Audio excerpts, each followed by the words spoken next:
Okay. Okay, cool.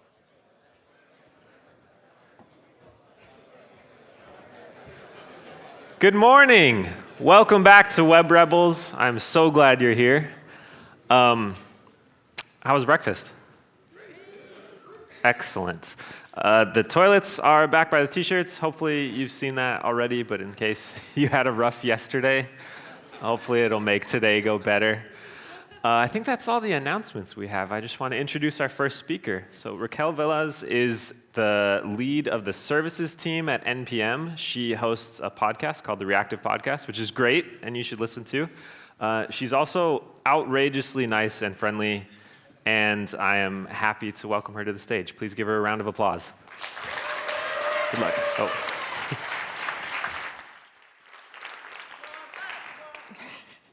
Good morning. Did you say that right? Yes! Hi, everyone. My name is Raquel Velez. I am Rockbot on all of the things, except Instagram. If anybody knows who has the Rockbot account on Instagram, let's talk. Okay. But as Jameson said, I am the engineering manager of the services team at NPM, and we do lots of really cool stuff. We'll get into a little bit of it today. But first I want to ask you all, fist to high five, right? How would you rate yourself as a JavaScript developer? Where like a fist is, you've just heard of JavaScript yesterday, it was kind of cool, but you know nothing, to you and Brendan Eich could have words. And you can totally do like a Fitbit sort of thing, like, yeah, okay, cool. And how many of you have ever written bad code? Okay, excellent. Today we're going to talk about that. We're going to talk about bad code and what it is, how to get rid of it, when it's good and when it can be kind of bad. So first I want to kind of give you an overview of NPM. If you've never heard of it, NPM is a package manager for JavaScript. A lot of people think NPM stands for Node Package Manager, but it turns out that when the creator, Isaac Schluter, decided to create a package manager, he just picked 3 letters, and N, P, and M. They don't actually stand for anything. You could say that it has no prescribed meaning. And even then, you could say, like, it being a package manager for JavaScript is a little bit of a misnomer, because there's not just JavaScript in our registry. There's some CSS, there's some C++. Someone threw some Rust in there the other day. I think there's some Go. So really, it's just a package manager. But our number one priority is to reduce friction, right? NPM is a tool for you. And when you're using your tools, you're using it to do something more important. So we want to get out of your way as much as possible. We want to be as fast and stable and reliable as possible. So with that, I'm happy to announce that NPM 5 was just released earlier this week. Yes! NPM 5 was over a year in the making. Our CLI team has been working really, really hard to make it fast, reliable, stable, and it's only going to get faster from here on out. And if you really like this Grease Lightning Wombat, I actually have a few stickers. I have a limited number of stickers, so you have to come say hi to me and like actually talk to me, and then I will give you one. So just keep that in mind. Okay. So that said, we at NPM have written a lot of code, right? In fact, we've rewritten our code several times. And what I mean by that is on our teams, like the website, we've rewritten it. We're on our 3rd rewrite right now.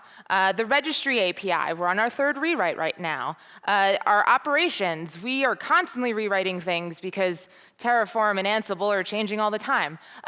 And so what that really means is we know bad code. We have seen it, we have played with it, we have gotten rid of it, all sorts of things. And so the big question is, of course, what is bad code? Now, when I was preparing for this talk, I took advantage of at NPM every Thursday, we have an engineering all hands. And at those meetings, we kind of have like discussion topics or presentations or whatever. And I came in one day and I was like, hey, y'all, is there any like good things about bad code. And basically, they helped me write this talk. And by help me write this talk, I mean I let them talk, and then I just took everything they said and put it into slides. So what I'm going to show you today are code samples of real code from NPM. The good news is most of it is not in production anymore. All right, so there are three major categories of bad code, right? There's functionality, maintainability, and readability. And the reason why I call these the three categories of bad code is because these are the three tenets of good code, right? So if you're missing one of these things, then chances are your code is maybe not the greatest it could be. So let's break each one down and kind of go in a little bit.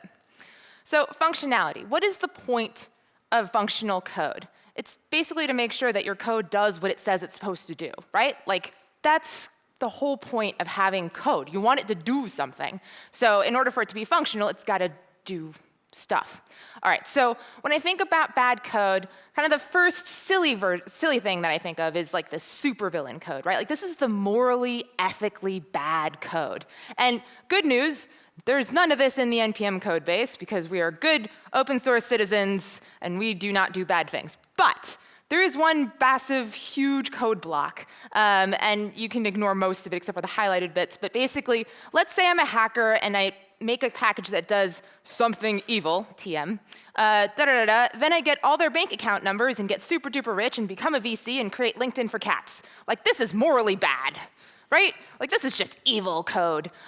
Fortunately, not exactly real evil code in our code base, but we are trying to deflect it. But there are people who write bad code, viruses and password sniffers and all sorts of things like that. So that's like bad code in one sense. And English is the worst language ever, so the word bad can mean lots of different things. But anyway, let's go back to functionally bad code. So at the core, functionally bad code doesn't do the thing that it's supposed to do, right? So here's a code example. This was in an integration test in our website.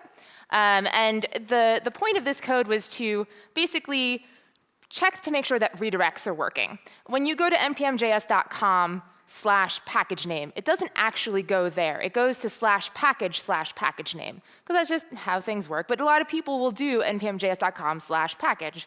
Cool, let's make sure that there's a redirect that works. And you can actually see, okay, well, package redirect.js, that's fantastic, good solid name. And then we've got, it's actually a Selenium test, so it's going to the URL of /express, and then it's waiting till the page loads, and then checking to make sure that it reaches the package page called express. Cool, except why is the name of the test user with feature flag goes to the new org creation page? I don't know. This is not really doing what it says it's supposed to do. So this is functionally not great code. Let's talk about security risks, right? So with security risks, you're opening up yourself and your users to potentially malicious code, right? Like, now you're opening it up to the bad actors who do the bad supervillain code. And so, example, this is if we have a static page renderer in parts of our website, and okay, cool, no big deal. But what does it essentially do? It basically goes in and it says, all right, well, let's format this URL. And it's got two variables in it. One of them is system set. That's fine, we can trust our own system. But one of them is user set. And if there's one thing you need to remember about security is never trust the user. Ever, ever, ever, right? So in a perfect world, someone would go to, say, /policies, and that would just take us to the new /master/policies.md. And that's fine, that's where we want them to go. But let's say we have a bad actor and they want to go to /corporate secret /all the passwords.md. And I'm not saying that that file exists in your code base, but if it did, this would be bad.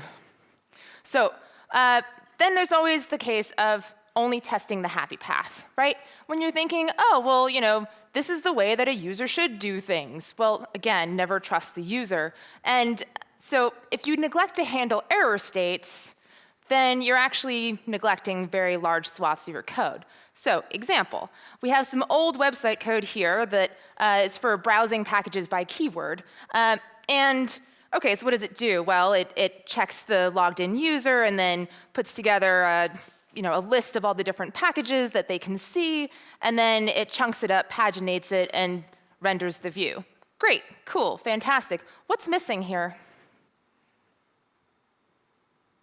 Nobody? Nobody. Bueller? OK. So we're not catching any errors, right? And so, yeah, hypothetically, it should be fine. But if something happens in the list function and it doesn't return something right, we're going to send a 500 to the user. So that's it's just ripe for bugs. And we don't want to do that. So this is functionally not optimal code. OK, so that's functionality. Let's talk about maintainability. Now, the importance of maintainability is that we want to make sure that if our code needs to evolve, it can evolve, right? So something that's not maintainable means that in order to change the code, you're going to have to either completely gut it, or you're going to have to sit there for hours and hours trying to figure out what the heck is going on. Classic example, spaghetti code, right? What does this look like? This is lack of clear flow control. It's just kind of gnarly. And so what we have here is our validate and store code, which basically checks to make sure that a user is allowed to unpublish a package. Once upon a time, somebody unpublished a package and it did bad things. Won't say who. But we've fixed that now. But look at this code, right? You can see me highlighting the different then blocks in this promise chain, and it's just like, what is going on? It just keeps going on and on and on and on. And this is pretty spaghetti. It's not particularly maintainable because now you have to keep all this context, and it's just kind of gross. And then you have another instance of bad unmaintainable code, which is code with side effects. And so what happens here is you end up doing more than what's advertised. And you end up having, you have a function that's doing too much without telling anybody that it's doing too much. So for example, here we have some code that checks to make sure that you are authorized to publish a private package. And so you're checking the cache. OK, that's a great name for a function. But then somehow you could maybe create a package as part of creating this or checking the cache. That's a little bit funky. If something were to go wrong in the creation of this package and we get that log later on, we're not going to immediately go to the check cache function, right? We're going to go someplace else. We're going to not know where to go. This is side effects in your code, and that's really difficult to maintain. Ideally, you would have something like check cache and create package if necessary, but that's a really long, weird name. So keep that in mind, too. All right. Now for everybody's favorite section, readability. What's important about readability? You want to make sure that someone else, whether that's you, or maybe that's like a teammate, or maybe that's even just you in 6 months or 6 weeks or 6 minutes later because you went to the restroom and then had to come back and you're like, what did I do here?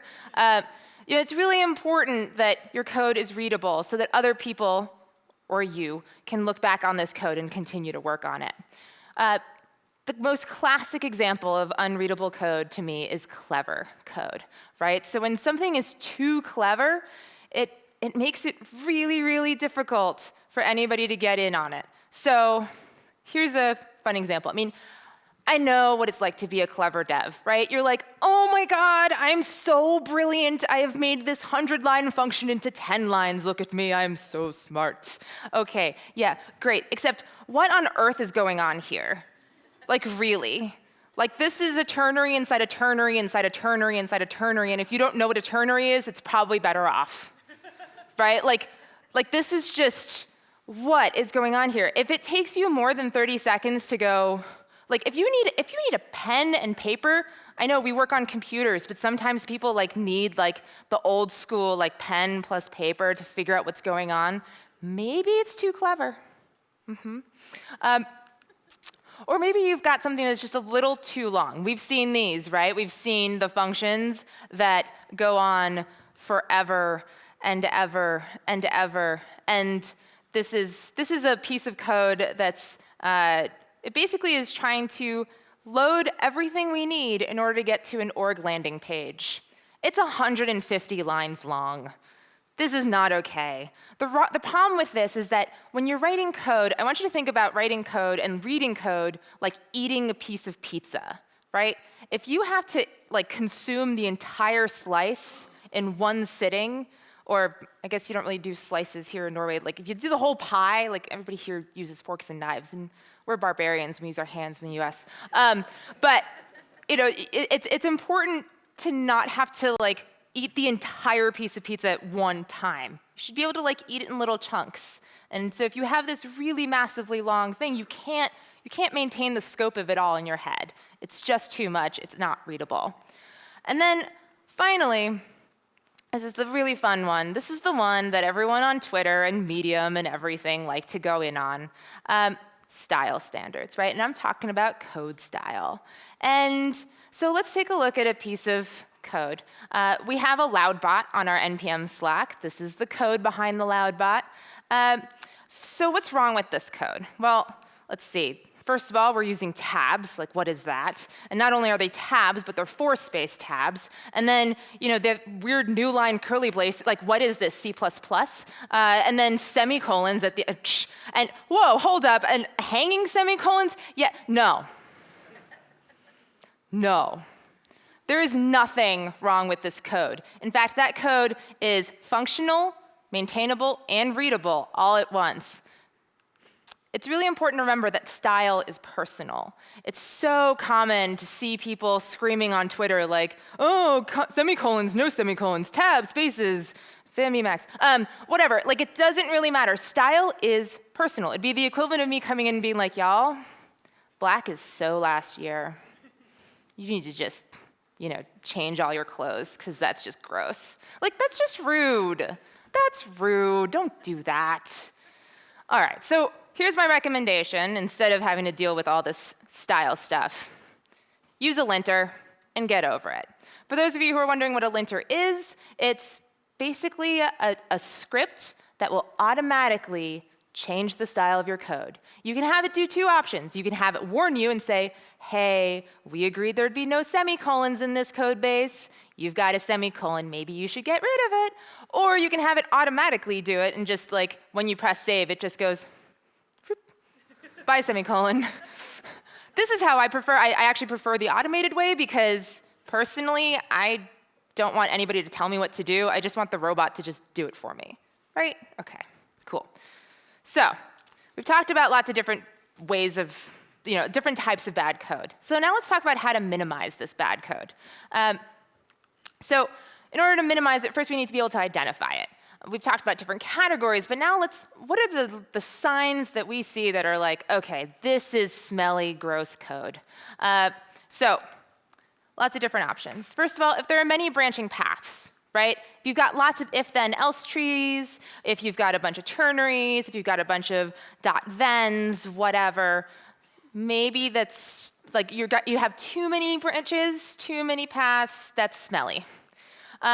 If you have context-dependent understanding, like if somebody needs a PhD just to understand how to do whatever it is in your code, like that's not particularly helpful. Yes, there is some inherent knowledge, but think about it from a new developer perspective, like somebody who's just joining your team. If they need to spend 6 months just trying to understand your code base before they can contribute to it, that's a bad code smell. And then also weird/long variable names, right? Like so in the example that I gave before, check cache and create package if necessary. Like yes, that's nice in an understandable name, but it's really long. Maybe you're doing too much. Classic works on my machine, right? Like if it works on your machine, great, I'm proud of you.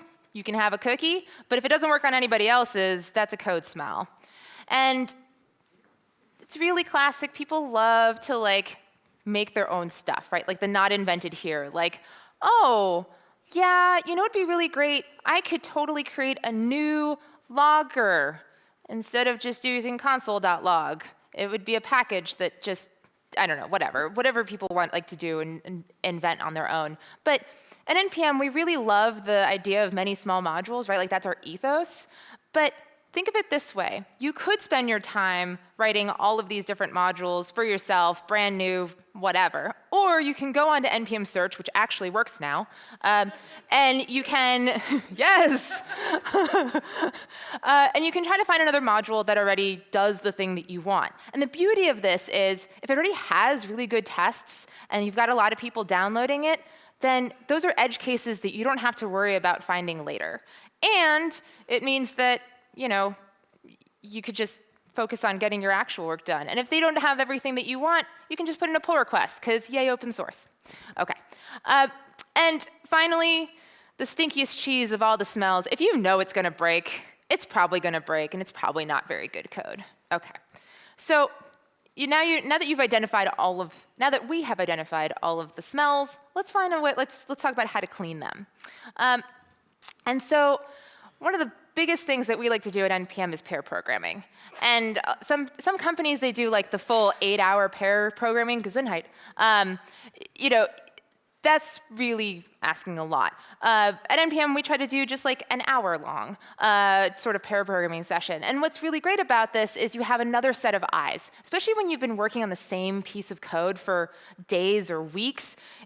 You miss stuff. And having a fresh pair of eyes take a look at it, they can ask questions like, that's a really long, weird variable name. Are you sure you're not doing too much in that function or something? And so this is really, really helpful. I also like to encourage people to commit early and often, and to make sure that your tests pass after every single commit. The benefit of this is that you can go through and you can say, all right, here's my commit, I've done this thing, and you can see, oh, wow, I just added like 75 different lines to this one function. Maybe I should cut that down. And so being able to keep track of your commits is really useful. That said, write tests. I know writing tests is a huge pain in the butt. I get it. But it's really, really helpful to automate away somebody else checking your code to make sure that it's at least functional, right? Like, tests aren't going to automatically check if it's readable or maintainable, but they will check to make sure that it's functional. And anything that you can get computers to do instead of a human, I think, is always a good thing. And honestly, if you're writing a test and it's too hard to write the test, maybe your code is a little too complex. So that's a good way to kind of check to make sure that it is actually maintainable. Like I said before, use a linter. At NPM, we like to use standard. I think it's really important that folks really spend the time that they would spend arguing about style to just come to a decision and just keep going and working on things. It just doesn't make any sense to constantly be going through and being like, oh, well, I hate your semicolons. Well, I hate your semicolon. Or I don't know. OK. Code reviews, finally. Last but not least, code reviews. At NPM, we try really hard to ensure that nobody merges their own code by themselves. And the reason for this is to ensure accountability across the team, right? So if you're the only one who knows how the code works and you push it to production and then it breaks and then you go on vacation, like everyone else is kind of stuck. So having good code reviews is really essential to making sure that your code is doing what it needs to do.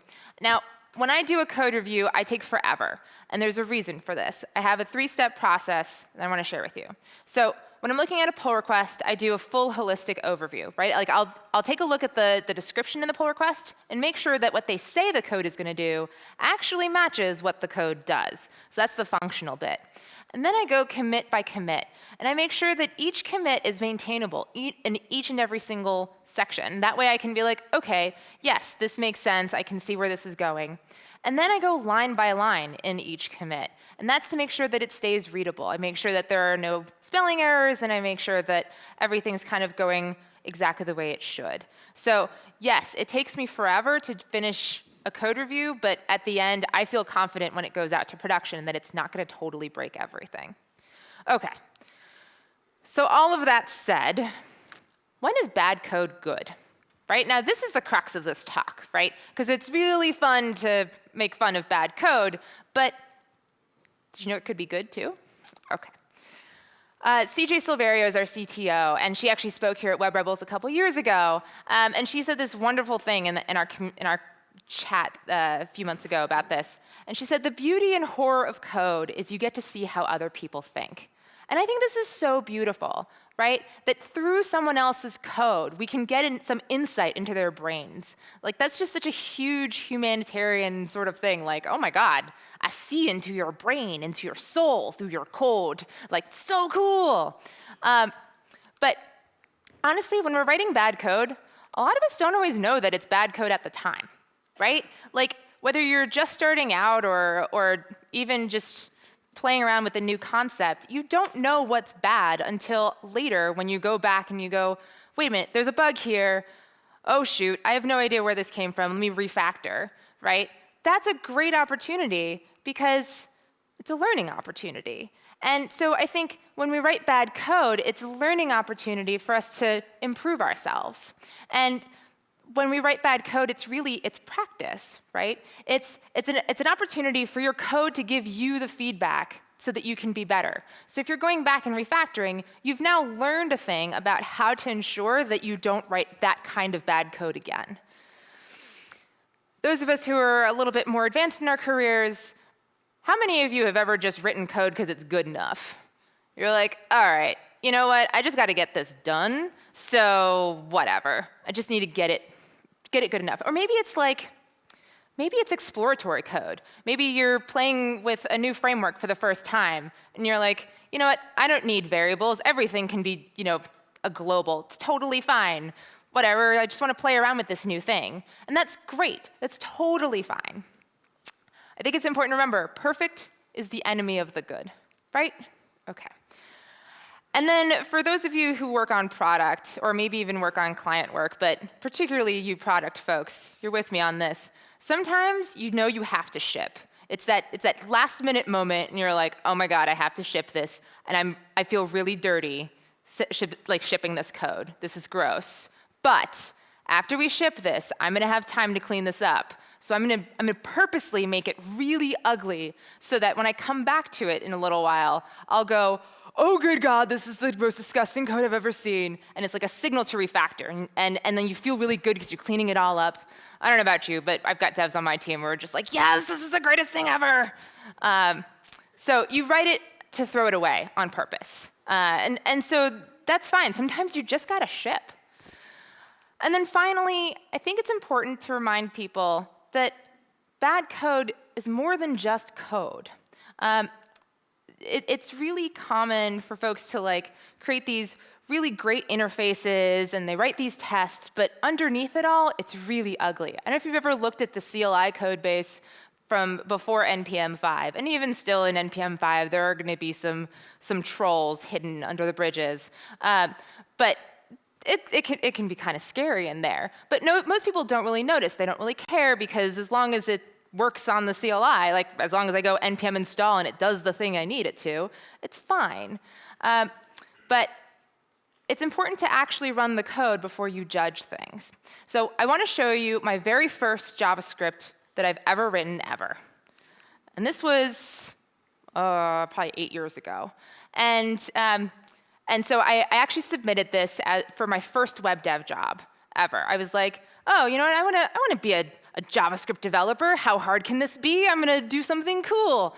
And so this was my very first code, for my very first JavaScript code. I wrote C++ and Python before that, and I got rejected. I was totally rejected. Nobody wanted to hire me. And so let's take a look at why, right? So yeah, okay, there's some Python-y type syntax, and I totally did the new line C++-y thing. And to be fair, there's some really too clever variable names, like what is VIP? I don't even remember. And you definitely need to have some sort of advanced understanding to understand what is even going on here. But what happens when you actually run this code? What you'll see here is a fully articulated three-dimensional hand. I was a roboticist before I came into web dev. And so I know some of you are looking at it and go, ow, ow, ow, ow, ow, right? Because it's like, that is not human. That is not how a hand works. But why are you saying ow? It's because it's close enough to reality that you're starting to self-identify with it. And so, I'm not bitter or anything that they rejected me for this code. I mean, honestly, I work at NPM now, so I think I turned out okay. But come on, if they had actually run the code, they probably would have seen some promise. And all of this to say, bad code is part of our origin stories, right? Every single one of us has a story about the bad code that they've written.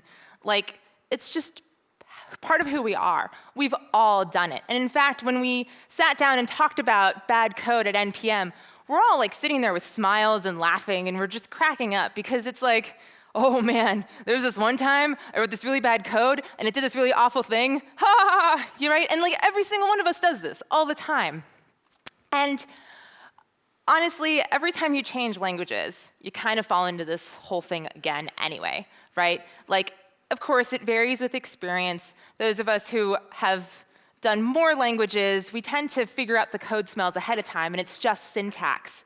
But I do want to remind everybody that just like when you're learning a new foreign language, when you're learning a new coding language, you write with accents, right? So like you have this whole, I had a Pythonista, C++-ish type accent when I was writing my first JavaScript. We all do it.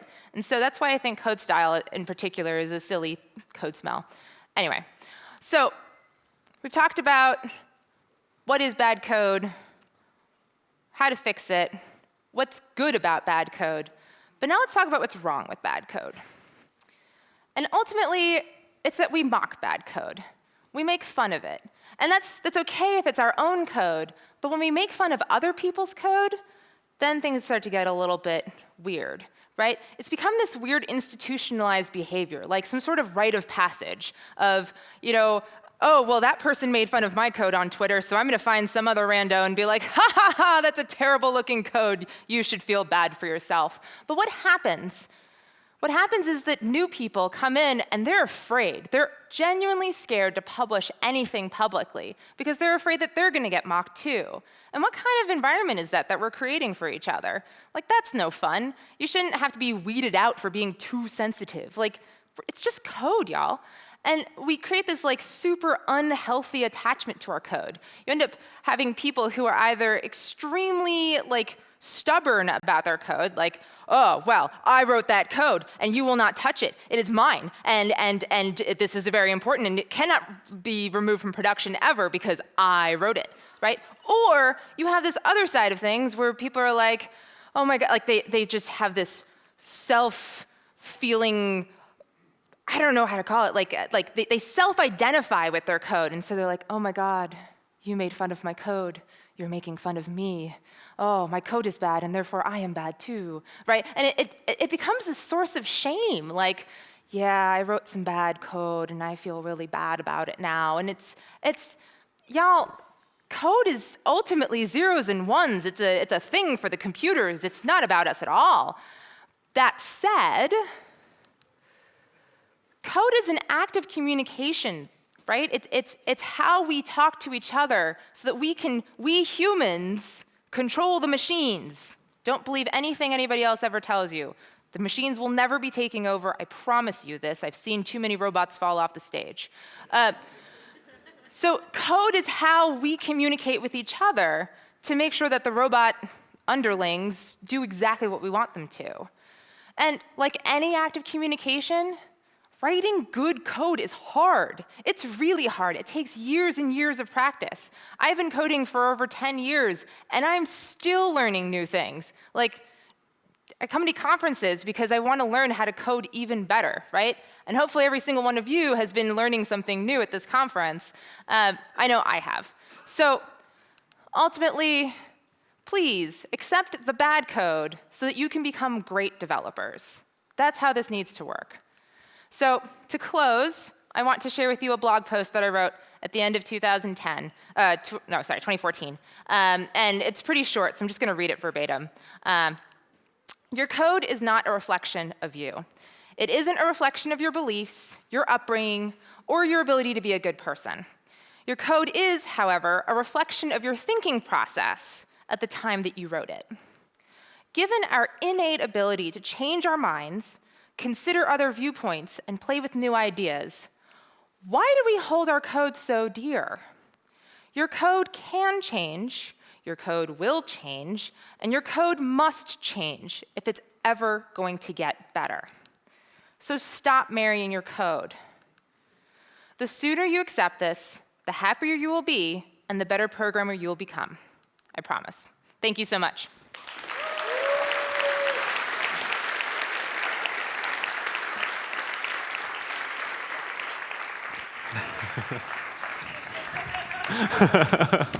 So since I'm talking to you, do I get a sticker technically? Like so. That's how you will also get your own sticker. Great job. That was fantastic. Yay! I want to read some of the Twitter feedback. Really enjoying the Beauty of Bad Code talk by Rockbot. So much truth. Another one was, I would pair with these cuddly wombats when you had the pair programming. Yeah, I know. The wombats are the cutest, aren't they? Do you have a designer whose job it is to like full-time crank out wombats? It's a freelance, like he's a freelancer, but it's John Q, ITSJONQ on Twitter. Send him a shout out, be like, I love your wombats. Yeah, a lot of people often ask like, why is it a wombat? So I'm just gonna answer that question right now. If you take the NPM logo, right, and you turn it upside down, it's WDU, which obviously means Wombat Developer Union. Right? That's why. It's not a bear, it's a wombat. It's an Australian marsupial and basically the cutest thing ever. The end. Okay. Okay. Another question from the audience was, how do you solve the code review that is friendly and true problem? So I think that means sometimes people can feel very criticized or feel like the criticism in code reviews is like personal or harsh, and like they want to get criticism to make the code better, but also how do you not feel bad? Right. Okay. So first of all, the code is just code. It has nothing to do with you personally.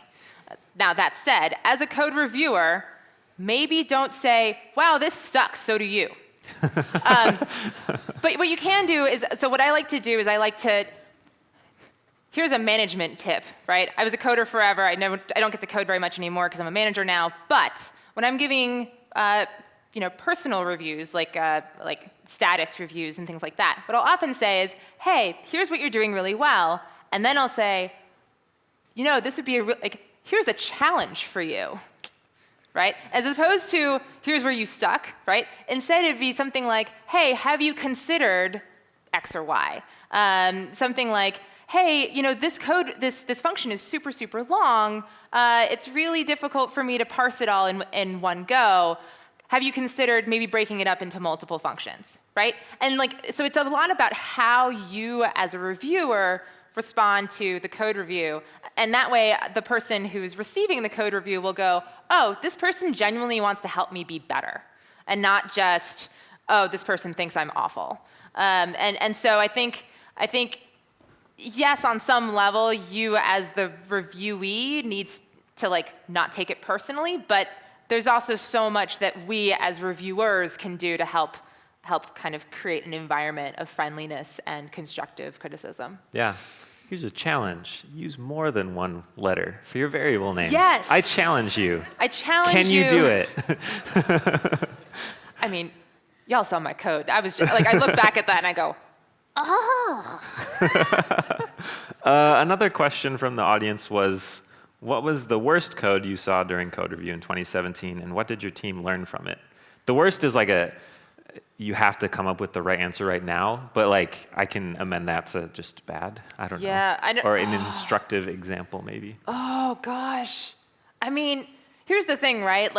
With good pair programming and good code reviews, you stop the bad code from ever making it to production, hopefully, hypothetically, ideally. But probably something I wrote because I'm a manager now. Sadly, I think it's probably something I wrote. I couldn't give you an exact example because to me, bad code is, like I said, it's just a part of the process. So as soon as the bad code exists and then goes away because we fixed it, I forget about it. I don't hold it in my head. So I'm sorry, I can't answer that question. The question I had was, how does bad code written by experienced developers differ from bad code written by newer developers? Ooh. Because everyone writes bad code. Yeah. I think newer devs just don't know what they're doing. So they are just like, okay, well, I'm trying something new. and it'll be a little bit more simple type stuff, like the functions are too long, or the variable names are terrible, or the like you just see stuff and you're like, oh, you're brand new to this. It's adorable. But then with more senior devs, you start to see things like, you're being real clever here, aren't you? Yeah, you are. Maybe you should consider other folks. I think one of the big things that I see is that more experienced devs tend to think about their code just for themselves. And new devs do too, but more the experienced devs, they don't always consider who's going to come in and look at that code again later. Okay. And so it can be a little bit less readable. It'll be functional, it'll be beautiful, but it'll be really hard for a new person to parse. So kind of like with the accent thing, it's like they have their own dialect that they're very fluent in, and no one else Absolutely. is as fluent in. It's like hanging out as a freshman, or sorry, I'm using American lingo. If you're a first-year university student and you walk into the professor lounge and they're all talking about something super, super nerdy, and you're just like, I don't know what half those words mean yet.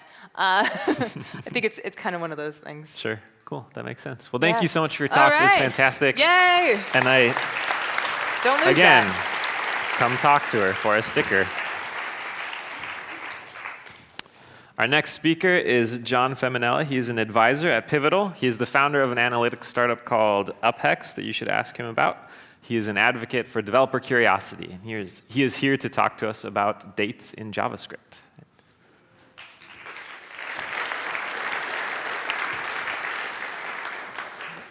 Testing, 1, 2, 3. Yeah? Good. Well, I have to say, it's a little difficult to follow a talk about how not to write bad code, because now I'm suddenly very self-conscious about all the code that I've written for this. So thank you, Mikhail. So today I want to talk about a troublesome subject for, I think, many developers, but also many humans in general, which is the idea of time. And you've heard Jameson talk briefly about some of the stuff that I do, but regardless of what you do, I imagine that regardless of what company you work at or what kind of code you write or what your profession is, you probably intersect with the idea of time in some way. And if you can't, I'd love to understand what your job is, because I'd love to not have to care about that anymore. So this talk is fundamentally a talk about assumptions and how they can often lead us astray in complex domains, especially when those domains don't seem complex or they seem like intuitive or accessible to everyone. It's easy for us to make mistakes or slip up. So here's, for example, a snippet of Python.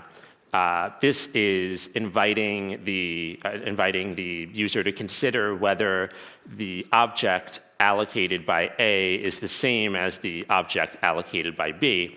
And you may wonder whether this is true for a given value. So A and B have the same value, but are they the same object?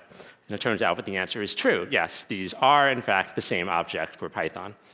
And if you repeat the exercise for 22 instead of 2, you also get that they are the same object. And if you do it for 222, you also get that they are the same object. And when you try this exercise for 2,222, they're not the same object anymore. Why did that happen? Seems surprising. And it leads to sad kittens. And the reason it happens in Python is that's a specific implementation of Python called CPython. And for performance reasons, CPython caches small integer values in the range -5 to +256, so that they're all singletons. But the second you get outside of that range, they're not singletons anymore. You're making a new object for every instantiation of a specific value. Maybe you've wondered at some point in your life while you're in the bathroom or something, and you don't have any reading material, and you've exhausted all the ingredients on your shampoo bottle, and you're wondering, how do I compute a leap year? How do I know if this year is a leap year? So given some year Y, how do I know if it's a leap year? And the mental model that I think most people have about this is, well, if you take the year and you divide it by 4, and there's no remainder, then that's a leap year. So 2016, for example, would be a leap year because you can divide 2016 by 4 with no remainder, and you get 0. So that would be a leap year, which is correct. 2016 is a leap year. But it turns out that 2000 and 1900 and 2100, those are all multiples of 100. And it turns out that, for example, 2100 will not be a leap year. So the next century interval, 2100, will not be a leap year. But then it turns out that 2000 was a leap year. So the rule is that it has to be divisible by 4, and if it's divisible by 100, then it's not a leap year, unless that year that's divisible by 100 is also divisible by 400, and then it is a leap year again. So that's a really complicated rule that I think most people don't carry around in their heads as a conception of how that works. And it turns out that there's a lot of rules about time and our specific representations of time that violate some of the sort of natural assumptions we might want to make, leading to more sad kittens. And sometimes the assumptions we make in our software aren't even really about code. They're just software that's encoded some kind of socio-cultural assumption about the way the world worked. So, for example, this is a picture, the two women in the center. The woman on the left is a woman named Hillary Goodridge. She's a US citizen who lived in a state called Massachusetts. And in 2003, the Massachusetts State Supreme Court decided a case called Goodridge versus Massachusetts Department of Health, and that was the case that legalized same-sex marriage for the first time in the US at the state level. And I was involved with a sort of a re-engineering that needed to happen because many of the county and town systems that recorded marriage licenses had databases that did that, and all of a sudden they needed to be updated. And you saw a lot of people write schemas that look like this, where you have marriages between one man and one woman, and that's it. All of those databases have to be updated. And that, that's a lot of nice extra consulting dollars, but it's not so great in terms of encoding our socio-cultural assumptions into software. So this is something that's not even reflective of a physical reality the way that time might be considered to be a part of physical reality. So if we can't even get the socio-cultural stuff right, that doesn't really bode well for the physics objective stuff that doesn't have any or has fewer sorts of those issues.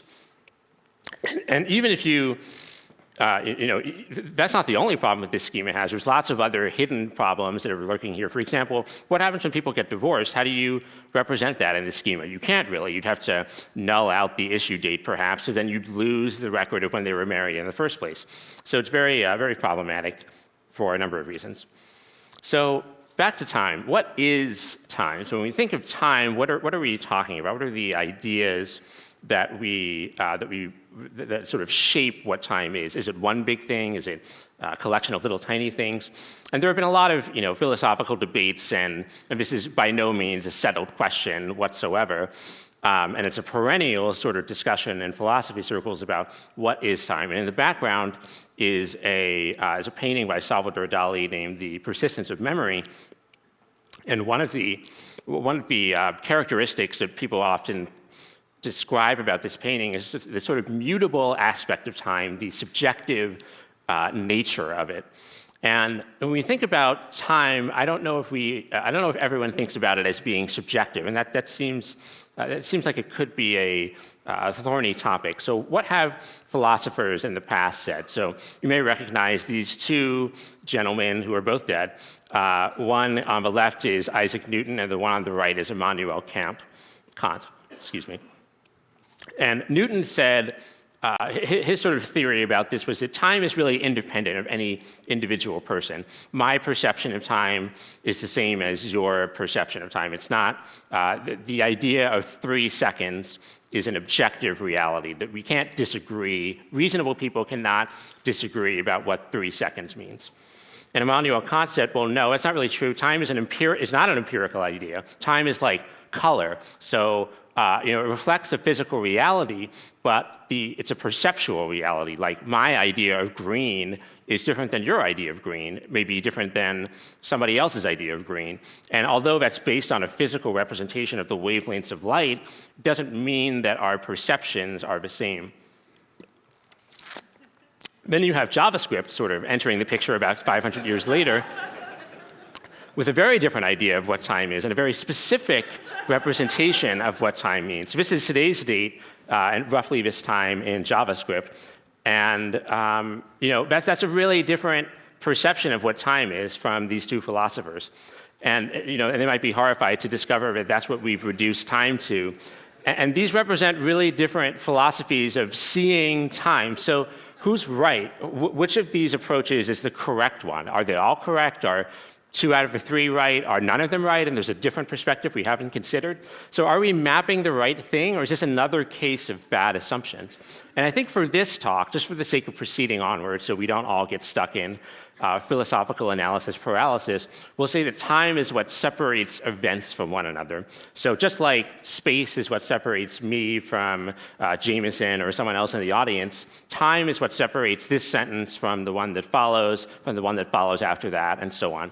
In the same way, if you were inviting a friend to dinner, you would sort of give them four coordinates, right? You would say, meet me at this location, that's 3 dimensions, and then meet me at this time, which is a 4th dimension, right? So you need all 4 coordinates in order to have a meeting, right?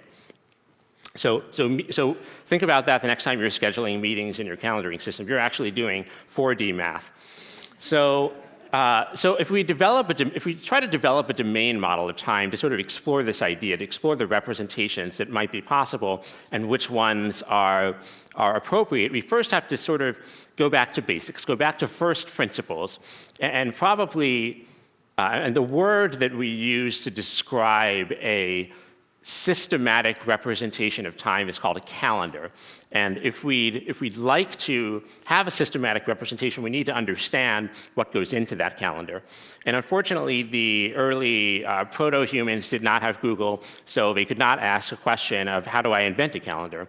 And so what did they do? How did they arrive at a notion of time and the passing of time? Well, when you look at early civilizations and their representations of time and calendars specifically, you see certain thematic elements occur over and over again. And one of the big thematic elements is that of cycles, of something that starts, ends, and resumes again over and over and over again without end. And I think there's something to that. The cycle idea is interesting because it means that if we can count the number of times that something happens, for example, a cycle, then we can sort of measure the passage of time by indicating the number of cycles that have occurred of that thing. So for an early human, what are some of the ways that they could represent those things? They might say, remember the last time they ate something, and then count the number of times they had eaten, right? So that might be one thing. Or they could observe the number of times they saw a particular bird, and then if they see that bird again, that will be another chalk on the cave wall. Or they could measure, say, something a little bit longer, like the passing of seasons. If they see the leaves fall from a bunch of trees at the same time, maybe that's their conception of autumn and so on. So longer periods and so on. But the idea we're trying to get to here is that it's useful to consider these cycles, the idea of an event occurring over and over again, and then incrementing sort of a counter that represents the number of times that event has happened. And when we do that, that's called a period. So when you have a period, you have an event, and then that event recurring at some point in the future. And the length of that time is called a period. So this is the initial skeleton of our domain model. We don't have a lot in this toolbox right now. We just have periods. So let's start with that and see where we go. So on the next iteration of our toolbox, we want to start taking advantage of the world around us. So we live on a planet, and that planet rotates. And because it rotates, that means that the side of the planet that faces the sun is different at different times. And because it rotates in a relatively consistent way, that means that we can track the number of cycles equal to the sun going down and then coming up again. That's one period. We call that a day. So that's the solar cycle, the sun going behind the horizon and then back up, and then reappearing from the other side a day later. Now, it doesn't work if you're at certain latitudes, like Norway would be one of them, for parts of Norway anyway. So, this is already subjective. It's already dependent on where you are in the world. But this is probably the best early humans could do. The next sort of thing we can take advantage of is the fact that as we're on this planet, we may notice that there's sort of this round object in the sky that changes shape over time, and that round object is the moon.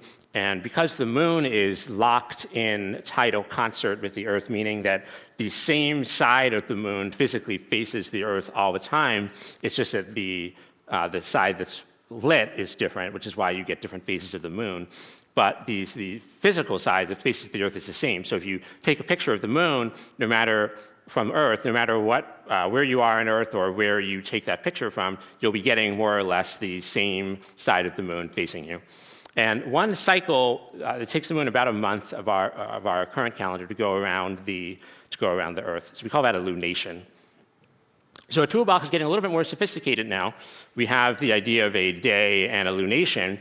But if we can survive for longer periods of time, we will be able to see that over longer and longer periods of time, we don't just have days. We notice that the sun goes to a different point in the sky each day. So the highest the sun gets in the sky from the same location on Earth is different at different points of a year.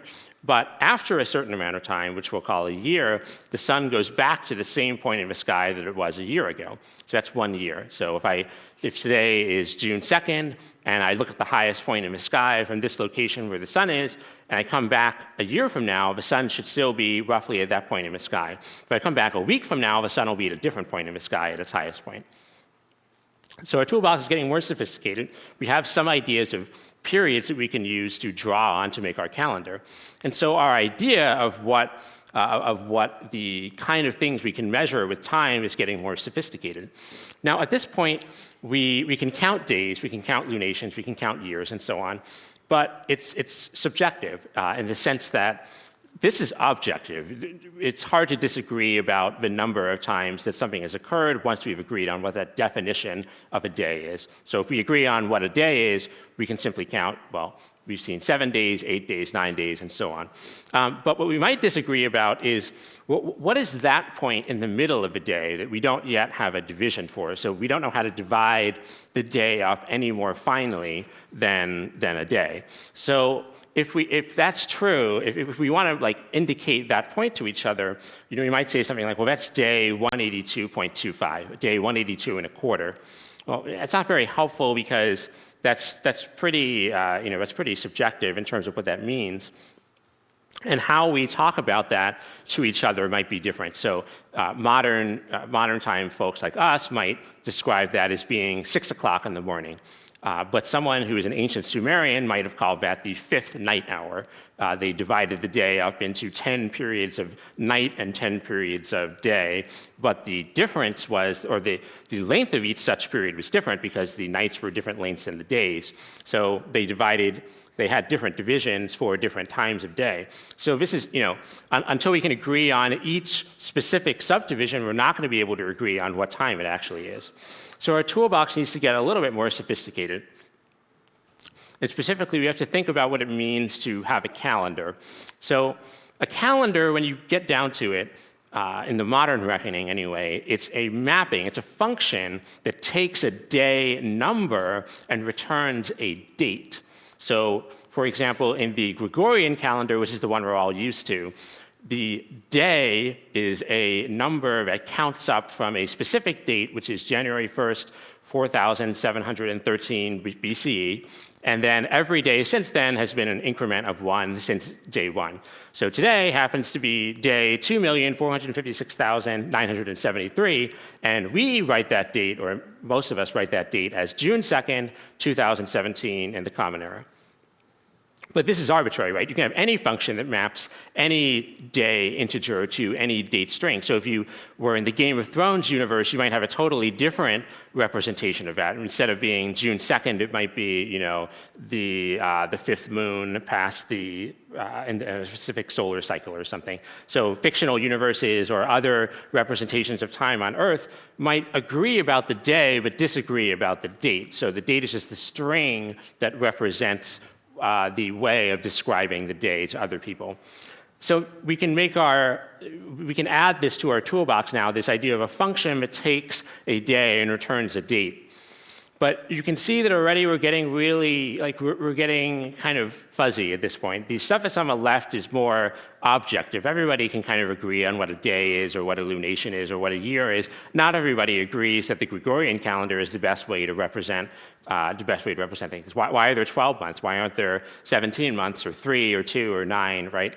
Why are there 30 days in some months and 28 in others, but sometimes 29 and so on? So there's a lot more subjectivity around the selection of the calendar. I mean, even worse, there's a lot of subjectivity around like what time it actually is. So I'm going to invite everyone to just breach conference etiquette for a second and pull out your cell phone or look at your watch. And on the count of 3, I'm going to ask you to just yell at maximum volume what time you currently think it is. So 1, 2, 3. All right, okay, cool. So I heard some people say the hour and the minute. I think I heard a couple of people say the AM part. I don't think I heard anybody say seconds, but it was hard to see 500 people.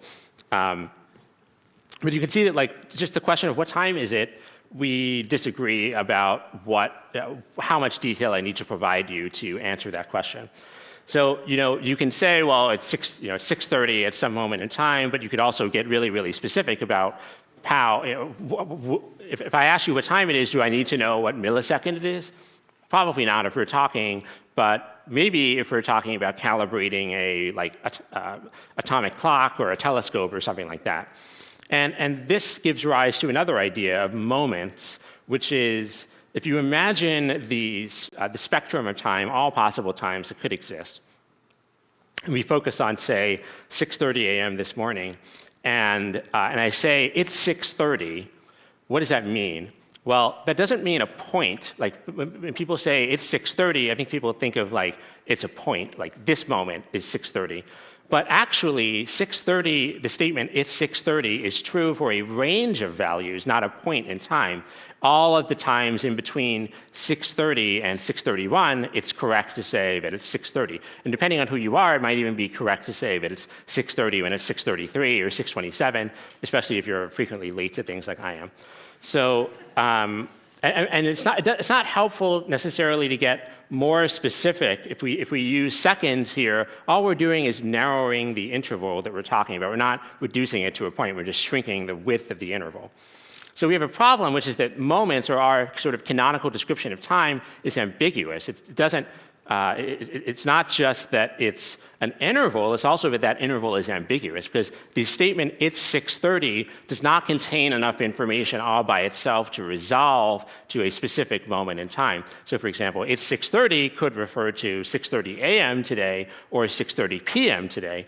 Not if you're on a 24-hour clock, but for those of us who aren't on a 24-hour clock, it might be true.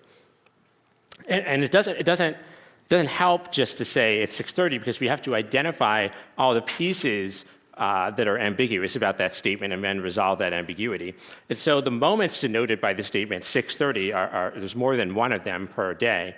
And it doesn't help to be, if we look at multiple days, we see that pattern recurring over and over. And it doesn't help if we get more specific. If we go from 6:30 and then provide the seconds, all we're doing is shrinking the interval. We're not providing a disambiguation on the statement. Now, the reason that I don't blow up when people tell me it's 6:30, I'm like, what are you talking about? I have no idea what time it is. You need to be super specific, or else I won't be able to function as a human being. The reason that works is because I'm not a computer, and I can take facts about the context we're talking about and incorporate them into our shared understanding of time. But computers can't do that. They need specificity, not just granularity about the time. So it's not sufficient to say it's 4 o'clock. You have to say it's 4 o'clock p.m. on a Thursday, May 14th, 2015, in the Gregorian calendar, and so on, right? So if we take that statement and we say, okay, well, this certainly seems specific enough. Surely this will be enough for JavaScript. You would be sadly mistaken. Because if you give the computer this information, if you ask JavaScript, hey, give me a date that represents that time I just told you about, you get this extra bit that we never specified. What's this part that's hanging off the end here? It says GMT -0400 parentheses EDT. Like, I didn't say anything about that. That's not part of my time system. And more confusingly, can other things go there? Like, if I didn't specify that, who gets to decide what that thing is? And if that's part of our shared temporal representation, then do we have a problem because we're not speaking the same language? So it seems like there's a really big missing part of this time domain model, and what is that? How do we get unique representations of time so that there's no ambiguity about what we're talking about when we say that it's 6:30? So to get unique times, we have to resolve a few problems with our domain model. First, humans generally want times to correspond to the solar day, meaning that in AM, we want times to be like when the sun is up. So if I say that it's 10 a.m., I want the sun to be out. I don't want it to be dark.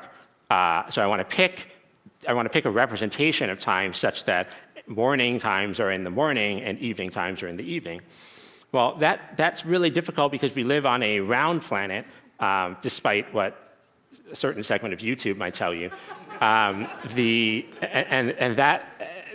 planet, because it's round, it's spherical, not everybody is going to experience morning at the same moment in time. So it's impossible to have it. It's already impossible to have a time system in which we both agree that it's 6:30 a.m., but it's morning for one person on one side of the Earth and morning for another person on the other side of the Earth. That's impossible. You can't have it both ways. So the gentleman that resolved this was a guy named Charles Dowd, who was a seminary teacher, and he proposed the idea of time zones to a bunch of US railway operators. And we liked the idea so much that this was legally adopted in the United States in 1883.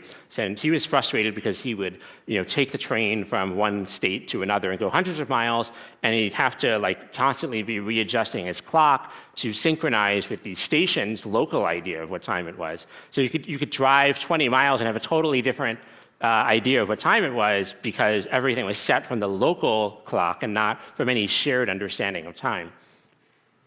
So he said, well, that's stupid. We should just have a shared understanding of what time is. There should be a common offset so that everybody who wants it to be morning at a given time, we can all just agree on some universal time and then offset by that time so that we wind up in AM or PM. So for example, I live in Charlottesville, Virginia, and I have a friend who lives in Maryland, New South Wales, and Australia.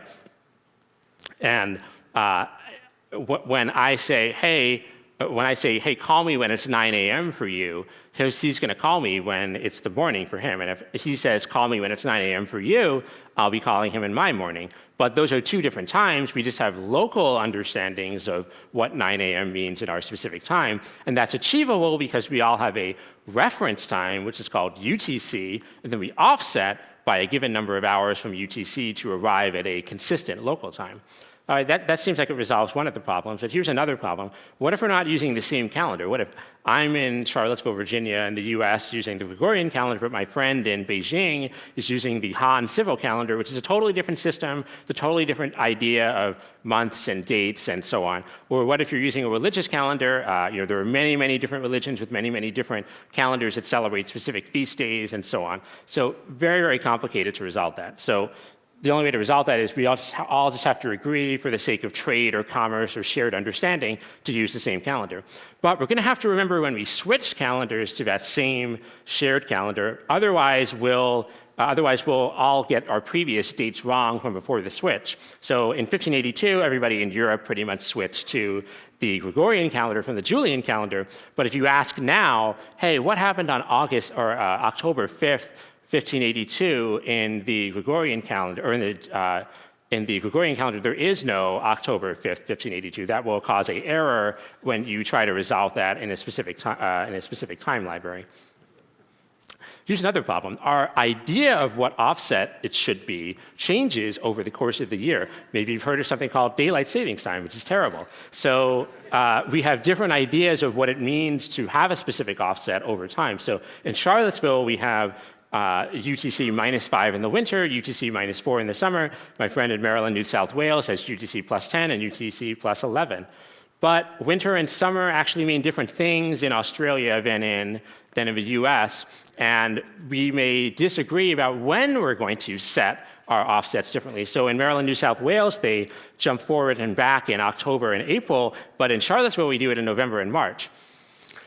And in the past, even worse, we've changed our minds about when that should happen, right? So in Charlottesville, it was true that it was the first Sunday in November and the second Sunday in March, except through 1917, 1942, through 1944, specific windows in 1947 and 1948, et cetera, et cetera. Maryland, New South Wales, same thing, but a completely different set of times.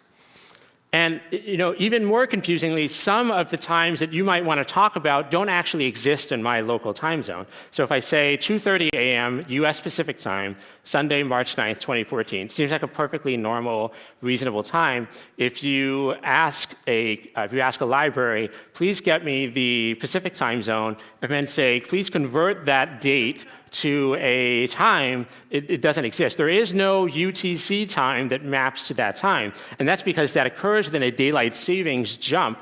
So you go from 2 a.m. to 3 a.m. on that morning. There is no intermediate time of 2:30 a.m., so that's not a valid time. And conversely, you have the opposite problem when you go backwards in time for daylight savings, right? If you go as soon as the clock ticks over to 2 a.m. the first time on a fallback daylight savings time day, then you are experiencing all the times from 1 a.m. to 2 a.m. once. You go back an hour and you experience all of them again in local time. So that means that when you ask a computer, hey, what time is it for that local time, it can't give you an answer because there's more than one possible answer. So you have to tell it how to resolve that ambiguity somehow. There's more than one reference time that maps to that time. So clearly there's something missing in our domain model. We have to introduce a few more pieces. So the first is we have to introduce the idea of a reference time, the Charles Dowd idea. We're all going to agree on a common clock. Second is we have to have some idea of local time and then an offset between reference time and local time that we'll maintain so that it's always morning for us. And then we have to remember how those offsets came to be and what they were. So just like a calendar is a mapping of days to date strings, a time zone is a mapping of a reference point in time somewhere in that spectrum to an offset that should occur from the reference time. So at this moment in time, I can tell you what the offset should be from UTC for any particular place on Earth. And that's because we all have time zones. And again, because the time zones change over time, we'll have to remember what they were at different points in time. So that sounds complicated. Let's make a database. Fortunately, someone has already done this for us. A wonderful organization called the Internet Assigned Numbers Authority maintains something called the TZ database, a time zone database of every single time zone that anyone has ever come up with. And you need one time zone for every list of historical offsets you might have had. So every country that ever decided what time it was at a specific moment in time, that's got to be recorded somewhere, or else you won't have a correct representation of time for that specific country or city or whatever. And the TZ data looks like this. It's got all these rules and time zone things, and you can see things like if you look at a specific rule, it tells you what window of time this rule is active for and when it happens and what the offset should be. And here's when America switched to Charles Dowd's system. That LMT means local mean time. That's the setting your clock by the railway station. I mean, they said, well, after November 18th, 1883, we're not using local mean time anymore. That was stupid. And then the rest is regular time zones. Now, because time zones are permanent, that means that every single time that someone changed their mind about what time it should be, that was another distinct time zone. So as you can probably imagine, there are a lot of time zones. There aren't like 24. So just in one state in the US, there are 23 time zones representing different cities' ideas of what time it was at historical offsets. So Indiana has a lot of trouble making up its mind. So how do we solve this? Well, fortunately, there are libraries. So JavaScript has Moment.js, Java has JodaTime, .NET has a port called NodaTime, Ruby has something called Active Support, which is not very good in terms of representing times. Python has PyTZ and Arrow, which are a little bit better. But the point is that we need something to kind of represent this time zone aspect. So we need something there, and that's usually it's TZ data, and it's a library that's interacting with TZ data to get you the right rules and process everything correctly. So if we want to work with times in our programming language, it's really important to think about intention and how we represent that. So if I say to you, hey, wake me up at 6 a.m. tomorrow, or if I say to you, this meeting that we're having is on the 29th of every month, or I want to go to the gym 3 times a week. So think about the first one. If I say, wake me up at 6 a.m., I'm from Charlottesville, Virginia. I just flew to Norway. Do you think I want to be woken up at 6 a.m. Charlottesville time or 6 a.m. Oslo time, right? So if I want to make Web Rebels, I want 6 a.m. local time, Oslo time. But if I set my clock when I was over in the US and my calendaring system said, yeah, sure, I'll convert that to universal time for you and store that, well, that wasn't what I wanted. I wanted the local time I happen to be in when the alarm goes off.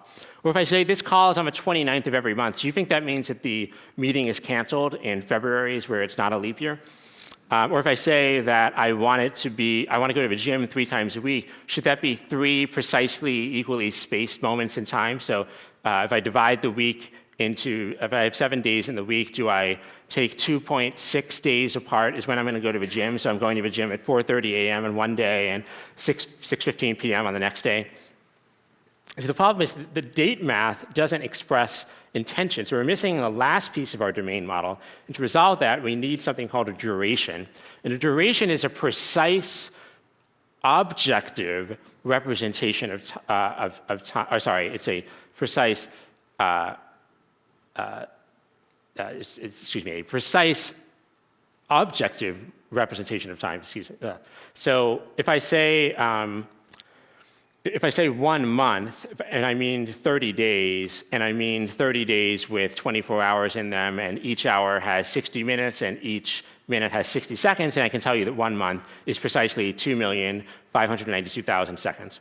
And if I say a period, though, and I mean 1 month, that could mean lots of different things. If I say 1 month, that could mean 1 month, 1 calendar month, like January is the same as February. That could mean 30 days. That's like the average or the median of the length of a month. It could mean 28 days if I'm talking about February. It could mean 4 weeks if I mean the number of full calendar weeks in a given month. It could mean 5 weeks if I mean the number of full calendar weeks in which at least one starts on Sunday. It could mean 6 weeks if I mean a calendar month in which any day starts on any part of the week, right? So there's a subjectivity associated with periods that's not associated with durations. And that's really important for working with libraries.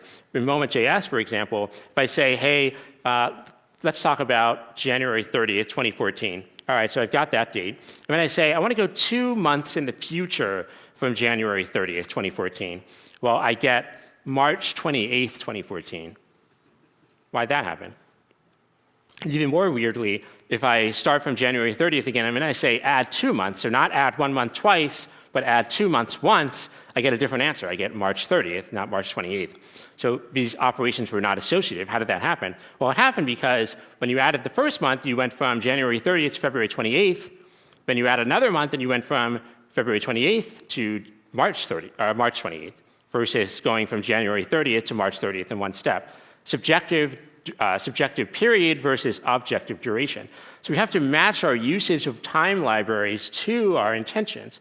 Here's another example. If I say October 1st, October 2nd, and November 1st, November 2nd, and November 3rd, I'm already tripping up over JavaScript's use of months being indexed by 0 instead of by 1, so that 10 represents November and not October, right? Because you start from 0, so 0 is January, 1 is February, et cetera. Anyway, so if I have November 1st, November 2nd, November 3rd, 2014, November 2nd, 2014 happened to be a DST transition. And if I say, what's the difference in second, or in milliseconds in this case, between those two dates, I get, well, it's 90 million milliseconds, or 90,000 seconds between November 3rd and November 2nd, but it's 86,400 seconds between November 2nd and November 1st. So it seems like we have a disagreement about what 1 day is, and that's because we used periods instead of duration. If we instead say, well, no, I want to know about days. I want to know about I want to use that as the specific representation. So I say, okay, well then November 3rd is 1 day after November 2nd, and November 2nd is 1 day after November 1st. So if we want to talk about days, which is a period and not a duration, then we can get the answer we might expect, a consistent notation of days. The last thing I want to say is we need to be really careful about the assumptions our library is making. Here's the same situation, November 1st, November 2nd, November 3rd. Well, on the first day, we have November 1st at 1 o'clock in the morning. The second day, we have just before that at 12:59 a.m. And then the third day, we have 12:59 a.m. again. So if we say periods, yeah, we get 1 day. They're 1 day apart. That makes sense. But if we But if we say, what's the difference between November 3rd and November 2nd, we get 1 day. But if we say, what's the difference between November 3rd and November 1st, we also get 1 day. Well, that's not what we wanted. We wanted an answer like 2 days, that November 3rd is 2 days after November 1st. And that's because we used periods instead of duration. And in Moment.js, the assumption is that if you don't have a full window of that period, we have a little bit less than 1 day between November 2nd and November 1st. It won't round that up to being a second day. So our library made an assumption that maybe wasn't what we wanted it to be true. It might be useful in other situations, but it wasn't in this one. So that represents our whole domain model. We have a full representation of time. And at this point, we can sort of go forth into the world. Isaac Newton and Immanuel Kant would be proud of us. So would our JavaScript forebears, because we sort of reconciled this idea of it. Well, time is subjective. It's also objective.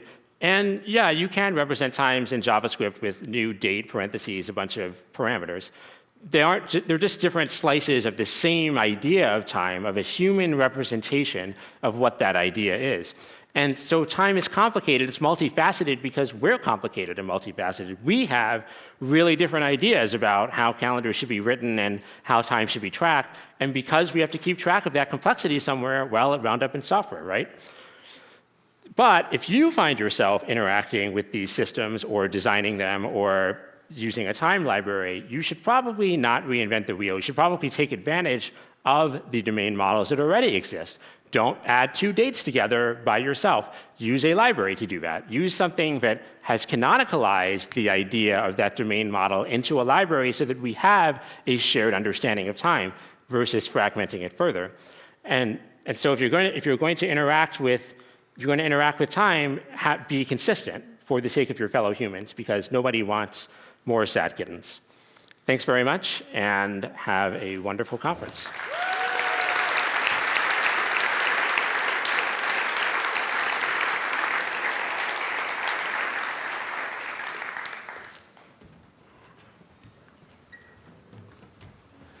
Thank you. My first question is, have you considered becoming the dictator of the Earth to just abolish, no one gets daylight savings time. There's one time zone. It's 4 a.m. when you go to bed. Who cares? I don't know. That's my reaction to hearing all this. I'll be optimistic about that happening when we can agree on metric. But maybe we can get past that first. We can agree on time zones, and I feel like that's probably easier to solve because there's only 2 systems instead of thousands, right? There's thousands of time zones. So there's really there's imperial and metric. So if we could just maybe have the U.S. move a little bit closer to that side of the scale, we'd be better off. Yeah, I think everyone would be willing to agree as long as it was 9 a.m. when the sun rose, wherever they lived. Exactly. Oops, now you have time zones again. The slide with Kant and Newton and then JavaScript, that was a big hit. A lot of people liked that. Those 2 people are dead. JavaScript is not dead, so I guess it's right. It won. Right, to the victor go the spoils. So, So is there, one of the themes I got out of this was that this idea of time that we don't think that much about is kind of horrifyingly complex underneath. Are there other things that are like that we're just blissfully unaware of, that secretly there's just this massive... Yeah, I think there's so many things, especially when it comes to software, right? What we're doing when we write software systems is fundamentally we're encoding something about the world into a software system. So some fact, some behavior, some outcome that we'd like to be true, we are encoding that into a software system. And so that can lead to a lot of mapping of bad sociocultural assumptions into our system. So I don't know if anyone remembers when Google Plus, the social network that Google rolled out a few years ago, they initially had a real names only policy, and they abolished that pretty quickly because it turns out it's very difficult to tell whether a name is a real name or not. And I was rejected from Google Plus because they didn't think that John Feminella was a real name. But I was like, that's fine. It's a pretty weird name. And also, I don't care about being on Google Plus that much. But then I got mad because later I found out that there was a thoracic surgeon, a guy who opens up your abdomen and pokes around in there to fix your pancreas or whatever. there was a thoracic surgeon on Google Plus named Dr. Loki Sky Lizard. And I was like, how are you going to tell me that John Feminella is not a real name, but you accepted Loki? I mean, that was his real name, Loki Sky Lizard. And I was like, that's an awesome name, but like, if you didn't know anything about it, you would think it was fake, right? Yeah. So that's just like one example that I can think of. But even going back to time for a second, like, all like Moment.js and all the time libraries we have, they only kind of work because we're here on Earth and we don't have to deal with things like relativity very much, right? The second we start talking about sending rocket ships to Mars and going like fractions of the speed of light, all of this will break all over again. And we'll just find out all of the bad assumptions that have been made about what it means when 1 second passes here on Earth doesn't mean that 1 second passed on the rocket ship, right? So I look forward to the Y2K equivalent of whatever hitting some reasonable fraction of light speed is. Yeah, the relativity plugin for Yes, Moment.js. exactly. Someone can write that. A question from the audience was, how do you deal with things like age limits in multiple time zones in this chaos, right? If you have to be 18 to vote or to drink or something like that, or to get into a Age club. limits in multiple time zones? I hope that I never have to deal with a system where I need to think about both age limits and time zones and reconcile them in some way. Okay. So you mean like verify if someone is 18 at a given moment in time? Yeah. I think that should be, if you know the person, if you know the date on which they were born, and you know the calendar in which that date is being recorded, then in theory, you should have an objective measure of whether they are 18 in a given time zone or not. Now, what may not be written down anywhere is like the rule about when are you 18. Like, for example, in some states in the US, if in the US, you can't drink until you're 21 years of age. And so you're usually in university at that point. And if you take your ID to the bar, what they're checking is today's calendar date is 21 years after the date in which you were born. So that means that if you were born on, say, February 28th, 21 years ago, and today is February 28th, then that's fine. But what if you were born on February 29th, and then today is March 1st? Is that okay? What if it's February 29th? But there's been several leap years since then. So is that like, can you go actually earlier than February 28th because that would still be 21 years old? Like, so those rules I don't think are written down anywhere necessarily about how old one has to be. So that kind of stuff could get tricky for sure. That's why it's traditional to bring your birth certificate with when you go to a bar in the United States. It's American culture facts for you. One more question was about the Internet's Assigned Numbers Association. Yes. Do those people just like party like rock stars and do a lot of cocaine? That's what I imagine their life is like. Yeah, I mean, you know that those standards bodies are just like out of control, right? Yeah. So I mean, I don't know if I'd be pretty happy if I figured out how to wrangle time zones into this canonical format so that everyone could use them. I'd be really happy about that. So I probably would party. Or maybe you would drink to forget. But then maybe they wouldn't know how to take my ID at the bar because they wouldn't be able to tell if I was 21 or not without some serious date math. So. Yeah. Well, thank you so much for your talk. That was fascinating. Thanks, John. Thanks, everybody. So we have a break right now. We'll be back here at 11. Just a couple quick announcements before the break. I think we need a sticker interpreter. There are lots of cool stickers out there. I don't know what some of them mean. So if anyone knows what they all are, please tell me. And also I want to thank the people sitting at my table for not tweeting #butts while I'm up here, not messing with my computer. Thank you. We'll see you back at 11.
Welcome back to Web Rebels. Welcome back from the break.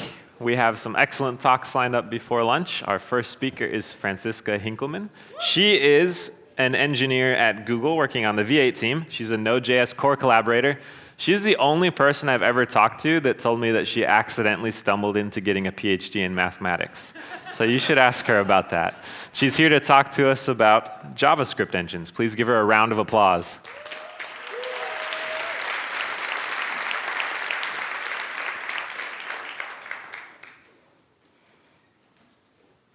Hello.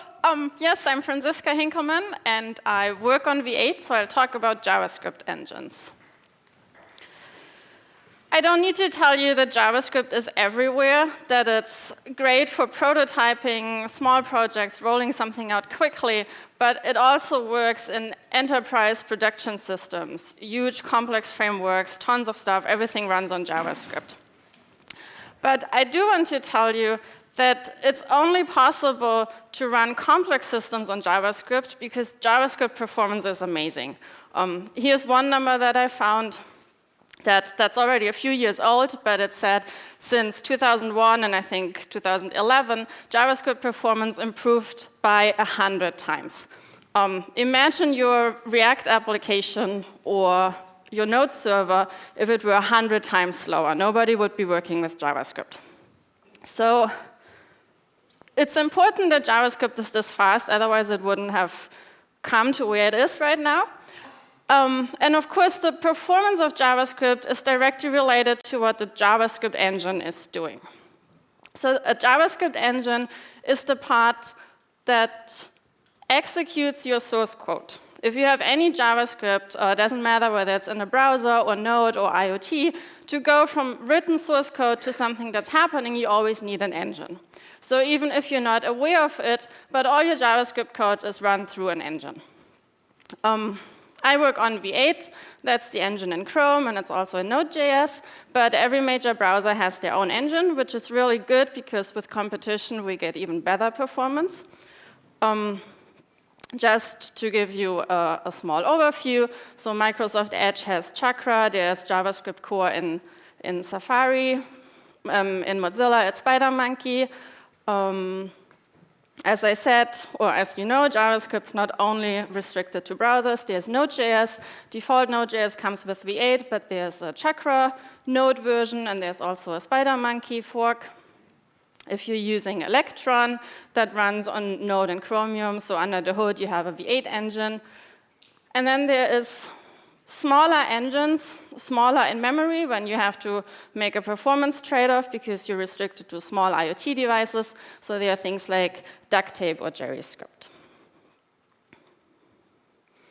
And so since all your code runs on JavaScript engines, I want to give you a little bit of some insight of what's happening under the hood in those engines, because usually you don't see anything there. You just know, oh, if I write code according to tutorials or how I learned it or things I saw, then things are going to happen.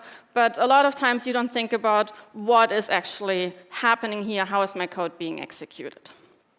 We saw this excellent talk yesterday by Arne, who was telling us how you go from dice rolling language to JavaScript, or from CoffeeScript, TypeScript, and so on to JavaScript. And so today we're going from JavaScript to actual machine code. In general, whenever you compile a language, you start with source code, then you have some kind of parser, a tokenizer, and Alexa that most of the time turn this into an abstract syntax tree. And then you have an interpreter or compiler, another part that takes the abstract syntax tree and converts it into machine code in the end. Because your machines, they cannot execute JavaScript themselves. You need, at some point, those machine instructions. And if you're interested in how the parsing part works, because JavaScript has a lot of really weird quirks with parsing because of how scoping works and things like that, there's an excellent talk from my coworker, Maja Holter. And today we're focusing on the second part of that tool chain. We're focusing on the interpreter or the compiler. So a trick that all modern JavaScript engines use to get speed is so-called just-in-time compilation. It's often abbreviated as JIT. So when you hear people talk about JITted code, that means there's a just-in-time compiler.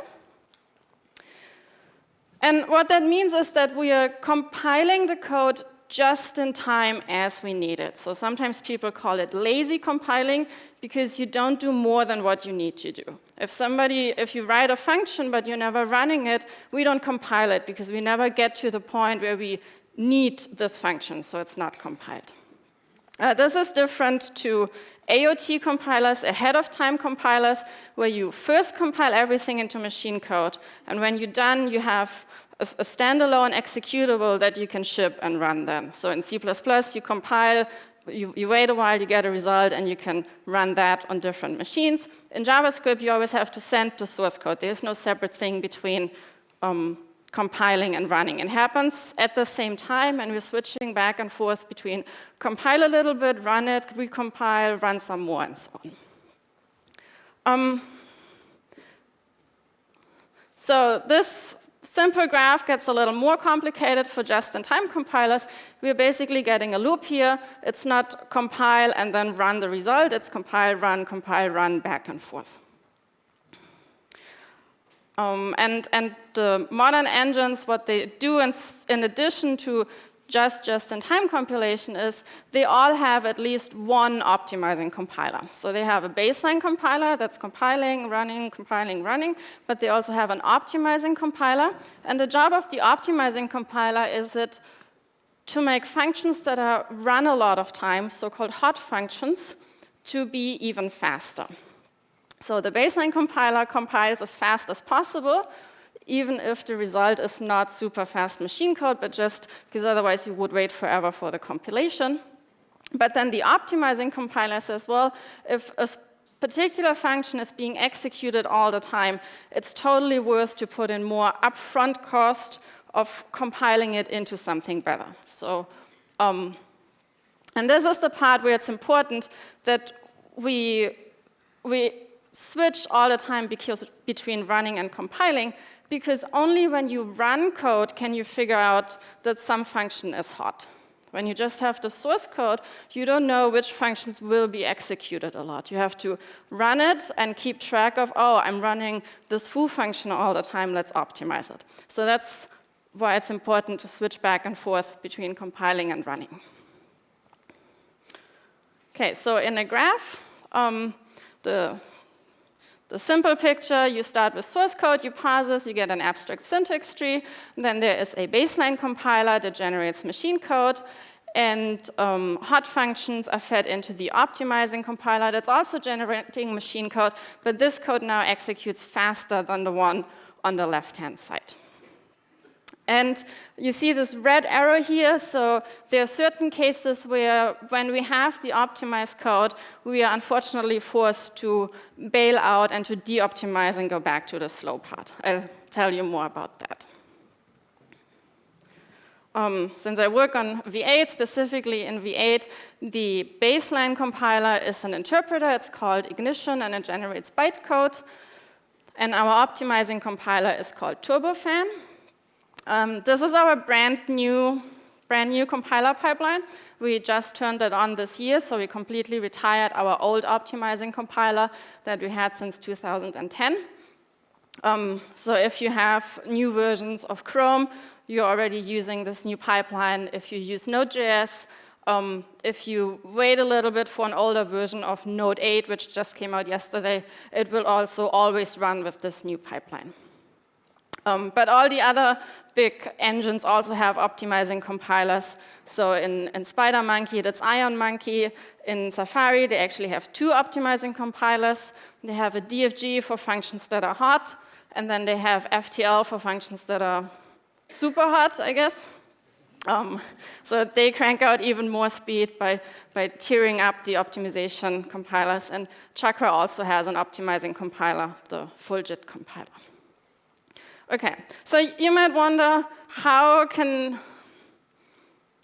does it actually help if we do more work here, if we're recompiling, if we're switching all the time? How can this be efficient? How did this get us from you use JavaScript to make a few changes on your website in 1995 or 2001 to here's a full-blown React framework or Node application.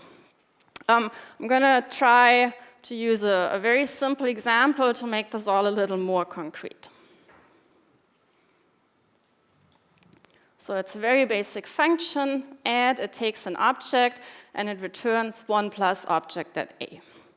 And even more simple than that, I just want to focus on the addition operator. So the function itself is a little silly. You wouldn't write that in production code, but I'm sure you have pluses all over really real code. So this is not made up or anything. And addition or string concatenation happens a lot, so this is something we do all the time. And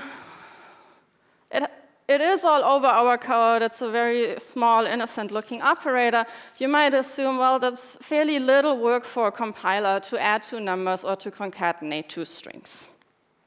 But if you look at the specification, then these 10 steps here describe in detail what the addition operator is doing. And it's not important that you read these 10 steps. I just want to show you how much that is, because all of these steps have other functions that they're calling that in turn have lots of steps of things that need to be checked and calculated. So when you do addition,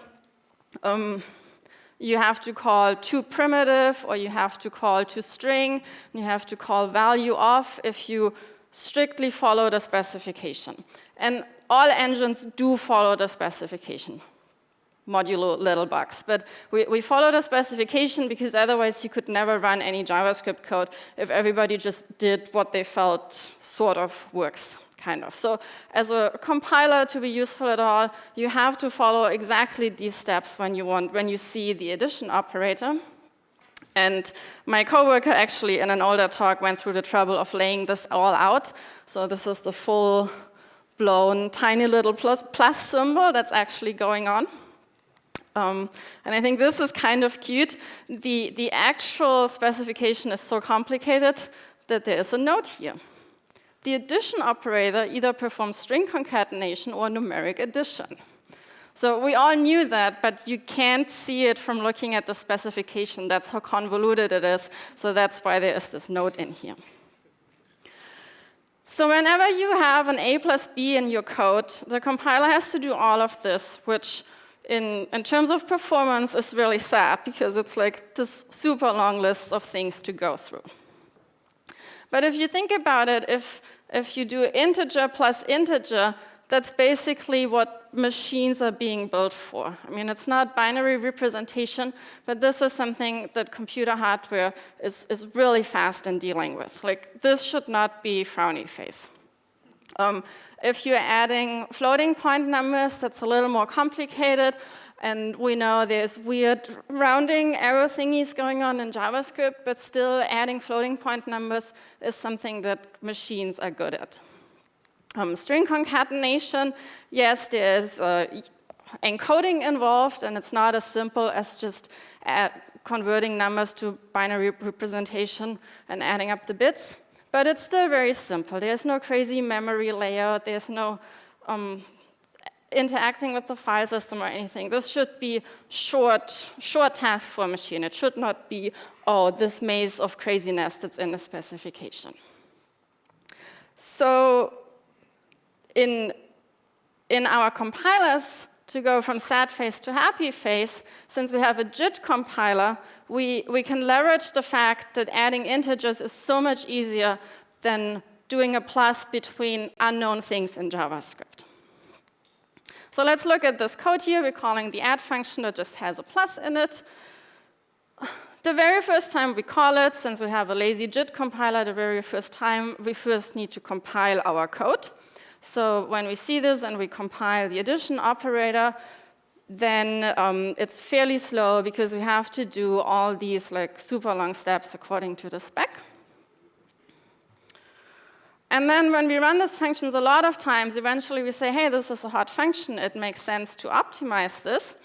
And when we ran it, we noticed those have always been integers in our case. So it just happened to be in our code that we're always adding up numbers because it's representing the age of users or something like that.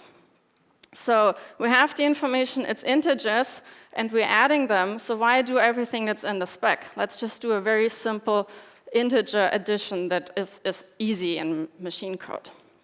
So we pass this on to turbofan, the optimizing compiler. It's regenerating the code, pretending that it always will see integers, because that's what it's seen all the time in the past.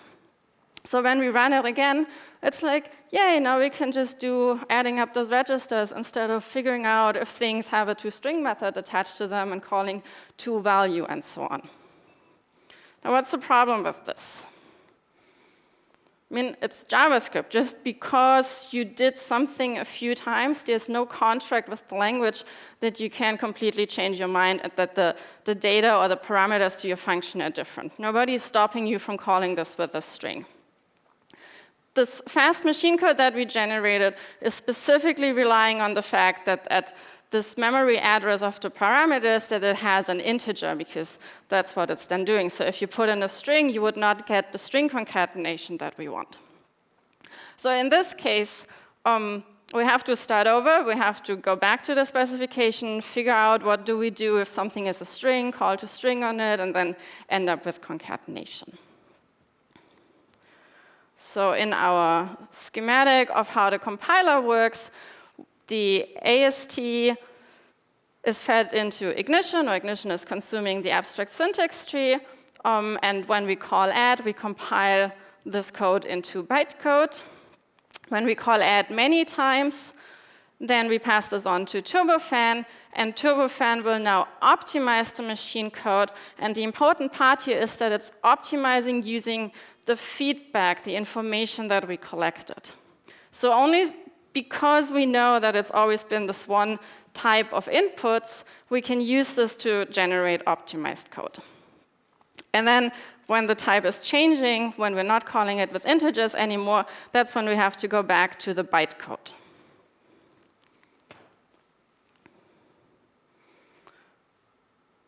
So JavaScript engines, they can use the type information that they collect at runtime to speed up performance, because they collect type information and they use it to generate better machine code. And it goes back and forth, run a few times, collect information, generate code that's good for this kind of information, and assume things are not changing too much, so you actually make progress by using this optimized code.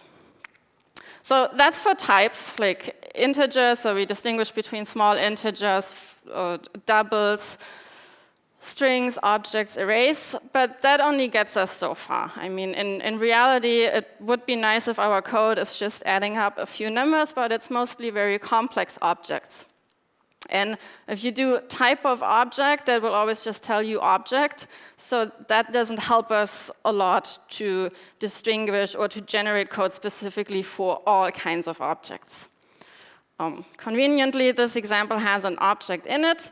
I'm using 1 plus object.a, so I'm loading a named property of object. And that's another thing that we speed up. So why would this be complicated? Why would we need to do something special for object.a? If you do a simple property lookup, or let's say if you do a property lookup, you assume it's simple because it's all over the code. It's just a dot. It's the most common thing in JavaScript. But there's a lot of things that could happen. This could throw a type error. The object might not have this property.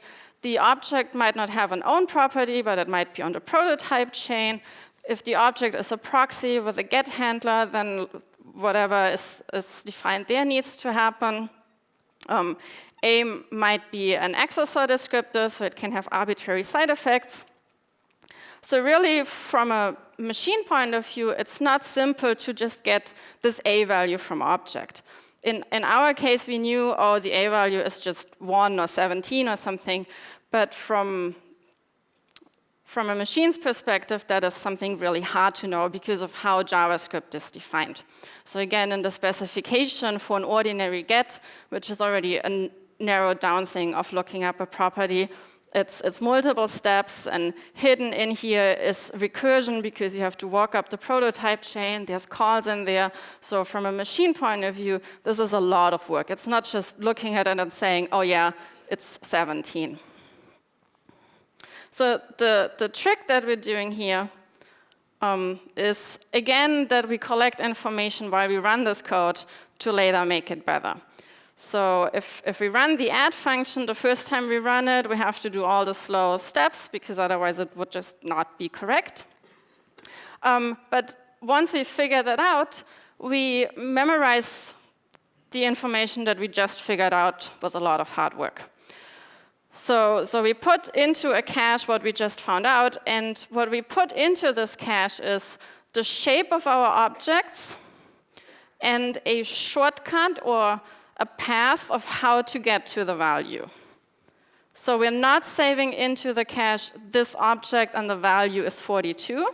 We're saving objects shaped like this. This is how you get the value.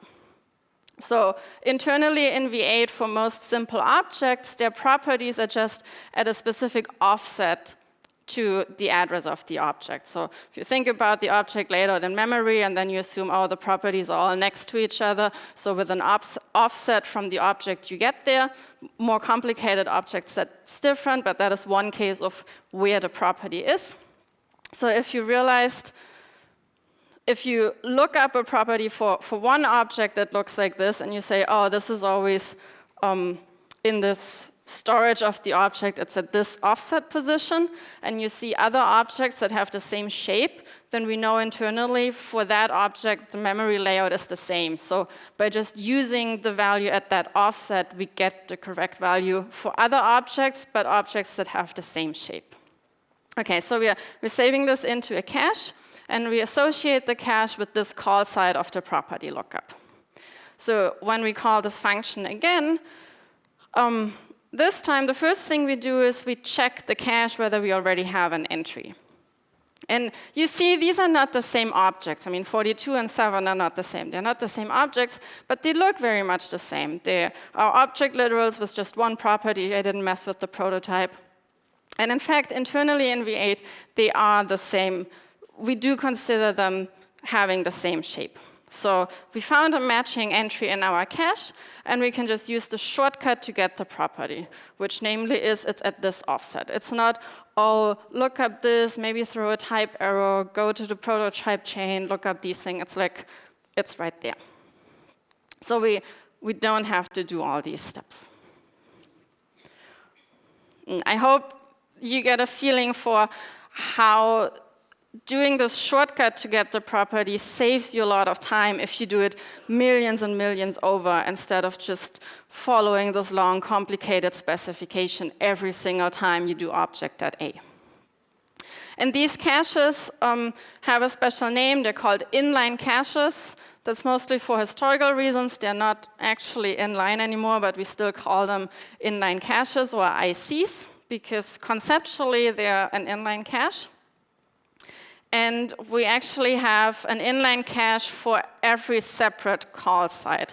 So these two call sides of a property lookup, even though it's the same object and one function of the very same property, internally they have completely separate inline caches. And just a little bit of lingo, I keep saying shape of an object.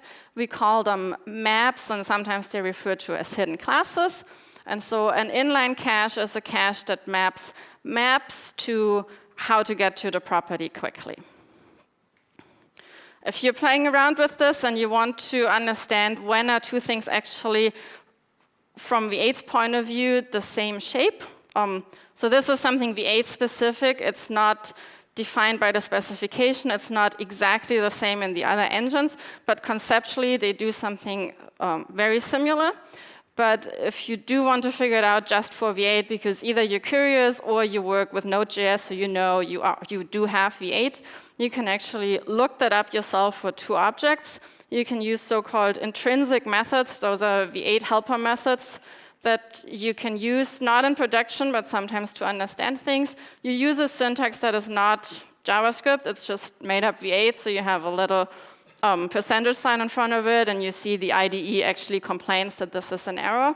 And of course, this doesn't run if you just run it because it's not JavaScript, but you can pass in a flag when you run Chrome or Node to allow the specific syntax. So if you're interested in this and you read about it and you're like, well, I want to check if my intuition is right, if those things really are the same shape of objects for V8, you can actually try it out yourself.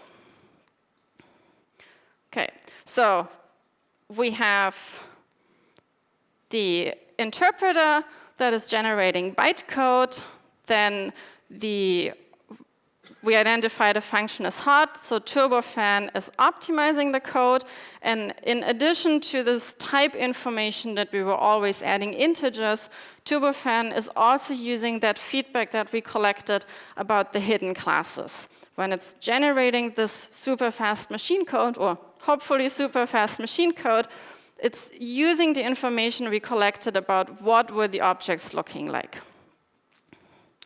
And again, if we change the shape of the objects, so in this case it's still integers, the plus would work well, but getting the property x, the object now has a different memory layout, so we cannot just use that same shortcut. So we have to de-optimize again to go to the slower bytecode.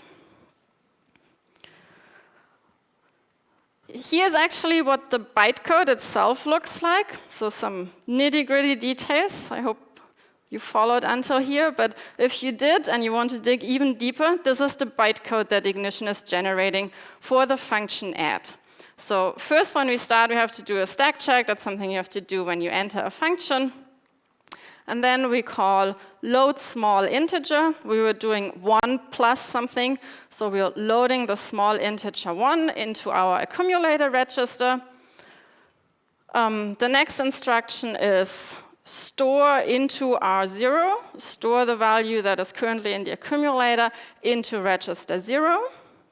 So we have a 1 stored away in this register. And then we do load the property, load this named property of our parameter A0. So A's are the parameters, A0 is the first parameter, that's the object, and we want to get its property. So that's when we're loading whatever the value of that parameter is in the accumulator. And then we do the actual plus operator, the addition. So we're adding the value in R0 to the accumulator, so 42 plus 1. Okay, so that's bytecode for this. It's very short bytecode for an even shorter function. But this bytecode, this is not machine code. So the machine code for this bytecode is what you see on the left-hand side. And this actually runs on for pages and pages, because it's really the bytecode that's representing this maze of instructions in the specification. Like if you're just reading the specification, you'd be busy for quite a while. So, I mean, the specification just for the addition operator. So the machine code that this short snippet of bytecode is translated to is actually pages long. Now, on the right-hand side, these 4 lines are the optimized code for the add function when the add function has always been fed with this one kind of object. Real quick, on the right-hand side, the optimized code. First, we do comp. That's a comparison. We are comparing the maps, making sure we get the kind of object that we're expecting. We're checking the map of the input. If it's not the shape of object that we can work with, then we bail out, we de-optimize. That's our red arrow going back to the slow bytecode. That would get us back to the left-hand long side. If it is the right shape, if it is the shape for which we optimized, then we move the named property value into a register, and then we just add 1 to that register, and we're done with it. So you see the right-hand side is a lot less work, and if you're doing something like this in loops over and over, this really does save up a lot of time for you.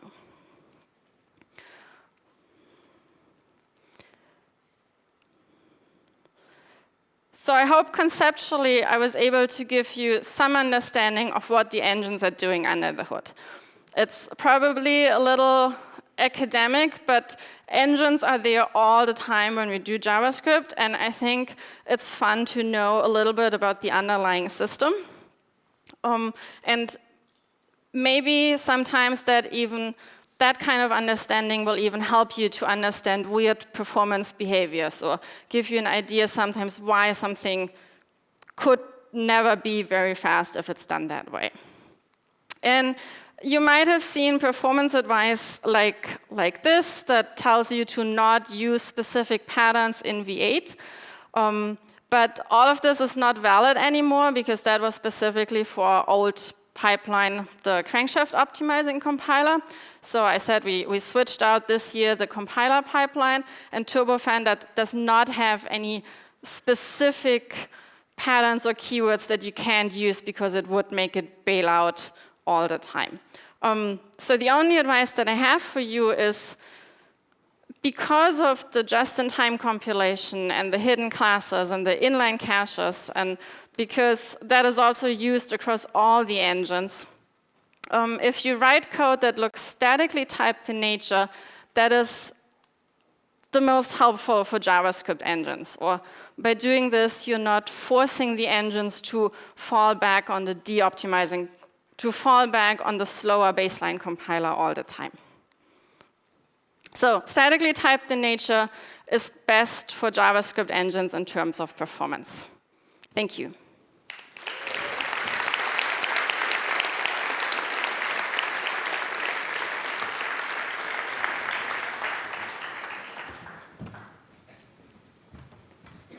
Ooh, the couch. To the couch. To the couch. That was fascinating. I have many questions. The audience had many questions too. Here's one that I lost my questions. Yeah. So one question was, you mentioned especially static type systems at the end. How close are we to letting V8 use some of the type hinting information from stuff like TypeScript or Flow or other systems like that? Is that on the radar at all, or something similar to that? The types in TypeScript or in Flow, they are unfortunately not exactly the same types as the maps in V8. So in Flow, you say only allow objects here that have property A. But just because objects have this property does not mean that they have the same memory layout in V8, because they might have more properties that might even be in some backing store or something like that. But if you do use TypeScript, at least your chances that your code is more in line with what the engine expects are better than if you would write code that you can't even annotate because you're all over the place. So it can't use the information directly, but you're not going to pass in like a string instead of an object sometimes. Right, so that already helps you because TypeScript is then forcing you to write code like that. Is there any work into types that map more closely to the engine types?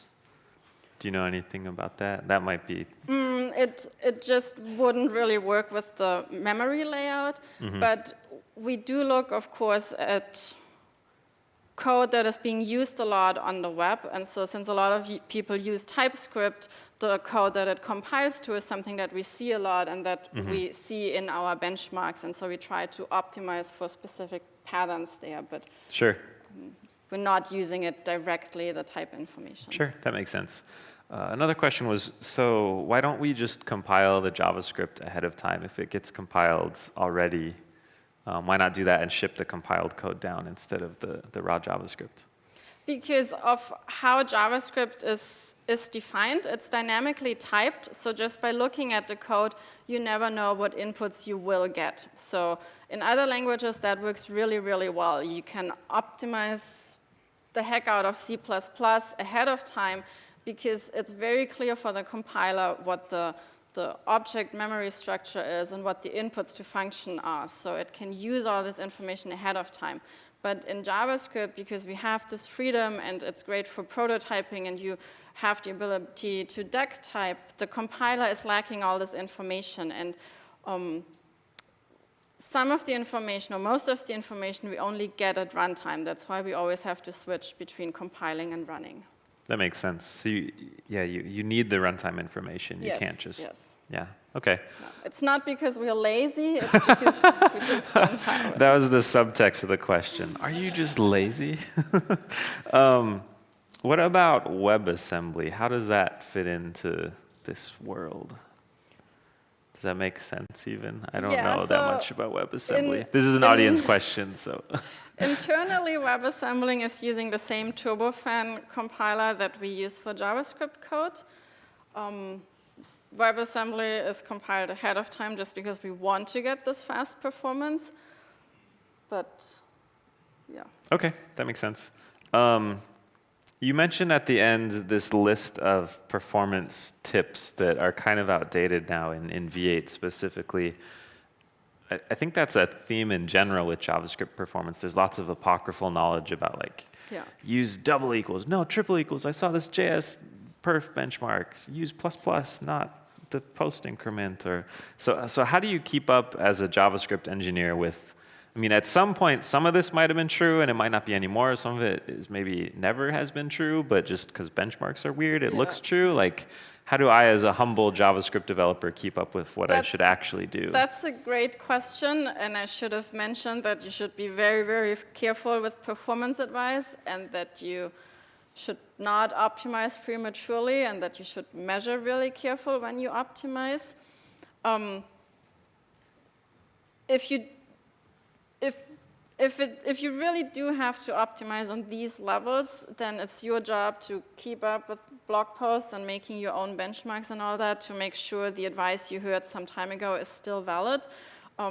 It's also important to point out if you hear this extremely specific engine advice, if something is on some micro benchmark faster in V8, it might actually end up being slower in Safari, things like that.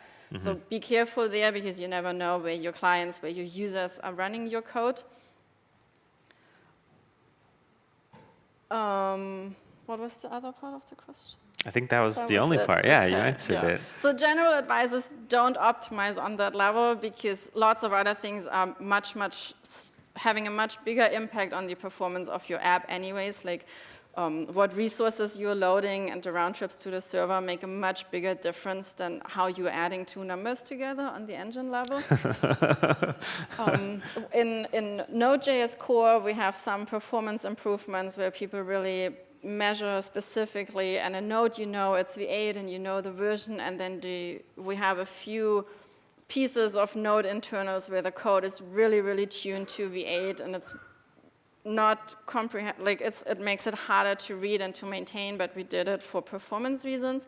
But with those things, it's important that you go back regularly with the V8 updates and check whether this is even still needed, or maybe even slowing it down now. So what you're saying is when I manually unrolled all my multiplications to additions in a for loop, don't do that. Shoot. For your future, you and other developers in your team, please don't. Okay. And for performance reasons, don't do it either. But it looks cool. I think one last question then is, one of the themes I got from the talk was also there's a lot of work happening behind the scenes in the engine to keep track of type information and statistics about how often a function is run. How do you balance the overhead in memory and speed of measuring and keeping track versus the gains you get from doing the more advanced optimization work? Does that make sense? We measure and try out different approaches and measure again. And I think Benedict's talk will go much more into what we measure and benchmark, so I leave that up to him. But awesome. It's always a trade-off, and we try out different things and sometimes make changes and sometimes throw them away. That was a perfect segue. Thank you so much for your talk. That was fascinating.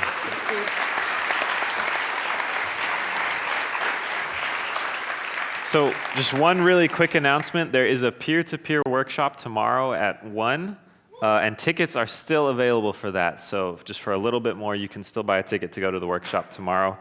And with that, I'll introduce our next speaker. It's Benedict Moyer. I think that's how you pronounce the name. He's the tech lead of the JavaScript execution optimization team at Google. And he's going to talk to us about ES Next performance. Thank you. Hello. Hello, everyone. Unfortunately, my computer decided to turn off. But okay, now we are ready. So I'm going to talk about ESNext performance today, especially the work that we have been doing for like 8 months now in V8 specifically to catch up on performance of modern JavaScript. So first of all, about me, as already mentioned, I work on the JavaScript execution optimization team, which is a complicated name, which basically just means whatever you do after parsing and loading falls into my bucket. I love biking and hiking, and my Twitter handle is bmoira, so Moira was actually correct, by the way. I try something new today, which is not using pictures from everyone else, but only pictures that I took myself. So if that doesn't make any sense, then just enjoy the pictures. This is actually a picture looking down to Buchstein from the Rosstein mountain in Austria, which was a really nice hike. I can only recommend that.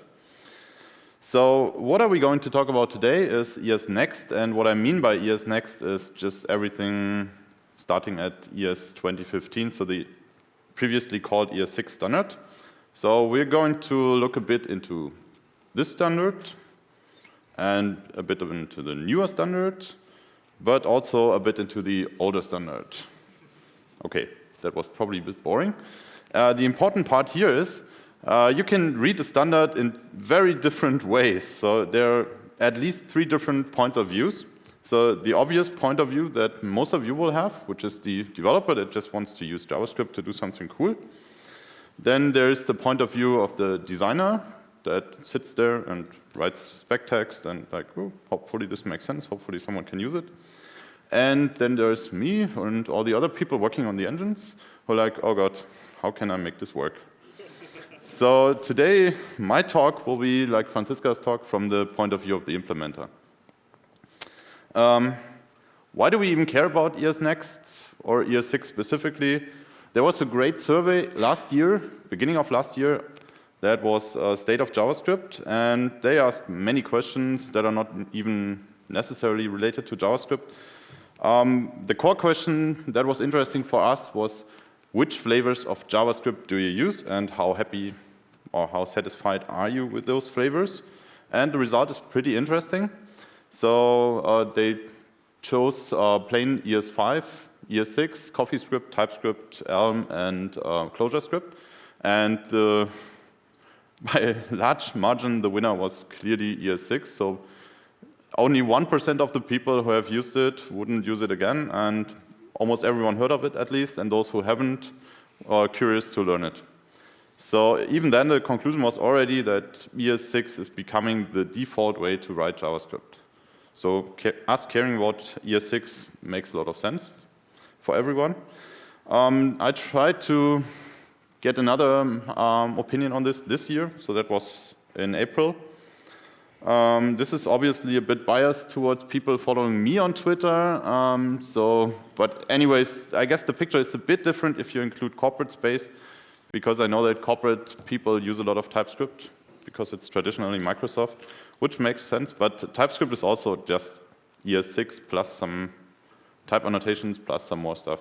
So if you include that together, then you can probably say that no one is seriously writing JavaScript using another flavor.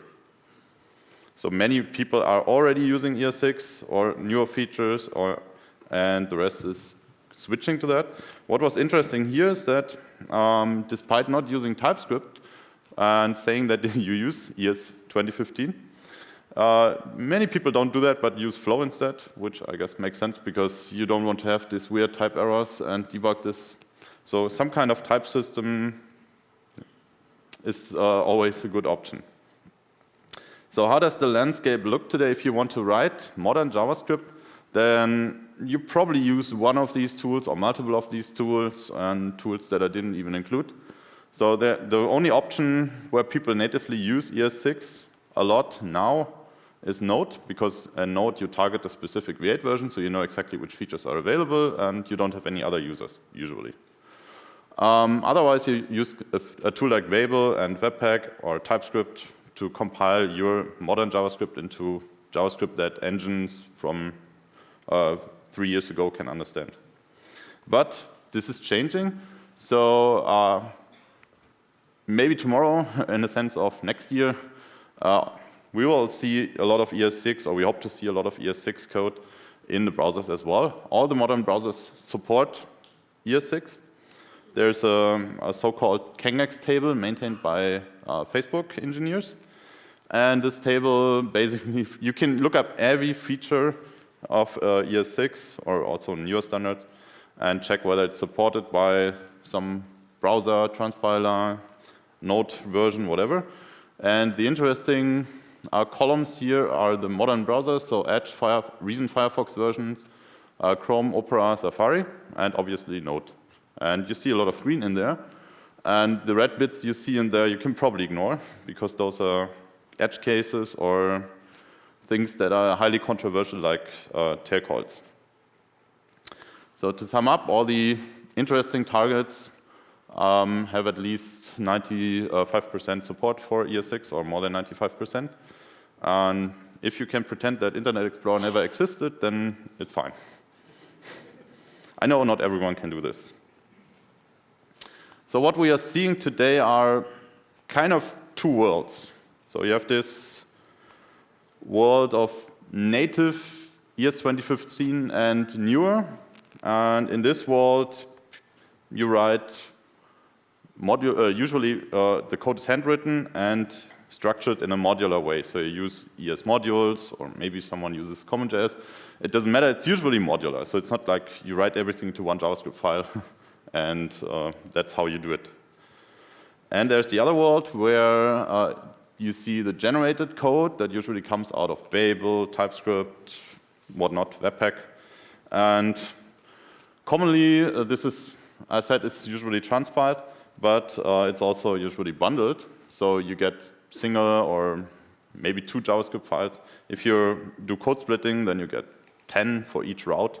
But that's not how you write the code, that's just how the code is generated. And this is most often what we see in Chrome, at least. So nowadays, we focused on the generated code, but in the near future, we'll probably move towards the native code. So let's consider one example. There's a very simple function sum that takes an array or something, iterates over it, and adds all the elements. If you run this through Babel, then you get this out of it. Yeah, I don't know. Looks pretty decent. Maybe, maybe not. So yeah, I know it looks decent because this is kind of what V8 generates under the hood if you write the left-hand side. But if you just exclude all the stuff that you don't care about, then it looks pretty decent. Then you see that there's some iterator involved, and a loop runs until it's done, and you sum up all the values. Okay, so you write the left-hand side, and we see the right-hand side, which basically, if you just count the characters, so no other magic involved, no minifiers, no nothing, then this is already 9x the code that you wrote, which is just one tiny fraction of your code base. So that's meh. So Babel has another mode where it tries to be less spec compliant and doesn't do all this magical handling of the iterator protocol, but tries to be smart. So this is called the loose mode. If you use the loose mode, then you get a shorter version of it. And Babel already tries to be smart and like, okay, if you have an array, then avoid the iterator because it's expensive to call the iterator and call next all the time, but just run over the elements. This is, I don't know, this is not often used. So like half of the time I look at code in the wild, this is using loose mode, but the other half is using default. Maybe because it's not well documented or it's just missing awareness. The problem with the loose mode, though, is if you rely on loose mode, then once you upgrade to native ES6, you have a different semantics, and that might break your code. So this is maybe also the reason why people don't use it. In either case, it's still a lot of overhead, so it's still 6 times the code that you wrote initially. And if this code breaks, you will have a hard time. So if there's a bug in some Babel plugin or some bundler, minifier, whatever, and you have to debug the right-hand side, that's not fun. So you can only debug it most of the time as long as you have source map support. Okay, let's consider a slightly more advanced example. So you write this ES 2017 code using an async function, and you just iterate over an array that you pass in, and you call the functions in it, and they return promises, so you await the results. And yeah, you accumulate that. I don't know. It's a bit synthetic. So let's check what Babel generates for that by default. I had to run it through the minifier, otherwise I cannot even fit it on the slides. So this is the function itself. Don't even try to understand it. It's generator, magic. But this is not all, so there's more. It also needs this nice wrapper around it that turns the generator into an async function. And there's even more, because you also need the regenerator runtime. And usually what we see in the wild is that people also ship the Bluebird promise implementation just in case the browser doesn't support promises. So if you do the math here, that's like you turn 57 characters into, yeah, okay, you get it. So Babel is great, I like Babel, but Babel is not a long-term solution. At some point you need to, Babel is a long-term solution, but transpiling to ES5 is not a long-term solution, so we need to move the baseline further, otherwise, this will just explode. This is only ES 2017 code, so you can probably imagine what happens when we add even more exciting features to the specification. Which leads me to the alarming trend that we see on the wild. On the web, there's this site called HTTP Archive, and they track the average bundle size of JavaScript and also bundles of images and whatnot, but that I don't know anything about. But I know something about JavaScript. And the trend is really alarming. So beginning of the year, we were at 520 kilobytes on average. And last month, we were already at 426 kilobytes of JavaScript. So if you continue this way and you imagine that more and more people use your websites and the internet via mobile devices on probably not ideal bandwidth, then you see that this is not going in the right direction. And I did an experiment. I took 3 simple websites that I built myself. So I know some JavaScript, or at least I followed some tutorial. And then I just checked what is the proper overhead, or the approximate overhead of the transpilers and the bundlers. So this is, the simplest example had 15% overhead, and the worst case I had 30% overhead, which doesn't even account for the fact that there's no proper minifier for ES6 yet. So there's Babely, but Babely is not on par with the minifiers that we have for ES5 code. So this will also change in the future, which probably means that the overhead will then be like 50%. And the important fact here is people always, or I hear a lot of people saying, yeah, but this isn't fine, gzip will take care of this, and it's not that bad. But this is not only about transmitting it over the wire. You also need to parse this. So, and parsing speed is limited in engines, especially if you go to mobile phones that are not high-end. So obviously, if you use the iPhone, that's fine, because the iPhone is fast. But even if you go down to a Nexus 5, which is not even considered a low-end phone in general, the parsing speed almost drops by 2x compared to the iPhone. And this is not even only parsing. You also need to execute a lot of initialization code. Especially if you load a lot of polyfills, then you might not need the polyfills, but you only figure out at runtime that you don't need them. So you still need to execute all the initialization code. Okay, so I promised some interesting pictures. That was not meant to be Alex. So, okay, I was lying. I didn't take the picture of Alex myself. But I took this one. And this is, if you don't take anything else away from this talk, then this one. So JavaScript engines always optimize based on pattern. Franziska already explained the pattern for plus and for property access. All these patterns come at a cost. And every engine can only handle a limited number of patterns. This is not even only true for JavaScript, this is true for most dynamic languages, probably all of them. And a lot of the tricks that we use in JavaScript come from Smalltalk and similar languages.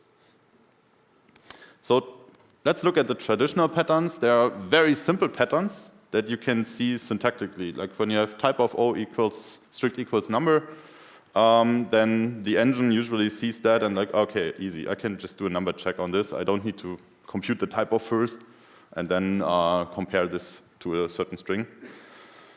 There are the more complicated patterns like integer arithmetic. So if you have plus times whatever and you've only seen integers so far, then you can speculate that it will be the same in the future and you can generate pretty decent code. The other pattern is property access. If you always access properties on the same kind of object, then you can speculate that the object will be the same in the future as well, as Franziska just explained. And obviously for arrays, if you have arrays and you access elements in it and you don't access out of bounds and whatnot, then you can speculate that in the future this will also be the case. So that's what usually the engines do. So these optimization patterns have to be extended whenever we add new stuff to the language. One thing that happened with ES 2015 was iteration. So the language added in an iteration protocol, which is used by for-of spread operator and something else that I forgot now. But this protocol is rather complex. We already saw an example before. Namely this function and how it's compiled to Babel. But you still want to have it as fast as if you write a naive for loop on the array, ideally. So I said this transpiles to this in Babel, and this is pretty good for my use case because this is exactly what we do under the hood, modulo 2 details. So I can just take that code and explain to you what has to happen to make this as fast as a naive array iteration. So we focus on the interesting bits, the try catch and try finally, and this weird iterator closing with a return. Yeah, just ignore it. This is edge case. So just take this code and yeah, let's see what happens. So A is the array A is the object we pass in. We assume it's an array. So we load the iterator, or we instantiate the iterator object by looking up symbol.iterator on it, and whatever comes out, calling it.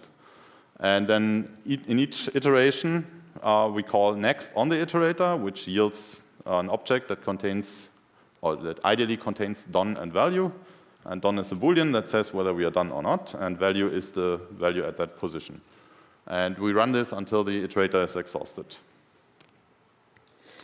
Okay, so this is not completely trivial how to make this fast. It turned out to be really complex, actually, to get this fast, because there are multiple things that need to happen in the optimization pattern to make this fast. So the first thing is we need to recognize that what we are calling here is actually the array the iterator for arrays that sits on the array prototype as defined by the language, and not something that the user put in there. So you can override all of this. The next thing is we need to know that this call to next is actually array iterator prototype next, and not something that the user put in there. Then we need to optimize this, check whether we are done, so whether we exhausted the iteration, and ideally turn this into just a check against the length of the array instead of doing this complicated thing. And obviously we also need to know that step.value is actually just the value that we load at the position of the current index. And that's not all. So the optimizing compiler needs even more information to turn this into awesome code. And because we need to know that the iterator object itself doesn't escape, because as soon as it escapes into other code, we no longer know that all the assumptions that we made are true. So user code can do whatever. You could just say, okay, I start with the iterator, and then I monkey patch next on it and do something else. And all of a sudden, it's no longer array iteration, but you just return random numbers or whatever. And the same for step. If step would escape, then step.value and step.none have probably different meanings than in the case of the array iteration. Yeah, but if you get all of this right, then you have fast array iteration. So comparing this to what you would write naively in ES5, you would have the awesome code on the left and the old style code on the right. And we took, when we started the effort right after Chrome 51, we were like 17 times slower because the initial implementation for ES6 was, just get it running, just have ES6 implemented and then start optimizing and look at the patterns. And as you can see by now, we are almost good. So there are some details that we can still fix to reach parity, but our goal was to get below 2x slowdown so that it doesn't really matter for practical needs. This is also just the overhead of the for loop, so your program probably does more than just iterating over the array. So the 2x slowdown turns into a 1.1x slowdown, if at all, in your code, because you do other things. But there's also, again, a nice picture, by the way. So this is also Kaisergebirge in Austria, really awesome. But there are cliffs. Francisco already talked about this a bit. I will give you a brief overview of what happened when we tried to implement ES6 and ship that in the wild. In essence, whenever you optimize based on feedback, and you speculate that the feedback is still true in the future, then you can always run into performance cliffs. So if you're not careful, or if we are not careful, then you will fall down a performance cliff. So this is not something you shouldn't program to the internals of the VM, but this is something that everyone in this room and everyone doing the spec has to be aware of. So one thing that happened when we went for ES6 and after we declared victory, we are done, and we hope we didn't tank anything. This thing came in the morning in November. It was Matteo complaining that something got a bit slower. So I was like, okay, we can deal with this. And then I checked, 100x slower. So this is quite a slowdown. And it wasn't even anything, the code wasn't doing anything exciting. It was just instance off. And the weird thing is, it didn't repro in Chrome. So Chrome had the same version of V8, but there it was fine. So something weird was going on with Node. Okay. So the good thing is, if there is something weird going on in Node, you find someone, or Node finds someone who looks into this. In this case, it was Ben Nordhus, who did a great investigation and figured out that the problem is actually in V8. Essentially, we decided that there was a fast path for instance of in ES5, and we would like to retain the performance of instance of, despite having the new abilities to monkey patch instance of with ES6. So we said, yeah, okay, as long as there is no added has instance, I'm going to explain what that is, you will get the awesome performance. But as soon as there is one, you get the shitty performance. Okay, so this went on. We figured out, okay, this is this CL that makes instance of work correctly for writable in streams. And indeed, what it did, this was the offending change, just adding the property, adding a function for the instance of has instance property on writable. Okay. So what was the cause of this? ES 2015 added a lot of well-known symbols that you can use to monkey patch certain behavior. One thing that was added is symbol has instance, which made instance of monkey patchable. So you can basically, instance of no longer just blindly walks up the prototype chain and checks if it's there or not. But you can say, okay, if you call instance of and the right-hand side is my object, then please call this function instead. So as said, we had the fast path for this, and we wanted to retain the previous performance so that ES 2015 changes didn't affect ES 5 code that was not using it. Okay, so what we did is we had a global guard to retain that, and the idea is that whenever someone installs symbol has instance property somewhere, then the global guard is disabled. So then you get the slow path. And our assumption was like, yeah, no one is going to use this new feature anyways. Maybe not the best assumption. Yeah, and all further instance of code was taking the slow path, which in this case meant that everything running on node 7 was just 100x slower when it uses instance of. The offending part of the specification is this awesome instance of operator. And you can see we had a fast path for this because this was basically ES5 in essence, and ES6 added this one, which means you need to look up a symbol has instance property on the right-hand side first, and if it's there, then you call that instead. And this lookup is pretty slow if you do it all the time, so we were smart and thought, yeah, we just don't do this unless someone installs has instance. Okay, so we had to repair this because this was not acceptable. And we did it by not using a global protector that just checks on some of these well-known symbols. But instead, we decided that we need a fast path for O instance of foo, when foo is when foo is a known function, and we can constant fold foo symbol has instance lookup during optimized compilation, which basically means we had to turn this one check in our complicated C++ code that just checks, hey, is the global protector intact, into something a bit more complicated that does the appropriate steps at compile time.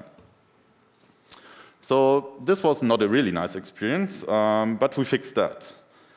But there's more surprising food guns that you can run into. So there's a very simple example, just timing a loop that calls string prototype replace 1 million times.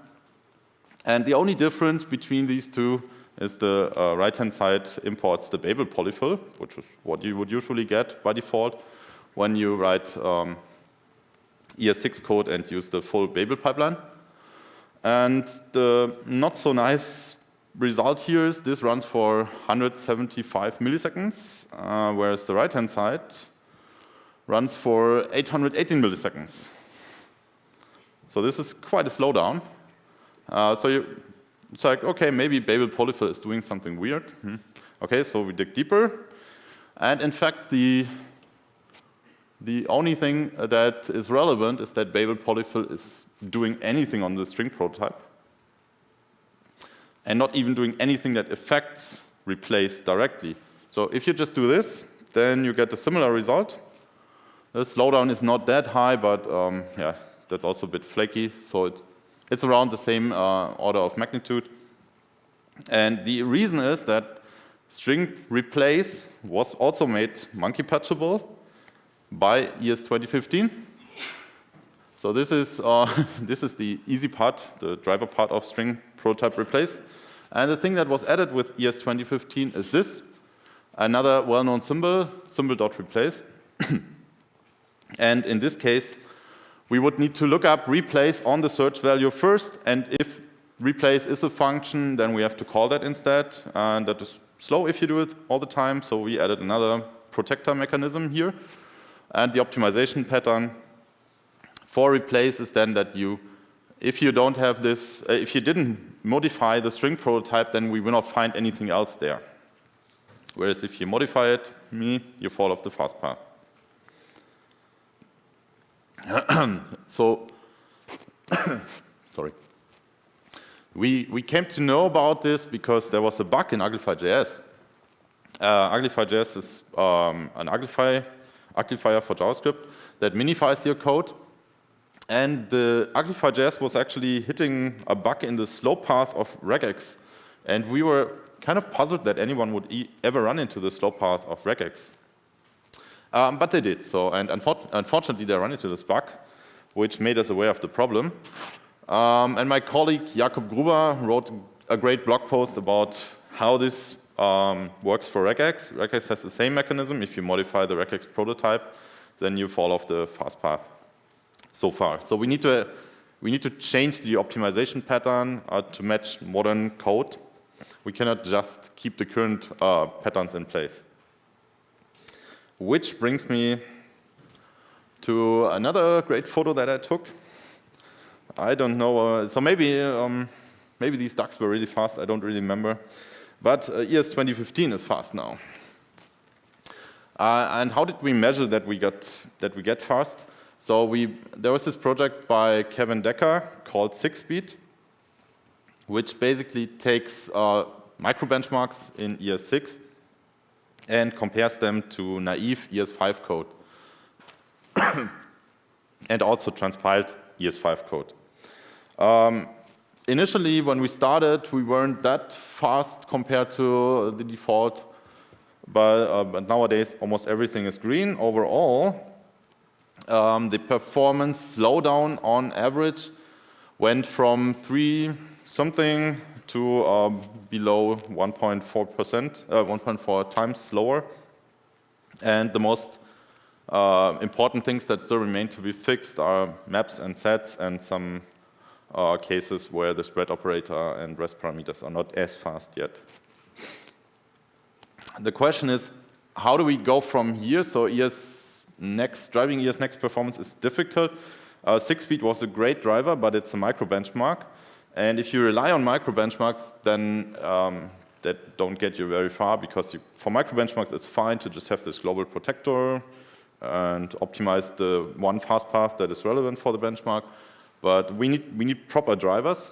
So one observation is we don't yet have a synthetic benchmark for ES 2015 code and more recent code, which has pros and cons. So the good thing is, as soon as there is a big synthetic benchmark that all browser vendors and Node and whatever agree on, it's usually performance gets there usually pretty quickly.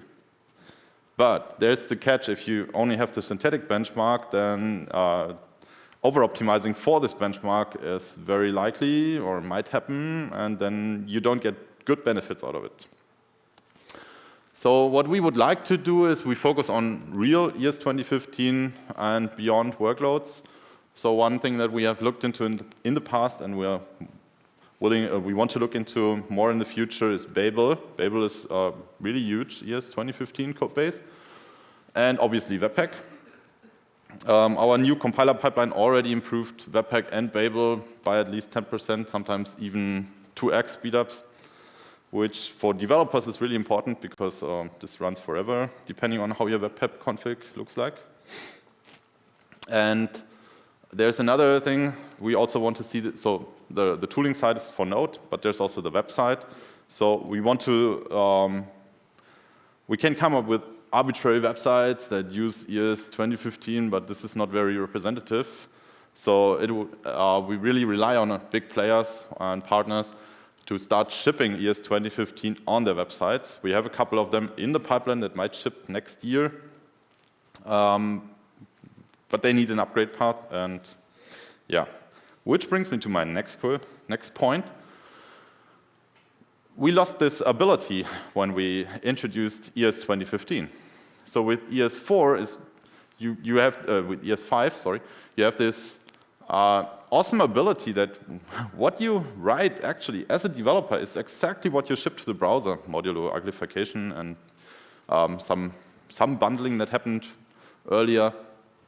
But usually, even if stuff breaks, you could just look at it in Chrome or whatever, in DevTools, in whatever browser you want, and you can even fix it or easily see what's wrong. And the performance that you observe when you test it without all the machinery behind it is probably very close to the performance that the user has, because your code is simply the same. You don't transpile it.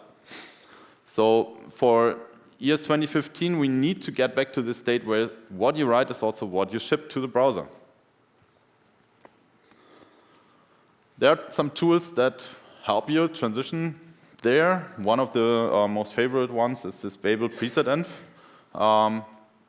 where you can just specify, so you can just use this Babel plugin, and then you can just specify, okay, I want to support the latest 2 versions of every browser, and for Safari I want an exception because I also need to run on Safari 7. This is an awesome tool. It automatically picks the right Babel plugins for you, depending on the environment that you specify.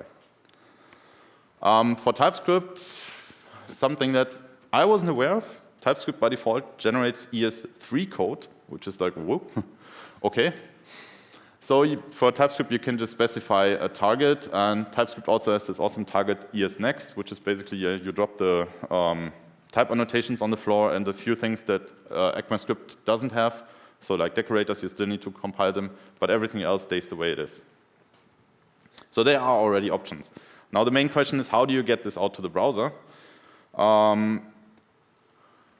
If you're lucky, you don't care, because you have an intranet application and dedicated clients, or, I don't know, other options. But usually you have to care about old browsers, hopefully not Internet Explorer, but at least something that is not as new as released this year.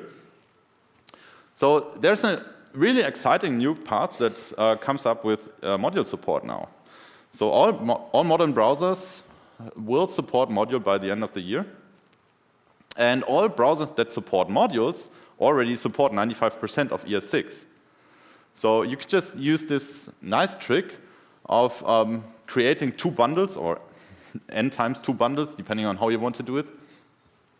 And for new browsers, they will just use the script type equals module and load whatever is in there. And old browsers don't understand type equals module, and they go, I don't know, I'll skip over this. Okay, and the new browser understands no module, which means it will skip over the first script.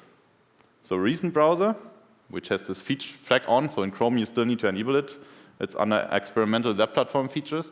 A new browser, like Chrome with this feature on, will load new.js as module, and an old browser will load old.js as script. This is one way to do it. You don't need to do user agent sniffing, like what was discussed before. User agent sniffing, I would even strongly suggest not to do this, because you don't want to deal with all these weird V8 versions out there. You cannot trust that. So V8 is not only in Chrome, but also in UC browser, Samsung browser, Opera, whatever. And the user agent strings, you don't want to do this. So if you want to upgrade to ES 2015, this is a good opportunity. Which brings me to my last topic. We have this V8 language survey that we sent out 2 months ago. It's still waiting for people to add comments. The idea is that we can do a lot. We can make everything fast. So we can, in the end, if you want to, every optimization pattern is theoretically possible, but not all of them make sense. So we want to try to get a feel of what the upcoming features, which of them are important, and where we should invest most of our time. So if you haven't done yet, please take the survey. Yeah, and that's mostly what my talk was about. So main takeaway, engines always optimize based on patterns. Optimizing the full language doesn't work because of the specification. This is just, the language is just so complex. So you always, if you really want to get good performance, you always have to optimize based on patterns. The patterns have to be extended whenever the language changes. We are working on that, and other browsers are working on that too. And yeah, please don't consider ES5 as the long-term goals. We need to move one step further and go to ES 2015 as the baseline. And that's it for me. Thank you.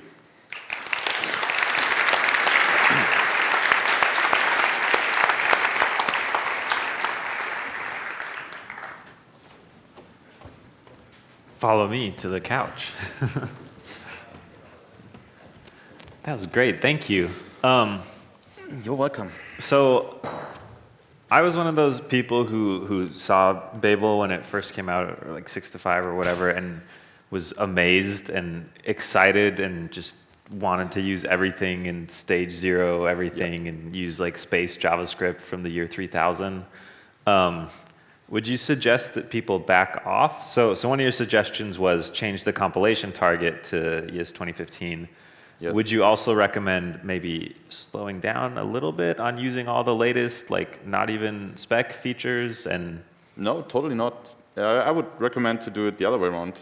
Do more of this. Okay.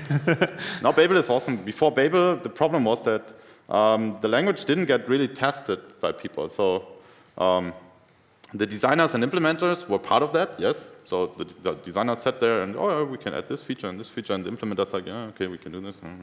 Sure. Okay, but no one ever used this. So in the end, we had it in a browser, and then people were like, oh, how do I use this?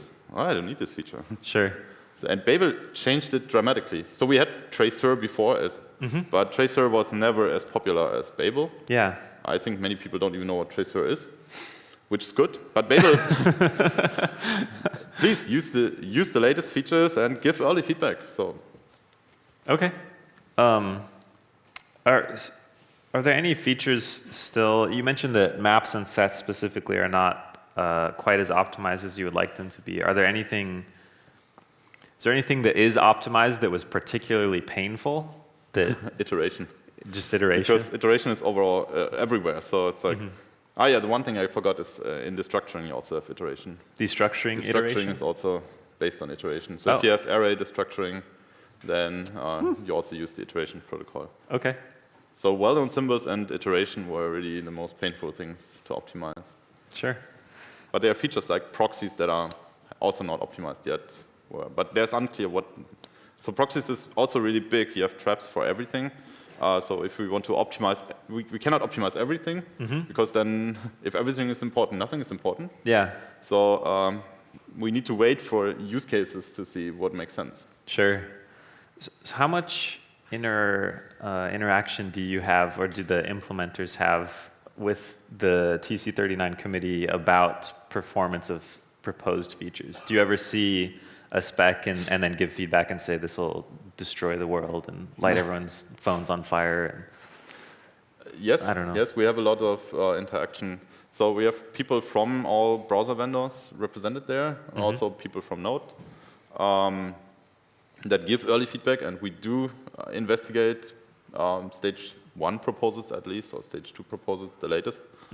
Stage 0 is like, yeah, okay, let's see, let the dust settle and see where it ends up. Sure. But yes, we do give early feedback, and there's also a requirement to have 2 implementations before it moves on to stage 3 now. Oh, interesting. I didn't know that. So you have to already have experienced how it'll be to implement it before it gets officially in the spec. As I demoed, it's not about, so just because it's implemented in the engine doesn't mean it's fast yet. So. Yeah, that makes sense. Well, great. That was a fascinating talk. Thank you so much for speaking. You're welcome. Thank you. Really enjoyed it.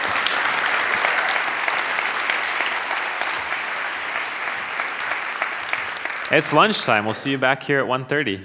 Have a good lunch.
Welcome back from lunch, everyone. Welcome back to Web Rebels. We have several excellent talks lined up. The first speaker after lunch is Jan Krutisch. He is a musician, a digital artist. He's a web developer at, I want to get the name right, so I'm going to read it.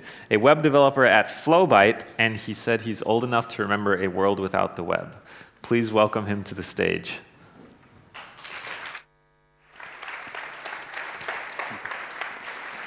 Thank you.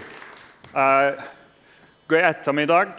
My name is Jan, and I'm going to talk about talking to synthesizers to make synthesizers better. But since we all just had these enormous portions of lunch, need to find my clicker. There it is. I'm going to start with a demo. And this might take some time to set up. Let's see how it goes. So I'm going to stare at my screen here. I'm sorry for that. So can you all see this? Great. So this is the software I wrote. And what I'm going to do now is I'm going to load some samples onto the synthesizer I'm going to play in a second. And this will be really complicated because it's really small to see, and also I'm a little nervous. Come on, get dragged. And drop that one there. And come on. Jesus Christ, this is hard. Yeah, sorry about that. Come on. I really suck at this. You know what? Screw it. They're already in there. So now I can send these over to my circuit. For that, I have to connect to it. Let's do that. Sorry, sound man. And now I can send it over as soon as my mouse finds the right button. Unfortunately, this takes some time because this is not the fastest protocol ever invented. So I have a little bit of time to tell you how I ended up working on this project. So in 2015, a group of people, including me, organized the Web Audio Hack Day at Scotland.js. And we brought in a real nice group of people, including people like Paul Adeno, who's doing all the web audio work at within Firefox, and Stuart Memo, who did the first web audio talk ever, and Jan Monschke, who's part of the Nested Loops and gave another web audio talk at JSConf.eu. And when we were sitting together there and talking, we thought, hey, wouldn't it be a great idea to have a place to be able to talk all the time? And so now there's a web audio Slack. If you want to join it, please come to me afterwards. I forgot to put the URL somewhere. And it's a really great place with lots of implementers there, with lots of developer advocates there who know a lot, and also a lot of people who are actually working on the thing. And a few months after we created the Slack, someone just messaged me on Slack and said, hey, I have this job posting. Can I put it on here, or is that kind of inappropriate? And I said, what's it about? Yeah, we want to do this MIDI web audio experiment. I'm from Novation, by the way, the synthesizer manufacturer from the UK. And I said, well, that's interesting. Let us talk. And so we talked, and here I am. And we're almost done. So let's see. I'm sorry, but I wanted to show the actual process. I could have cheated there as well, but that would be kind of lame. OK. So there you go. In theory, wait, why isn't that working?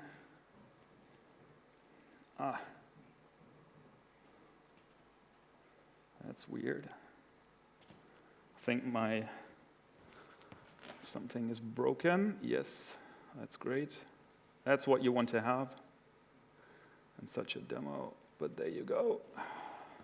Right. This is working out fine.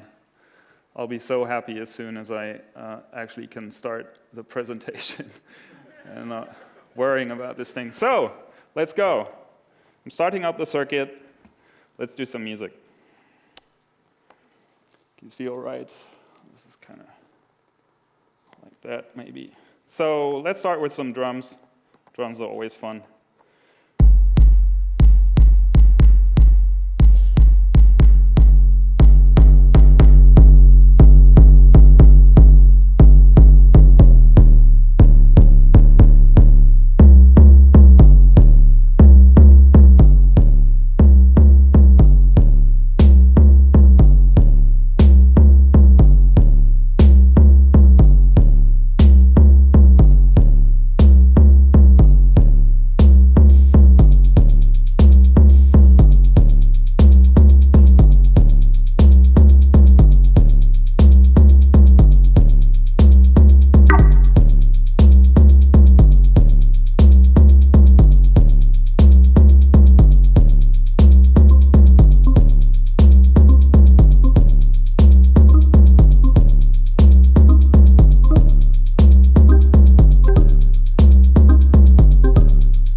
Thank you.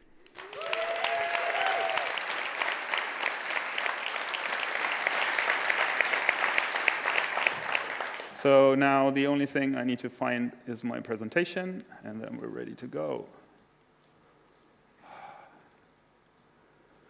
This is so hard. Okay, so how do you talk to a synthesizer? For that, we have to go back a little bit in time, and with a little bit, I mean to the year 1983. So just out of curiosity, I can barely see you, but who in here is born after 1983? Just a show of hands. That's always kind of impressive. So, I mean, I was 7 at the time. That's not. Anyway, I probably didn't care that much for that stuff. So we're talking about MIDI, and MIDI stands for Musical Instruments Digital Interface. And it's a standard that has been put out by the MIDI Consortium, which was like a collection of synth manufacturers back in the day. And it still is at version 1.0, which I find quite interesting. It has been amended a few times, but the core never changed. MIDI, when it was originally devised, looked a little bit like this. Sorry for my poor drawing skills. So you might have a computer. They looked kind of clunky back in the days. And you have a MIDI interface, and the MIDI interface has an input and an output, and you can connect the output to an input at a synthesizer, and you would use these cables, like if you remember that kind of connector. Who remembers this? Okay, a lot of people. Like this is I think it's called the Dean connector, and it was used in stereos a lot during the 80s. Just real quick. Okay, so, and every one of those connections is actually unidirectional. So to have a back channel, you would actually have to use a second cable. And then there's this other interesting thing which allows you to daisy chain MIDI devices. So there's a through connector, which is basically an electric copy of the input. And you can connect that to the next synthesizer. So you can basically have as many synthesizers as you want. At some point, signal runtimes will be an issue, but you know, not so much really. Nowadays, MIDI looks a little bit different. The connectors are all there, and many synthesizers, including this one, have them. But most of the time, you're just connecting a device like I do right here via USB. It's just simpler. It works directly without having to buy an expensive sound card with a MIDI interface or something. So people usually do that. MIDI is a serial protocol. Keep in mind that 1983 was just 1 year after the C64 has been released. So just think about what kind of computing power we're talking about. So this is a very simple protocol. You will see in my descriptions that it's really from a different time. It's a serial protocol. It operates on bytes, surprisingly. And there are two different types of bytes. One is a command byte, which starts a command. And the other one is a data byte. And the difference between those two is that the command byte has the uppermost bit set. Now, that in turn means that every data that you put into MIDI is 7 bits. That's a bit of a bummer. It's going to haunt us later on.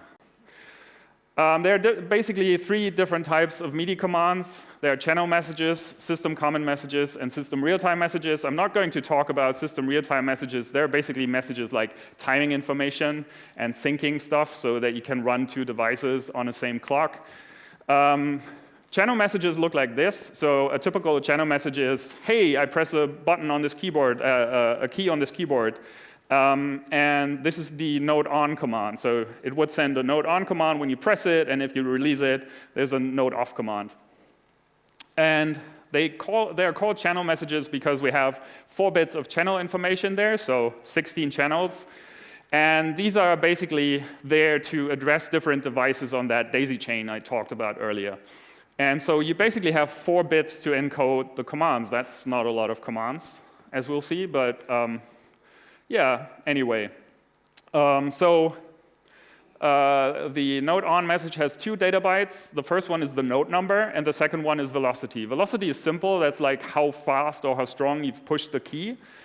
So it's a form of adding expression. And the node number is basically half tones coming from a very low C. So you would start with the C, that's a 0, and then you have the C sharp, which is a 1, the D, which is a 2, and so on until you end up with 12, which is the next C, 24, the next C, 36, the next C. If you know nothing about music, that probably doesn't make any sense to you.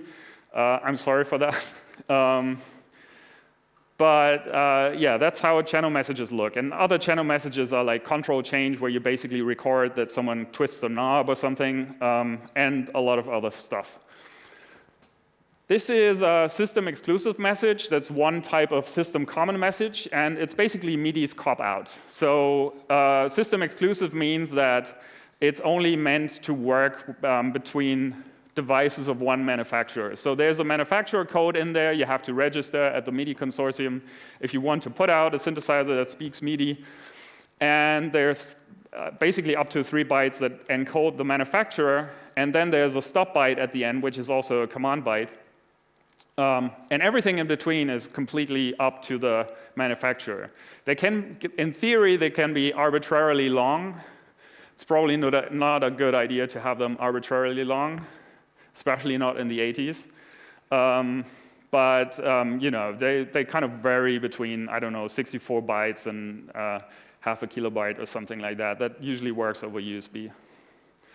And now, if a synthesizer manufacturer like Novation puts out a new device, there's like, what do we do with the user data that the user creates on the device? Like, I created this improvisation, and if I want to save it, I can save it on the device. But what do I do with the data then?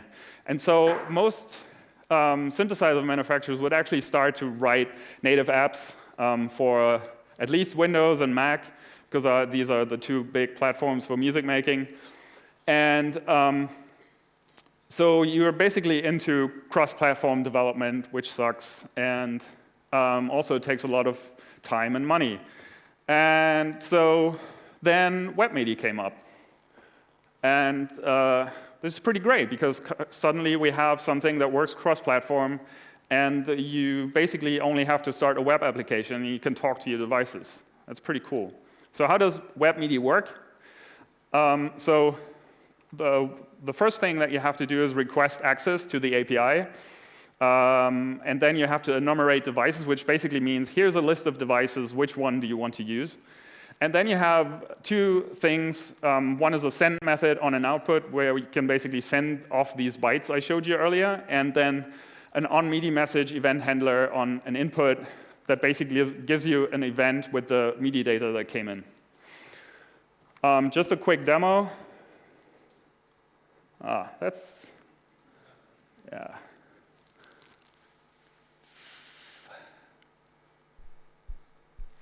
And you can hear nothing. Why is that? Because it's very low, obviously. Because I turned down the filter. Makes sense. Woohoo!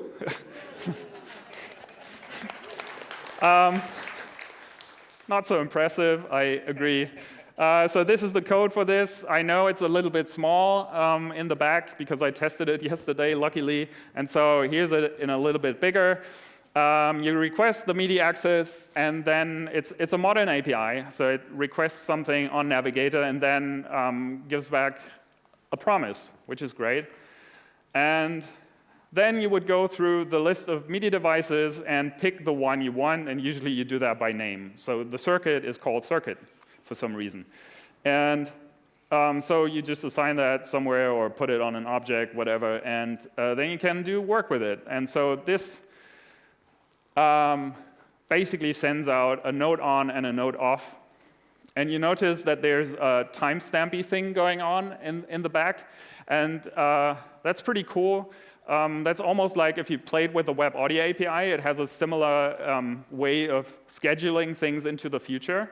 And the reason this exists is basically because you want to be able to schedule events at a very precise moment. And if we would use something like set timeout, that's basically not a very precise way of doing it. So what you would do if you would, for example, build a sequencer, you would have a callback that you would call regularly on a set timeout and then schedule the next few events into the future. And you do that with performance.now, which is a very high precision timer thing that's, I think, relatively new. The next thing I want to show is something I've built for JS OnConf this year, and it's a very stupid thing. But I like to show it because this is another interesting MIDI device that I recommend to everyone who wants to go into web MIDI stuff, which is the Novation Launchpad Mini. It's about 100 euros, roughly, $100 as well, I guess. And it's basically a matrix. It's 9 by 9 minus 1. And it allows you to, so if you press a button, it will send a MIDI message to the computer. And if you send a MIDI message from the computer to the Launchpad, it will light up the LEDs in a color you can specify. And so this is, I'm really good at Minesweeper, obviously. So, so this is basically Minesweeper on a MIDI device. And yeah, I don't want to go into that too much, but if you want to play it, come to me afterwards. It's really fun. It's also really weird to play it this way. And this is just this is one of the things I can really recommend, because there's tons of things you can do with this that are not musical. That, you know, even if you're not into music, this is really fun. And there are a couple of other devices that are kind of generic in that way as well. So that's something really, really good. So the first thing we wanted to do is, that was basically our prototype, is sessions are, in circuit parlance, they are the songs, basically. And we wanted to have a possibility for people to back up their sessions. And so I got documentation from the Novation guys, and the protocol looks a little bit like this. Again, sorry for my stupid drawing skills. So you have a sysx message that you send to the device, and that basically says, give me the memory contents from this and this address and this length. And the device would think a bit about this and then send something back that says, hey, I'm going to send you this data. Get ready. And then it will send the data. And at the end, it will send a checksum. So the way this works is there's a bootloader mode on the Novation circuit that kind of allows you to arbitrarily write and read from memory, flash memory, which is kind of scary. And these are not the real numbers. I was not sure if I was allowed to pull them, to kind of publish them. So don't take your circuit and try this out. It will break horribly. But it's basically like that. So you have just different pieces in memory. One of them is the patch memory sessions, some DSP code for the synthesizer, and then the samples. And so you look at this memory map, and you kind of know what message to send to the device. So checksum. Checksums are great because they allow you to check that you actually downloaded the right stuff and it actually came back as you wanted it. For some time, we had really ugly problems on Windows because, unfortunately, I hate to say it because I'm not as anti-Windows as I used to be, but the MIDI drivers on Windows are really broken. And so they were just inserting random bytes into my MIDI messages, and for some reason, the checksums weren't adding up. So checksums are a good idea, but we have a problem because the checksums are on the original flash content that I was requesting, which is understandable because the microcontroller in here is not very powerful, and so doing it on the MIDI messages would be kind of hard. But we have this problem because I don't know if you remember, but MIDI is 7 bits. And it's not like the programmers of the Novation circuit would only use 7 bits in their flash memory. That would be like 12% of wasted memory. Who would do that? Is that even correct? I have no idea. So we have to do something about it. So we have to do some sort of 8-bit to 7-bit conversion. And obviously, this is a problem that existed for a long time. So Korg invented something in the 80s, and that's the Korg 8 to 7-bit conversion. And it looks a little bit like this. So you basically cut out the uppermost bit of every byte from 7 bytes, and then assemble them into an 8th byte. And so now you have 8 bytes that are 7-bit. One thing I like about this animation, I was shooting that yesterday morning in the hotel room, and the sun was coming in. And if you look closely, you can see the sun moving. It didn't take that long. But I kind of like that. So the checksum algorithm is CRC32. So you don't want to implement that yourself. So you're looking for the right library. I found it. I had to patch it a little bit, but it works. Important is to kind of choose the right polynomial. That's like a starting value for the CRC32 algorithm. Don't force me to explain CRC32. I'm going to fail.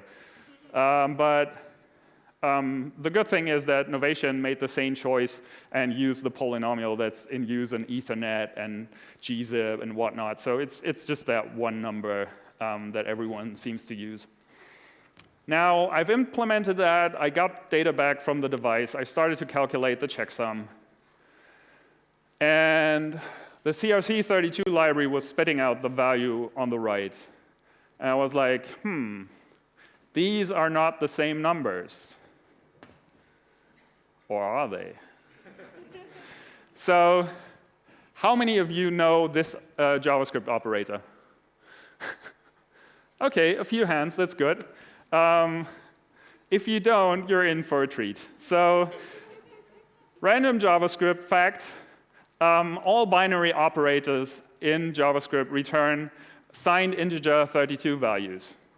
You can't do nothing about that. That's just the way they work. So if you do a binary or you do a bit shift, or anything like that, you end up with a signed integer 32. And as soon as you come to the place where like the last bit is set and then you run into negative numbers, you will end up with negative numbers. Of course, this is not true. Because there's the unsigned shift-right operator. And you can use it to convert an assigned value into an unsigned value by shifting by 0 positions. It works. I mean, I didn't want to do that by hand, so it was cool that there's an operator for that. So I had my checksum. It was correct. I could download the whole thing from the device and then store it on the server. We published our first prototype. Everything was fine. And then we started to work on sample upload. And this was interesting because users that bought this device didn't know that this was possible, which is kind of cool. You know, you have this device, and there were like 64 drum sounds on them, and they were pretty good, but nobody knew that you could actually exchange them with your own stuff. So that's pretty great. The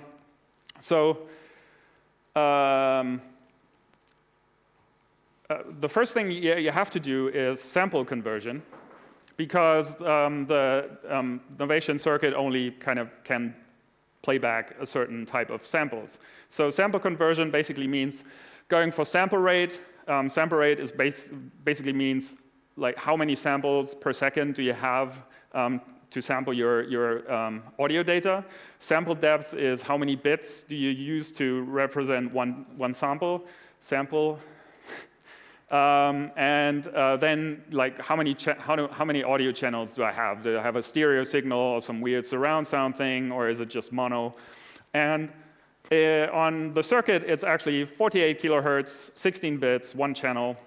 And we thought about, like, how do we do that conversion? Do we want people to, like, upload it to a server, and then the server has to send it back, and that's a lot of data, even though samples are small, but luckily, we have web audio. So to actually be able to pull this off in web audio, you need a few things. So decode audio basically allows you to decode everything that comes, that the browser is able to decode. So it's MP3, WAV files, and a few other things. And you can just drop them in there, and you will get back a so-called audio buffer, which is just a sample placeholder for the web audio API. And then a very cool thing is the offline audio context. So the audio context is basically the root element for everything web audio, and the offline audio context actually allows you to render audio without outputting it to the sound card. So you can do offline rendering, which is a lot faster than doing it in real time. And also, in the end, you just have another audio buffer that you then can use. And buffer source is just the element on the web audio API to play back a sample. And at the end, you have an audio buffer, and that's like 32-bit floating point or something. And converting that to 16 bits integer is like, that's simple. I can do that. And everything else is handled by the web audio API. So no caring about how many channels, which sample rate, all of that stuff is handled already. To write samples to the circuit, you actually have to like adhere to the memory layout of the sample block. And so for some reason, channels, the bits used, the sample rate are in there, even though it can only play one variant of that. But it's in there, I don't know. It's probably their generic sound engine. And so you would have to write all these fields and then just add the PCM data, which is basically the raw sample data in 16 bits. And this is basically my last lesson for today. How many of you know about data view, what it does?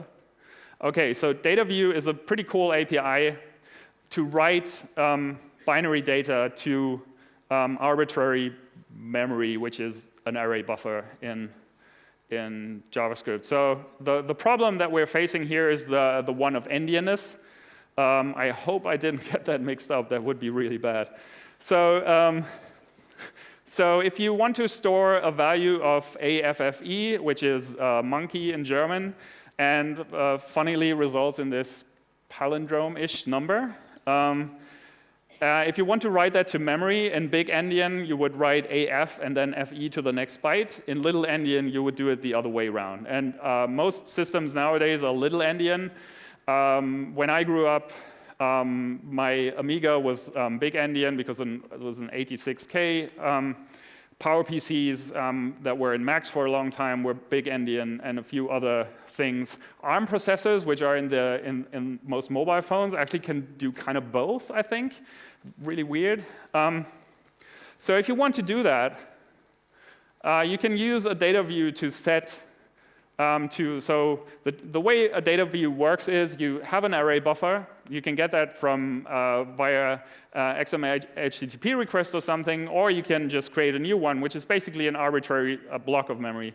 And then you can create a data view on it, and then you can use a few functions like set uint32 and just set a certain value into a certain position in your buffer.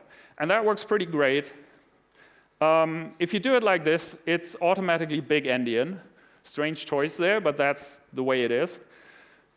And if you say comma true, it writes little endian. And it's really important to have a way to do that. You could do that by hand with like bit mapping and stuff like that. It works, but it's really cool to have an API that does that. Because if you would do the other thing that comes to mind if you're working with binary data, which is just using a typed array, the problem with typed arrays is because they are meant as a performance thing, they are actually bound to the hardware architecture. So if you're on a big endian system, a typed array will actually be big endian. And if you're on a little endian system, it will be little endian. So these are not the same things. So yeah, care about data view. Some metadata before I close out. There's one thing I really loved about this project, and that was not like the bit wrangling and all of that stuff. That was more like when we put out a new version of the software, people just throw love at us, and that's so amazing and so motivating. That seems to be something that is very unique to the music scene, I think. Everyone is so friendly, and everyone is so grateful for delivering stuff to them. And that was basically what kept me going on this through hard times and through all this struggle, because it was so great. We have a Facebook group where it's called Circuit Owners, and they are just throwing love at us every time we release something. There's a lot to be done. We want to make the app better. We want to add new devices to it. And it's a real fun project, and we are actually looking for people who want to join in. I can't make any promises on when this will happen, but if you're interested in that, let me know, and I'll keep in touch. One last thing, because I was told to do so by my colleague. So if you are doing Ruby and Rails development, and you always kind of wondered why there isn't a greenkeeper for Ruby, there he is. It's us, devfoo.io. Thank you very much.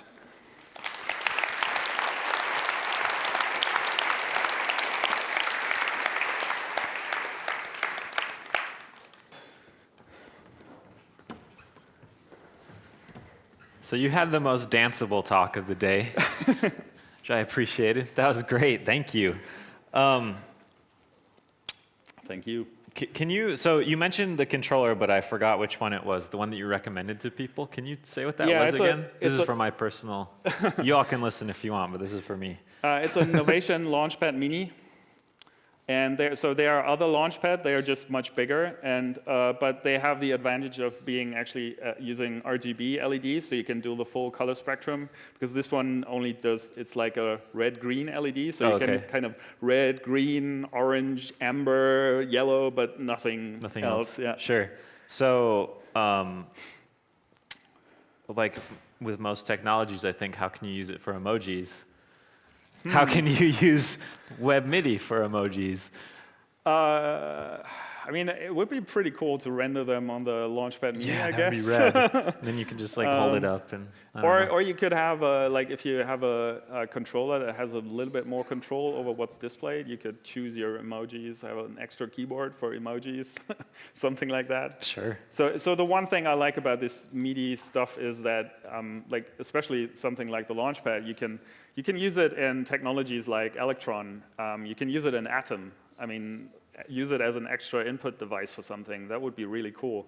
I haven't been doing that, but it's like your Vim clutch pedal could be your MIDI controller. Exactly. That's cool. There are foot controllers that speak MIDI, by the way. Oh, yeah. All right.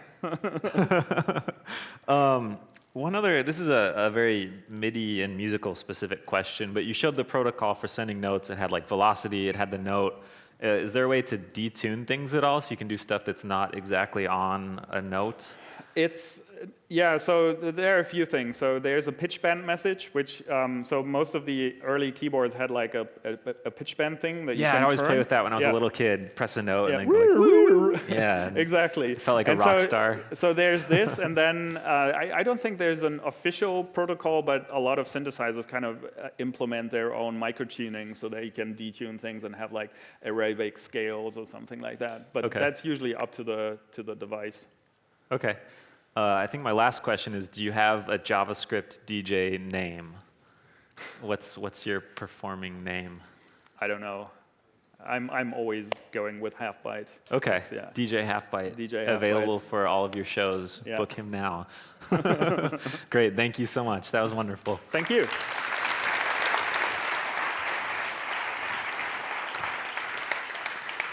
Our next speaker is Jana Beck. She is a front-end developer. She is an expert at data visualization, and she's here to teach us all about generator functions. Please give her a round of applause.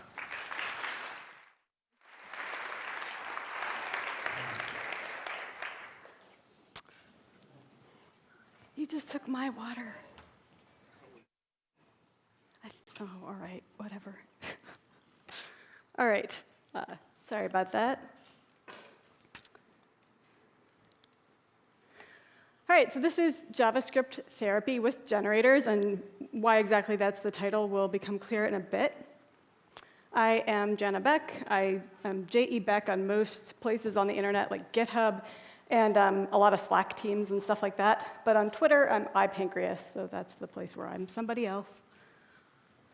And this slide deck is online at janabeck.com, JavaScript-therapy. So since the Wi-Fi is great, if you want to follow along, feel free to. And there are some interactive slides, so you may find that fun near the end.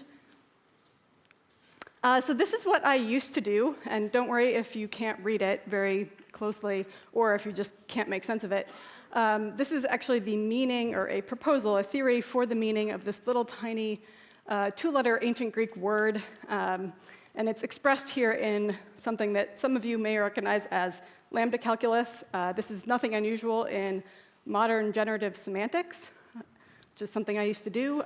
Along with some collaborators, we theorized about the meaning of words and then published our theories in peer-reviewed journals. If this is still what I was doing, I probably wouldn't be talking to you today. What I do now is build applications, mostly data viz intensive applications and tools. And the tool sets that I use are D3, React, and Redux. That's like the main three things that I use a lot. So why am I telling you this? Well, I threw up that weird lambda calculus because those of you who did recognize it are probably the functional programming superfans in the room. And you probably won't be surprised that having this background in linguistics, I haven't found functional programming concepts difficult to pick up now that I'm working as a software engineer. That's been like one of the easier roads for me. But like 2015, I ran into something that was harder for me to pick up, and that was generator functions. And a big part of the reason it was hard is because generators are about concurrency, and that's not something that I had ever run into before in programming. JavaScript is single-threaded, as we'll talk about. And so this was just tough. And a little bit more context about when this happened and what the context for it was. So I said it was about late 2015, early 2016. I'd been working at this company, and I was leading a refactor of 2 React applications that they were greenfield React applications in late 2013, which was quite early for React. And at that time, Flux and later Redux weren't really being talked about as state management solutions. And even React Router may have existed, but it wasn't as widely adopted. And we had picked a different routing library that wasn't very well suited to the declarative style in React. So our application had this homegrown state management solution that had gotten messy and out of hand, and it had this really messy routing. So we decided to do this big refactor and added in Redux and React Router, actually, at the same time to simplify all this and kind of bring bring ourselves back up to speed with the rest of the environment at that time. But as you may kind of remember, at that time, or at least it feels like it to me, that's when all the ES6 stuff was really hitting. Like I remember the React docs were starting to use ES6 in the examples, and I was working at this tiny startup, and we hadn't really had a time to catch up with all that stuff. So at the time, I found it pretty frustrating. And when I was leading this refactor to put Redux in, we had to evaluate the tools that we'd need to use to handle asynchronous flows in Redux. And so at the time, that was a choice between Redux Thunk and Redux Saga. And Redux Saga is a library that uses generators under the hood, but it also makes you write generator functions as a user of the library. So just at the point of trying to make this decision, I had to figure out this generator thing. And so as I sort of explained, like all this ES6 stuff is landing, and I'm trying to just pick the right tools for this project, and now I have to learn about generators. And this was my moment of this phrase that's been dropped a couple times this conference already, of JavaScript fatigue, right? And I think that people get a little bit like over dramatic about this sometimes. It's like, maybe even at this point, like, we're all tired of the medium think pieces, and like this is the reaction that we're having. Like JavaScript fatigue, come on, guys. And that's kind of what I think, because it's fantastic that we're getting these new language features, and like our tool set is expanding, and the fact that we're all complaining about having new stuff to learn is kind of silly sometimes, I think. We have constant let now, and computed property names, and fat arrow functions, and destructuring assignment. And that's just like a brief list of some of my favorite of the new features. Obviously, this screenshot, which I think is from the Babel website, is not even, like I couldn't even fit it all in. So it's a long list, right? And it's not just JavaScript changing itself. The tools are changing too, and that's actually, it's deeply interconnected, right? Because some of the tools are actually there to help us write future JavaScript now, like Babel, as we've already, we've seen some discussion of that today. And some of the tools are there to try to make JavaScript into a different kind of language, make development better and more bug-free, and that's things like Flow, right? Changing JavaScript into a statically typed development environment. And some of the tools even are doing a completely different thing, reducing sort of contention and nitpicking in code reviews. And here I'm talking about Prettier, which I've just been shocked at how this was released, I think, January of this year, and it's just gotten wildly popular at this point. So again, like, so what? JavaScript fatigue, maybe not that much of a problem. And that's kind of what I think. Maybe we should just not be doing the medium think pieces. Maybe we should be just kind of saving that as something that you vent about to your therapist. And so let's do that, only let's do it with a computer therapist.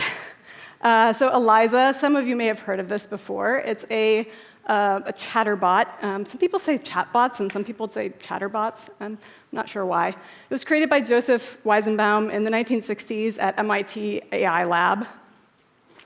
And so here we're going to see a little bit of Eliza talking to us. So she's a good therapist. She starts by saying, please tell me what's bothering you. And I tell her JavaScript. And she asks me if I feel strongly about discussing such things. I say, no, not really. And now, apparently, I'm being negative. And I tell her that's not really fair. This is interesting, she says. Please continue. You're projecting your negativity onto me, I accuse her. Do you sometimes wish that you were projecting my negativity onto you? Which is just, wow, that's... And I just say, no, you're crazy. So now I'm now back to being negative. And I tell her she said that already, because she did.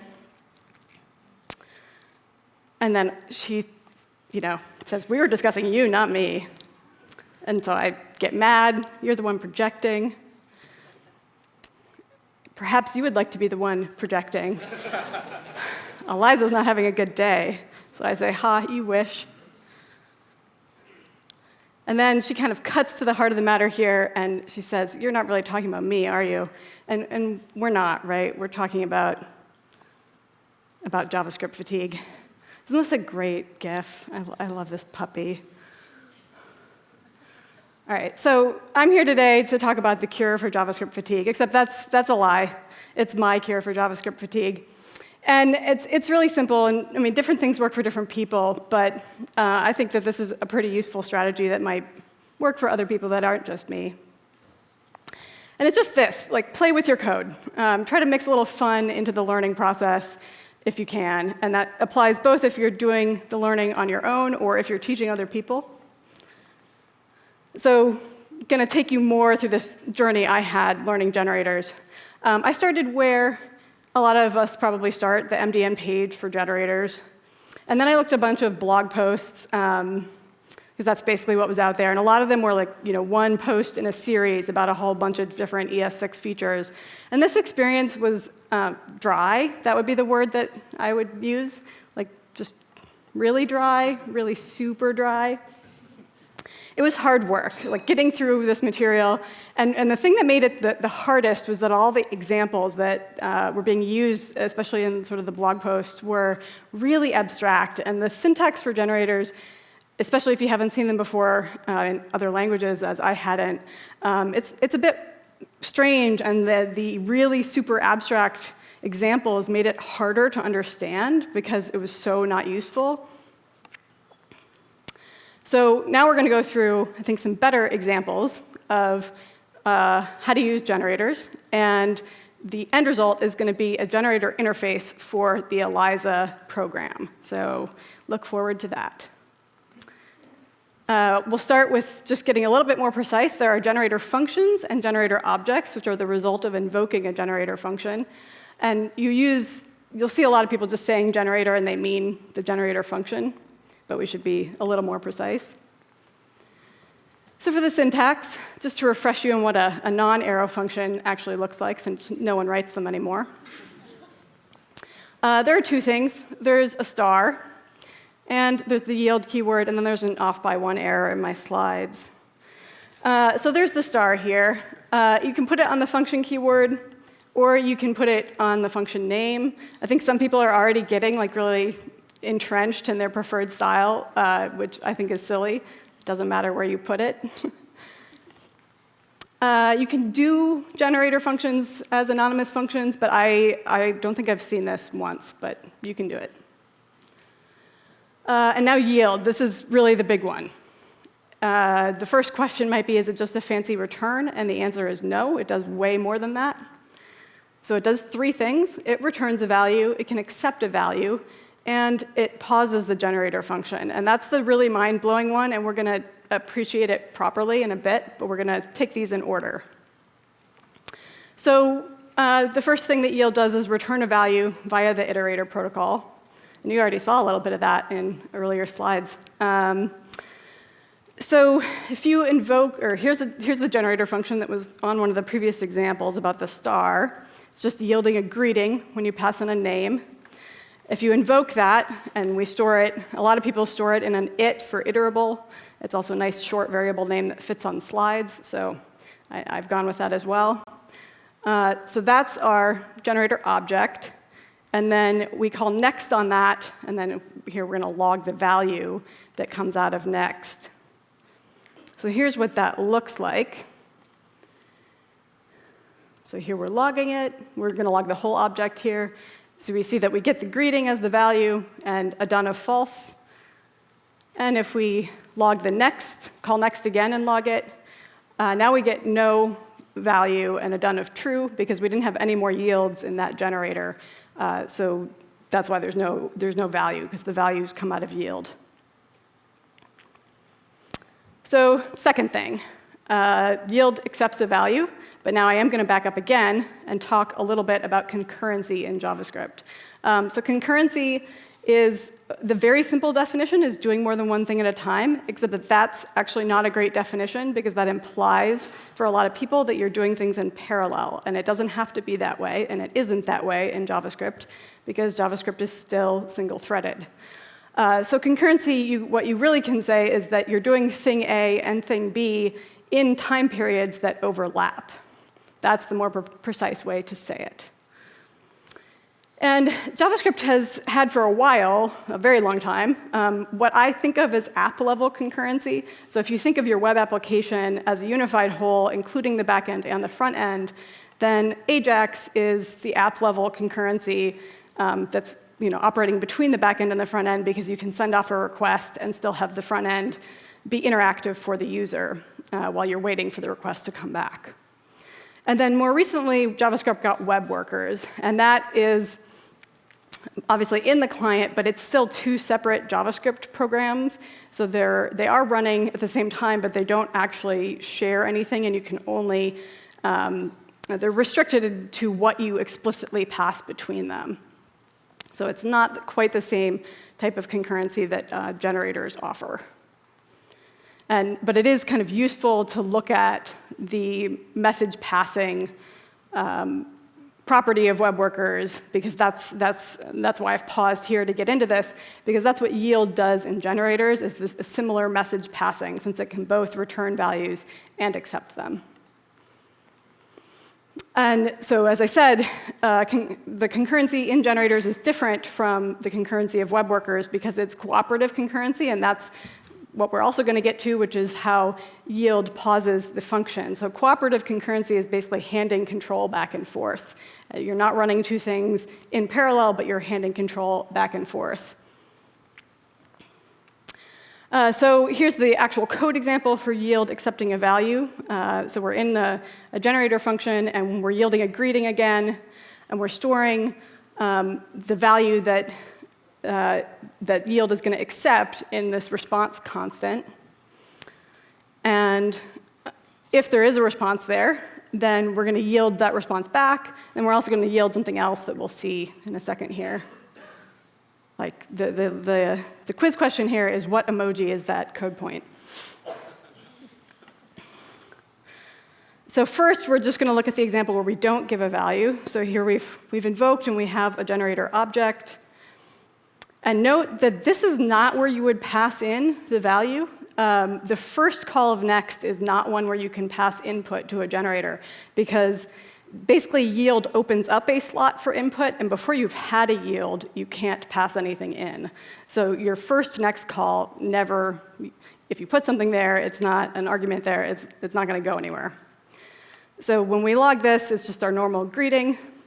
Now it's this call that if we leave out anything in that next call, now we're just done, because we didn't put anything in there, and we didn't trigger that if block.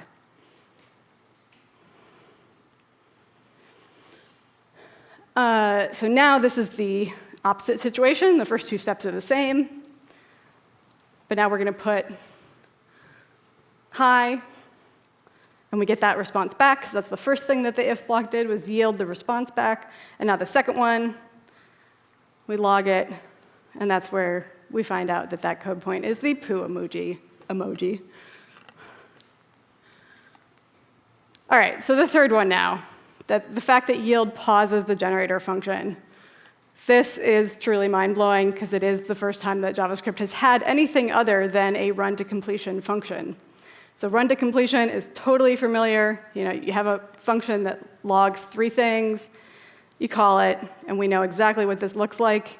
All 3 run.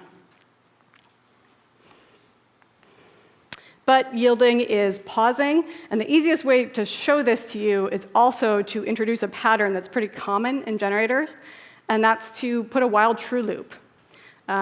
This while true loop is not going to lock up your browser, and it looks crazy at first. It may actually be physically difficult to type. It goes against everything that you were told on your first day of programming, like learning flow control, basically. So inside this while true loop, we are just going to yield on every iteration a random number from 1 to 10. And this wouldn't be a good example without proof that this isn't going to lock up your browser. So we have this generator that I just showed you. This is the same one. And then I've just got a little React component that I put together because that's super easy. And, or familiar for me, at least, since this is what I work with all the time. So we're invoking the generator function, and then after the initial render, we're setting up a interval timer to call next on it, on the generator object that we got out, every quarter second. So what we expect to see, if I'm telling you the truth, is that we just get a different number in the state of this component every quarter of a second, and nothing gets locked up. And that is what we see here. And in fact, if you also just want to be super convinced that, oh, it's really hard to see my cursor. There we go. That the while true, or that the yield pauses it, we can change it to a set timeout, and it only runs once.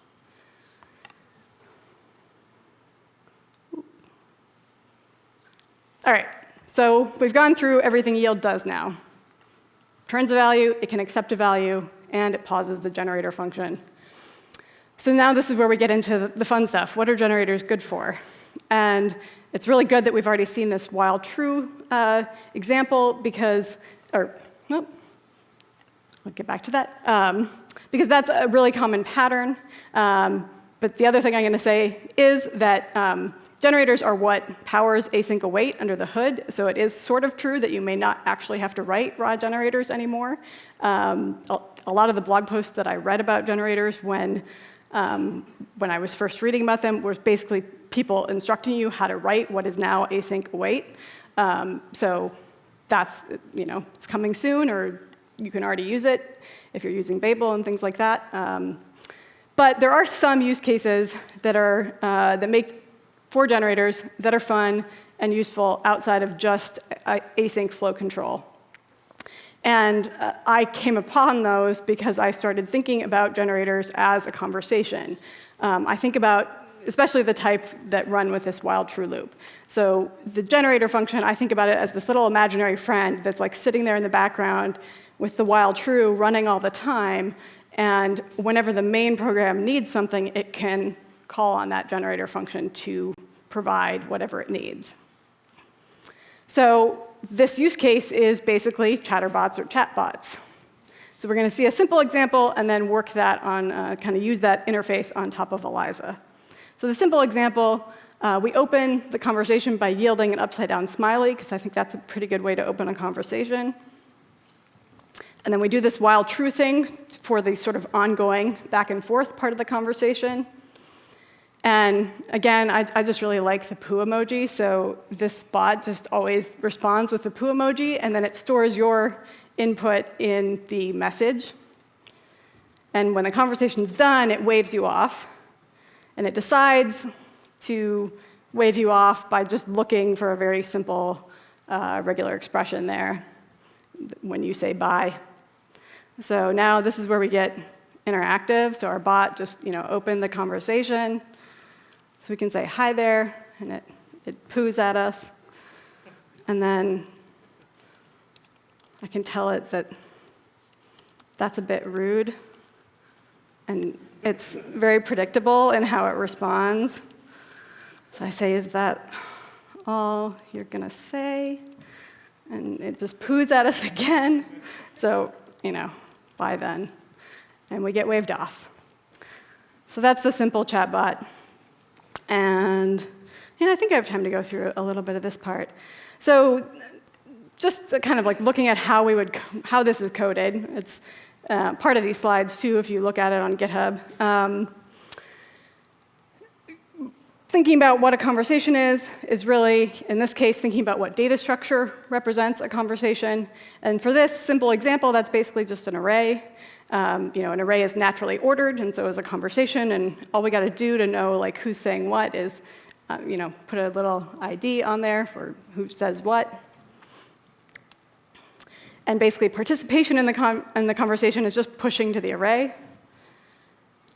So what this looks like in a web app is that for the user input, the live user, on the submit handler for a little text form entry, we push to the array the form value.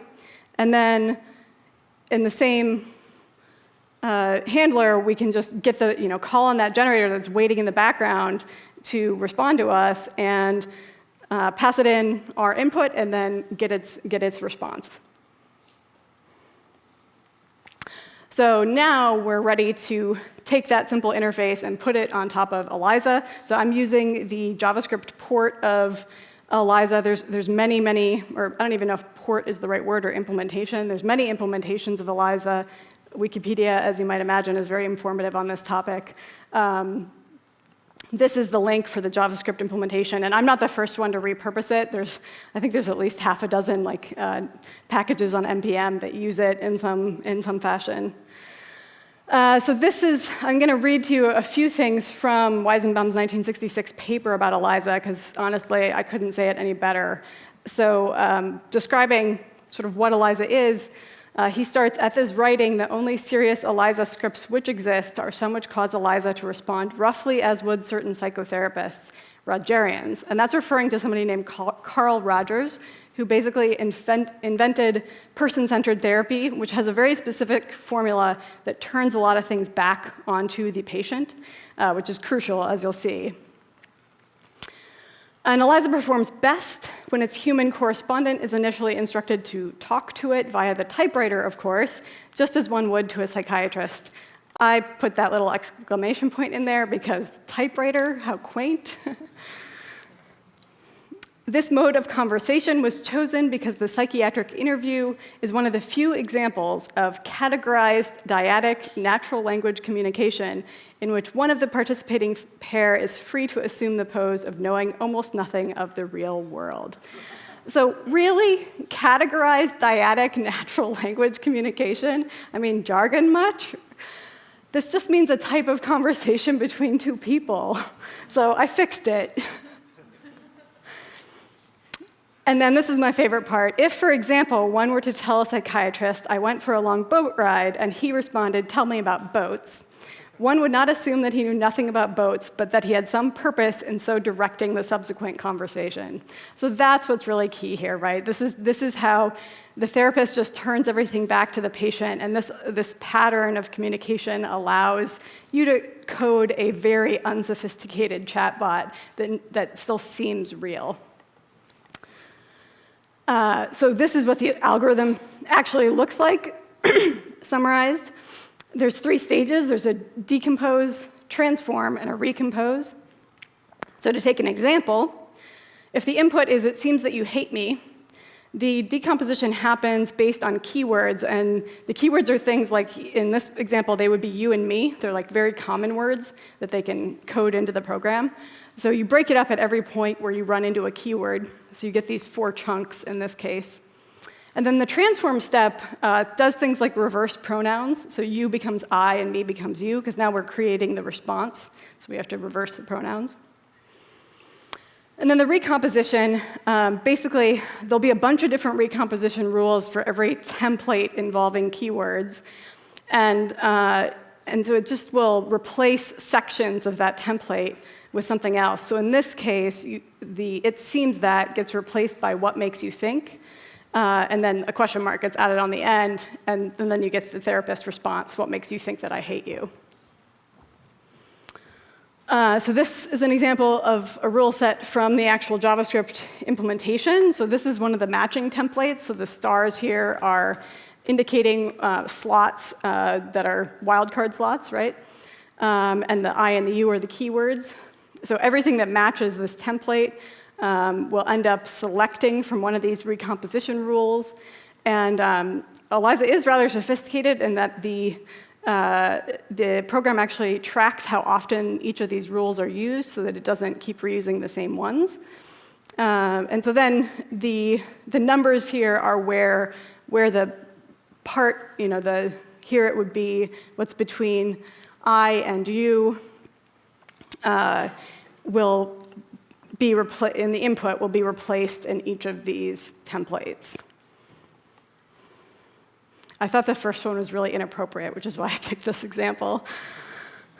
So now here's what the generator version of interface for ELIZA looks like. So the JavaScript implementation is done as a constructor, and it's designed so that you can create multiple instances of ELIZA, because one of the things that a lot of people like doing is making ELIZAs talk to each other. I simplified that, so if you want to do that, that'll have to be an exercise for your own time, your own play time. So I simplified it, and I took out some of that and just made this you call the function, and it returns this generator function that's closing over some of these internal methods and state. So it's a little bit actually simpler than the other Chatterbot example we looked at.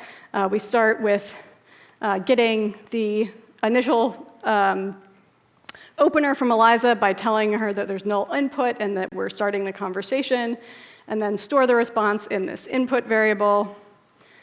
And this is simpler because we don't even have to do the while true, because the rest of this ELIZA program is tracking this piece of state, which is whether or not your input indicated that you're ready to quit.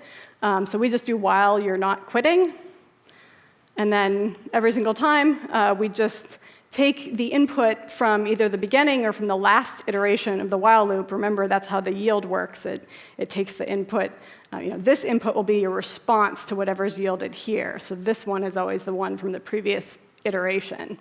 So that works quite nicely and allows us to just keep it this simple, and ELIZA still gets to close the conversation whenever she detects that you're done.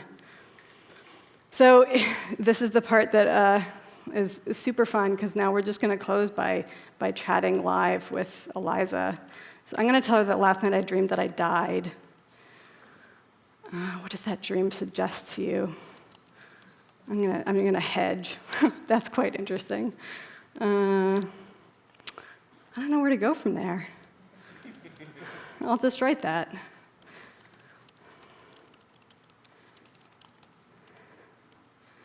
Don't you really know where to go from there? All right. So anyway, you kind of get how this goes, and so I can't get out of those slides.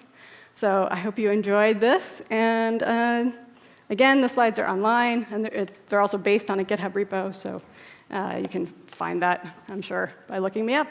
Thanks.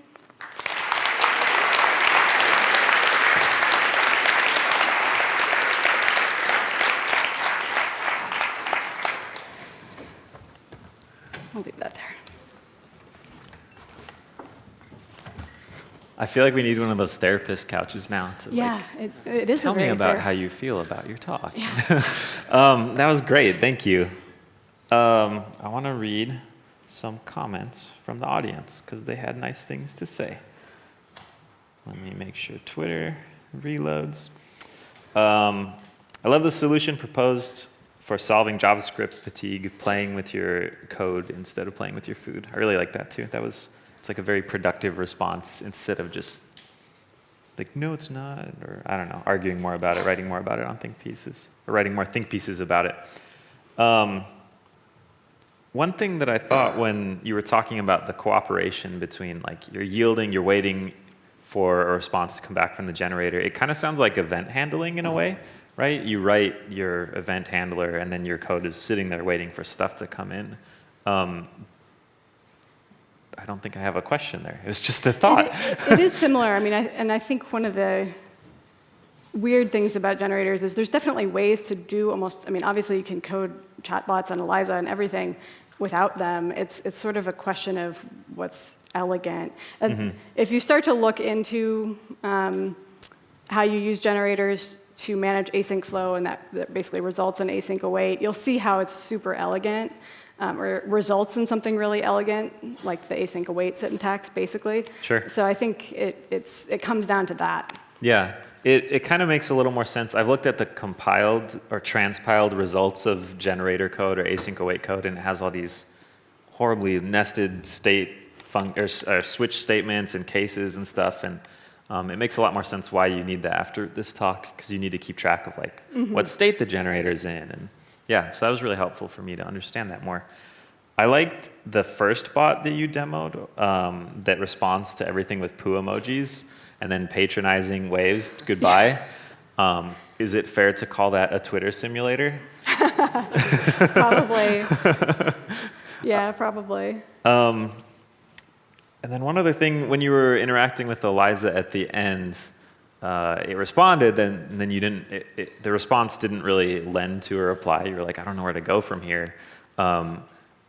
It feels like the interaction you would want with the bot is the bot would then prompt you with something else. Is there a way that you could do that with generators? I mean, you can only yield in response to you calling into it, though, right? Mm-hmm. So you'd have to have some timeout on your side. You couldn't just make the generator like magically unpause itself, or? Yeah, I think that'd be more about improving on the ELIZA algorithm, so making sure that most of the responses in there don't leave the conversation dead. Mm-hmm. Since I do have a linguistics background, like looking at that and how horribly simplistic it is, it's sort of tempting to try to make a better ELIZA, but I also know how hard that would be, so I don't think I'll do that. But. Sure. Someone else from the audience can Yeah. do it then. Your next great startup idea. Awesome. Well, generators make more sense to me now. That was great. Thank you so much. Yeah, thanks.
Welcome back from the break. We have the last 2 talks of Web Rebels.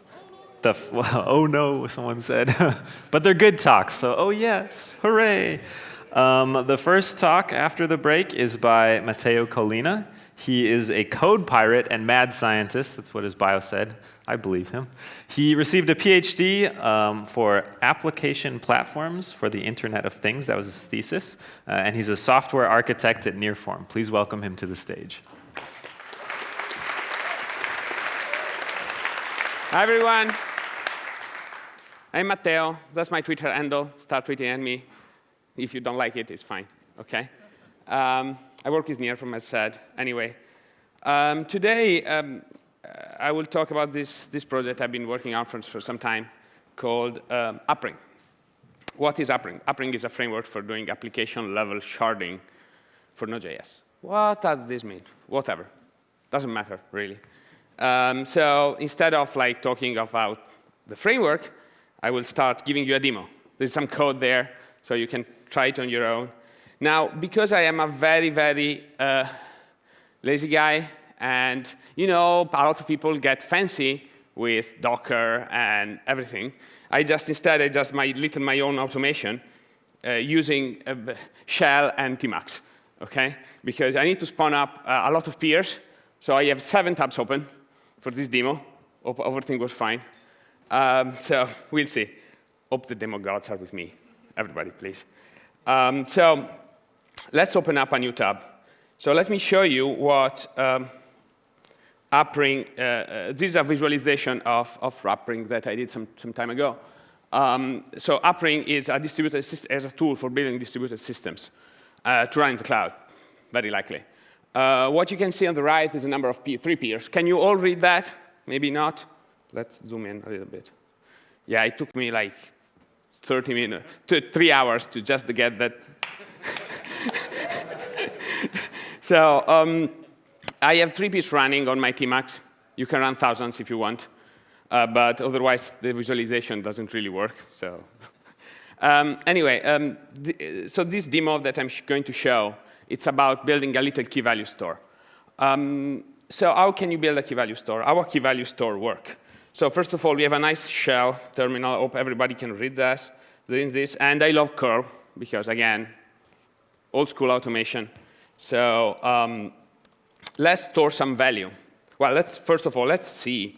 So I have Nginx doing load balancing against all my 3 peers. So if I reach 8082, wait, it's nothing. OK, 404 here. Very tiny, but yep. OK, now you can see it. 404, Italian, because I'm Italian. So hey. So first of all, let's store some value in my key value store. So hello, Rebels. And we send it to my to that endpoint. So hey, we have stored some data. Now we can see in our visualization that that data has hit this particular peer. That peer is responsible for that data. Okay, let's call the leader of that data. Okay, we also have a nice search box here that allows us to look up where that data lives. Okay, let's try something else. /hello. You see it's moving. Let's try Web Rebels. Still working. Okay. So anyway, so this is the guy. Yeah, we have stored some data. Let's see if we refresh. Yeah, hello Rebels. Little at the top. Maybe let me more zoom. Okay. Okay. So we have stored some data here.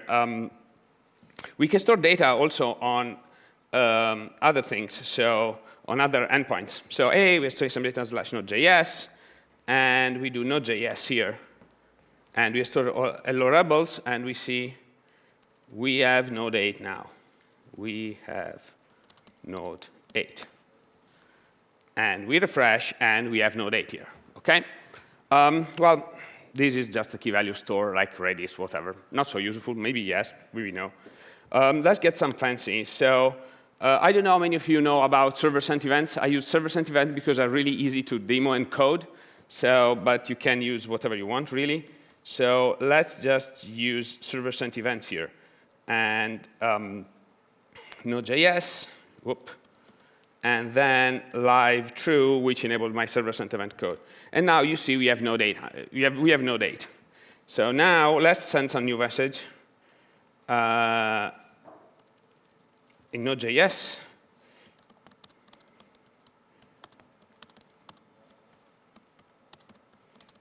Because it's broken, OK?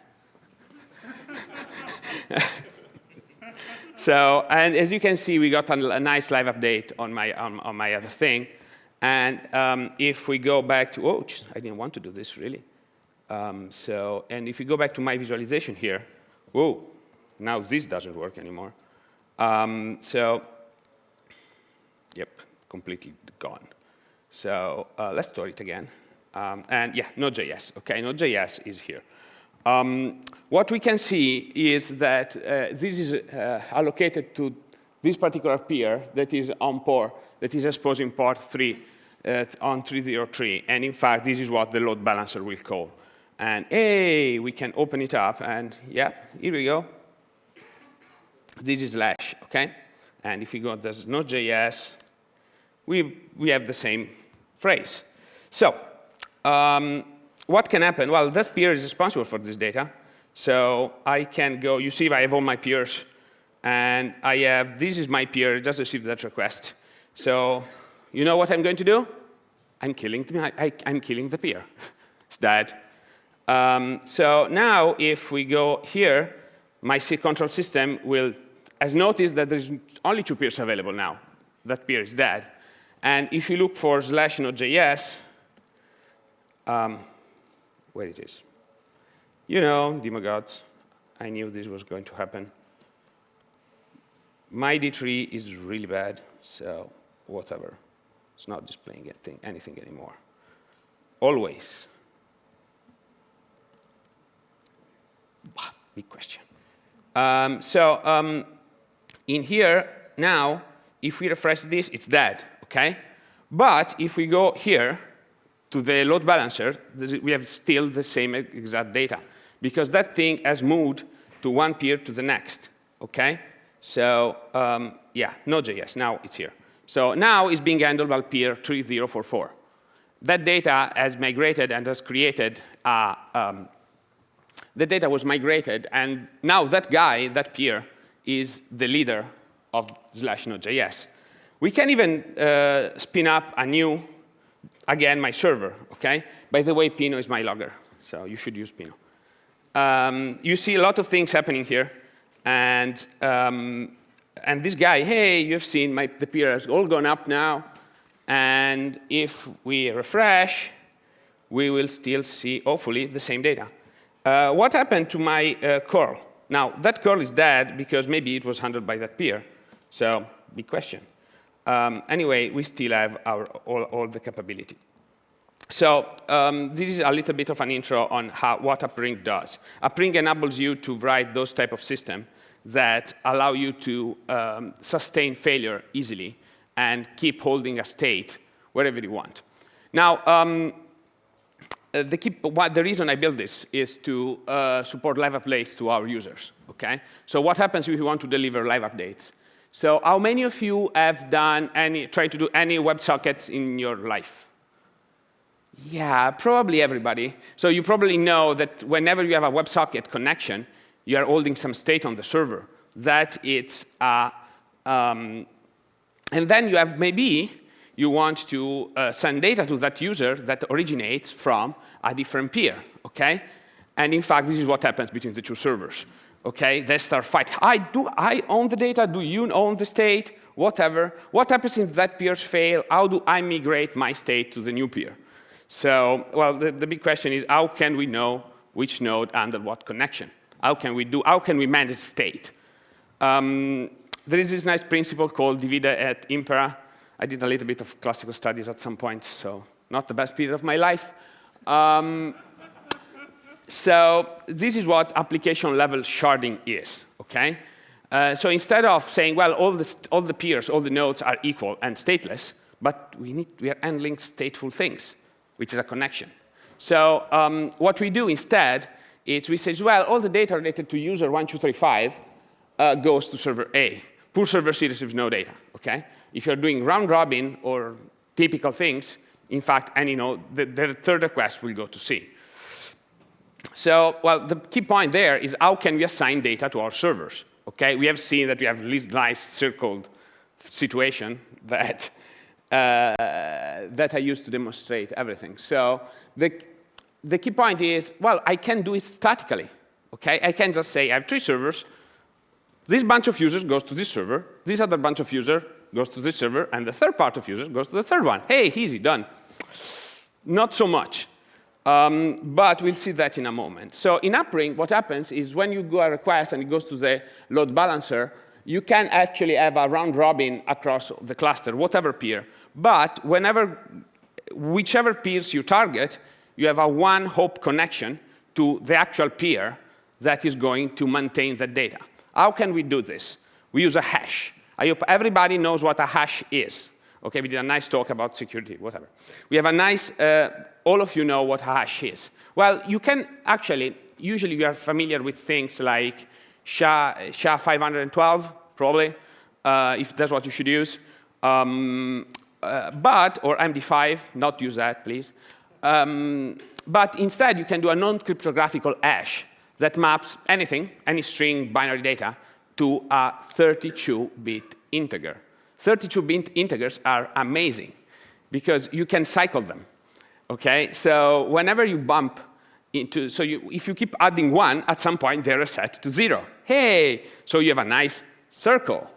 Okay, so what happens is that we organize, or we say our peers, that between a number and another number, 2 in 32, the guy, this peer, is responsible for all the data that are hashed in that specific segment.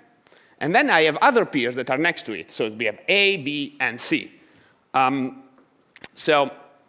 However, in order to handle failures and be able to be resilient, we also need to copy our data. Okay? So the key point there is that we copy twice.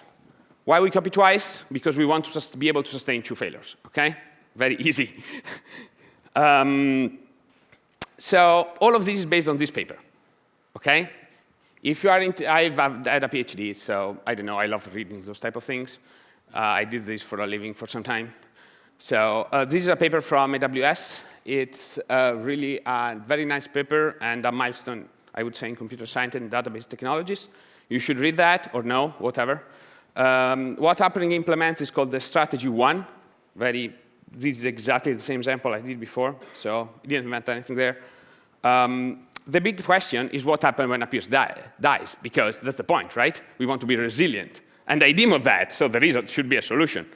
So the point there is you have hashed your value so that you have a peer there, okay? And you've done your copies, so also B and C have a value.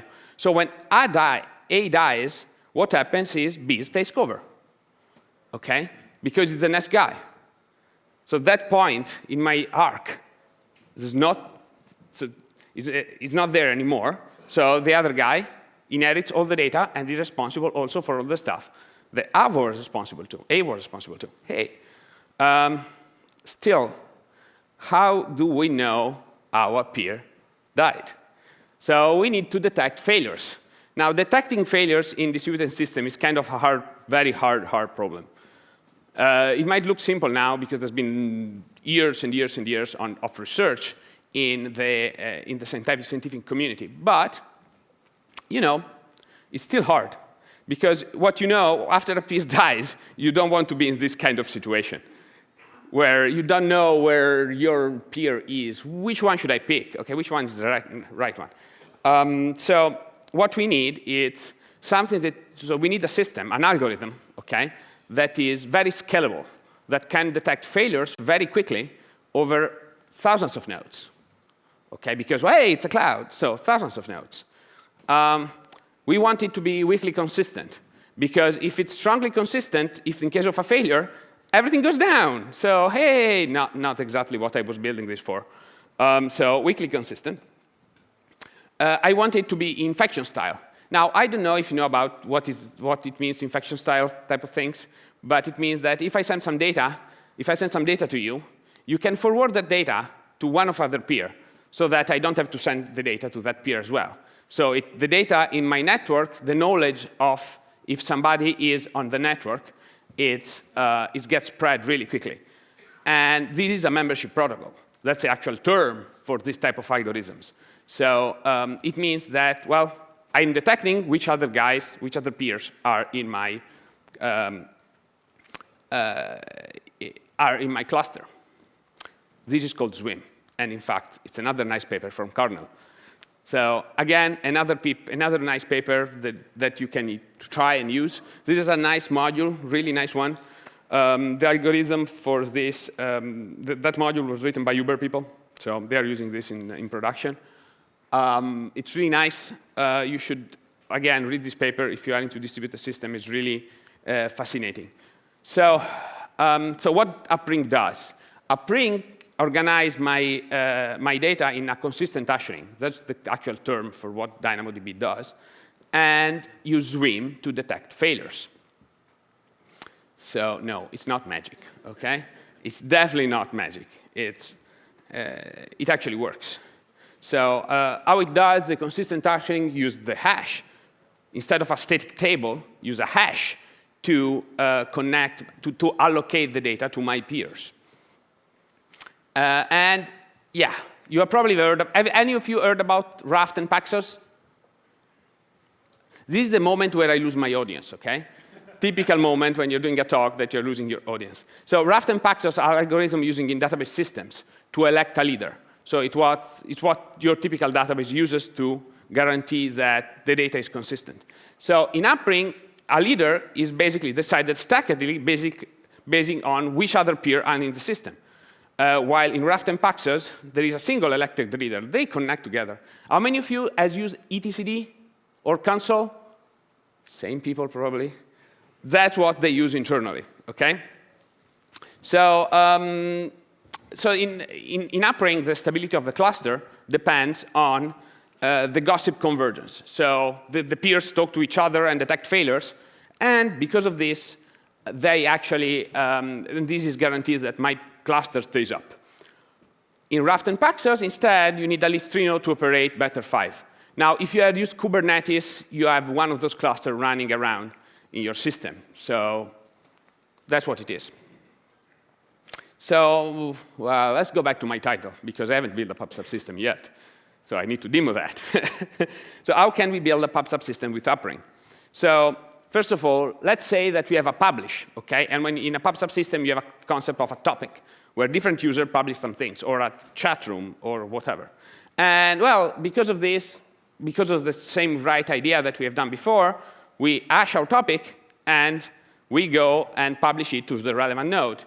And then it copies over, it does the same publish to the other nodes, because we need to replicate.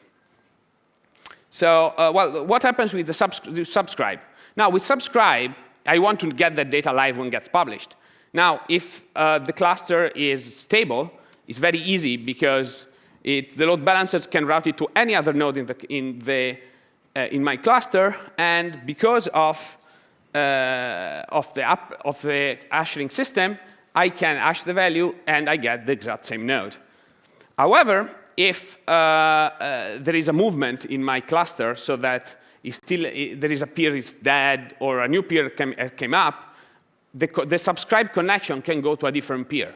What happens in that case? Okay? In that case, because we are publishing forward to the next one, in fact, we can actually still receive our data. So how do we do wildcards? Because that's the point. Like when you do pub, I want to know everything that happens wherever, OK? So what it does, it allocates, it creates a tree internally. And it actually subscribes only to the peers that are responsible for that specific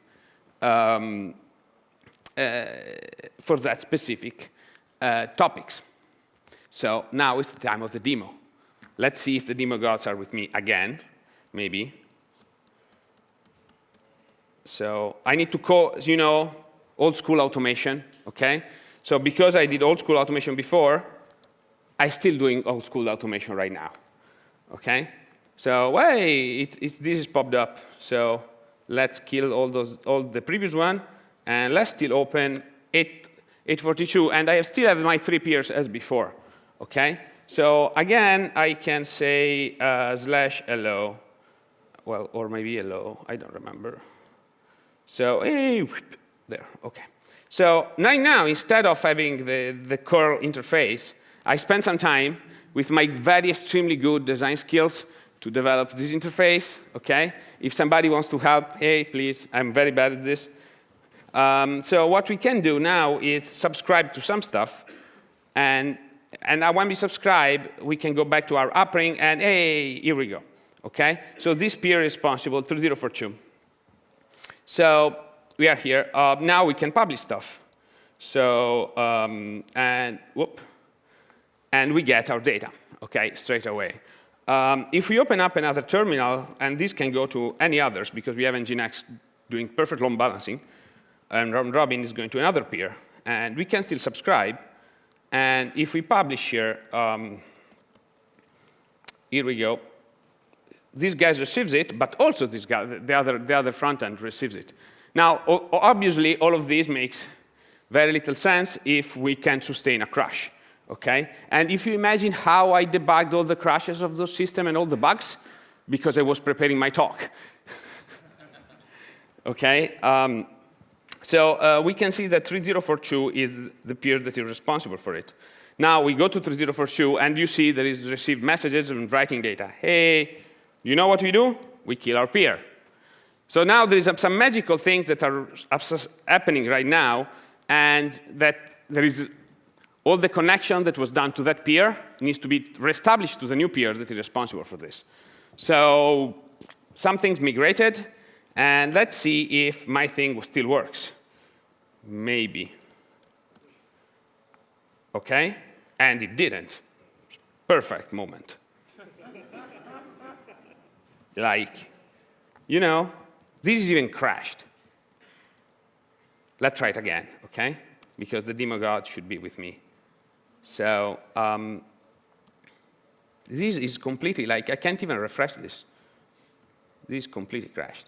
So let's dump Nginx. So let's connect to 3043. This is 3043, and this is 3044. OK? Now, which one is responsible for my thing? This guy here. So let's make a new subscription. So hello. Here we go. And here comes to hello. Here we go. So we have 2 subscriptions here, and this peer is 2043. OK? And then let's see. Let's open up another one to 2042. And here we go. OK? So now we are killing 304. Which one was? Keep forgetting. 3043. OK. So let's kill 3043. OK? Now this is dead. OK. So somebody, as you can see, has sent a new message and subscribed again to 3044. So 3044 is responsible for this. So if I publish this, I should receive the message. It's completely not working. What? Topic already added. So this is a typical situation I don't want to go. What? Wait a second. I'm doing it again. Sorry. Should work. It was working 5 minutes before. So let's do it again. And here we go. This is dead. Is something going on in my Chrome? Localhost 3043. So here we go. Hello. Hello. And the peer that's, yeah, let's press this. So, yep, this guy. OK, 3043. So if we publish this, hello, you go. This is not receiving anything, but this guy is receiving the data. So let's crash 3043. So in 3043, this is the guy. So this is the one was responsible, 3044, and we have our connection. So maybe now it's working.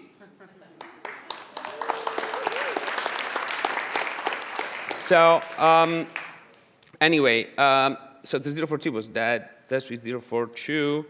And we can bring the node up and OK, so yeah, and we publish. And as you can see, the 3044 guy is still receiving the data, even if the topology has changed back and the node is added again. We can also do wildcards. So we can subscribe to 8082. We can subscribe to hello plus. And then from another term, from another guy, we can say hello rebels and say woo woo.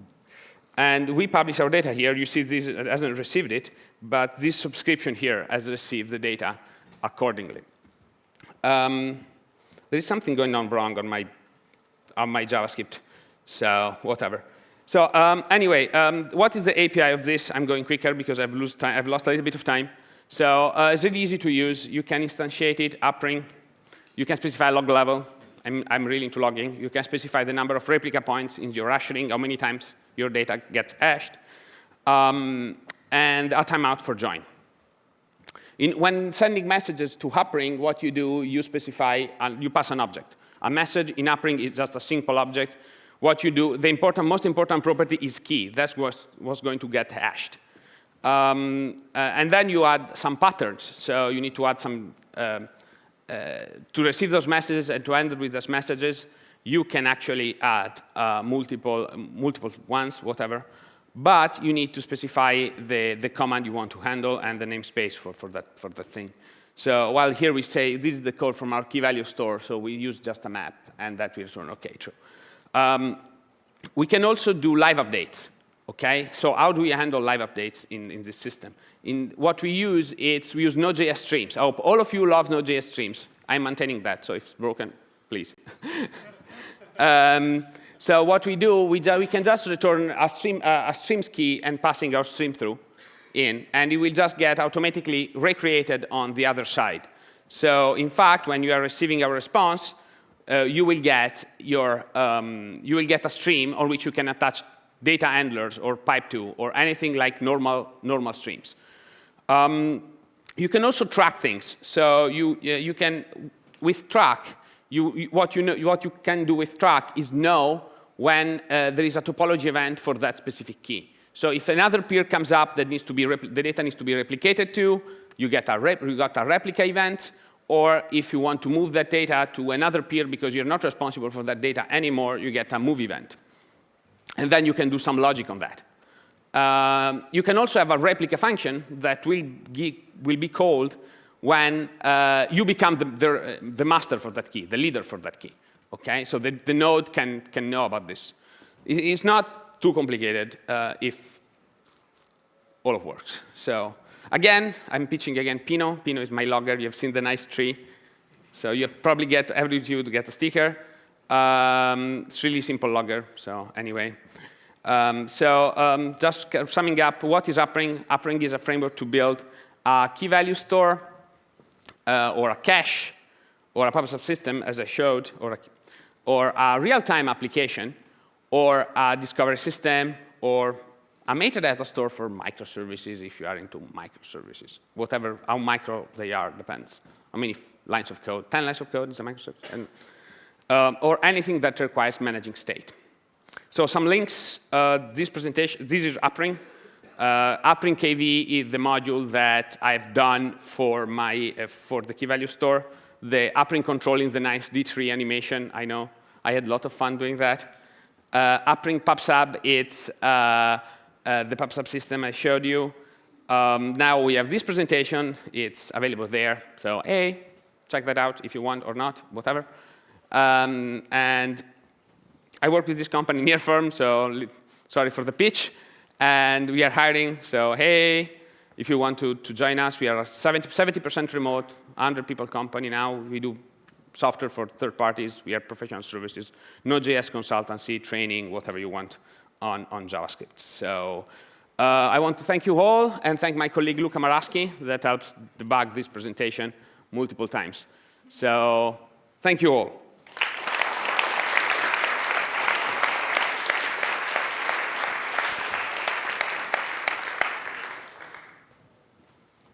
Now it's the couch time. Couch time. Everyone's favorite time. The demo gods were with you in the end. A little bit, They're yeah. finicky, but Yeah. you made them bend to your will. Someone from the audience said, "What's up, Ring? Oh, not much, Ring. What's up with you?" Sorry? I didn't really get that. What's up, Ring? It's like, what's up, Ring? Not much. What's Oh. up with you? That's more or less what happened with two different nodes. I didn't make the joke, so I can't take credit for it. Another question from the audience was, does Upring handle something like transactions, like data guarantees about when your data has been added to nodes? So Upring, it's eventual consistent. So whenever there is, whenever the topology and your cluster is stable, meaning that there is not somebody that dies or not, everybody's available, then you have a strong guarantee that the data is being handled sequentially. Because Node.js is single process, okay, single-threaded. Mm-hmm. So whenever that peers receive the data, you actually know that you are only one writing that data.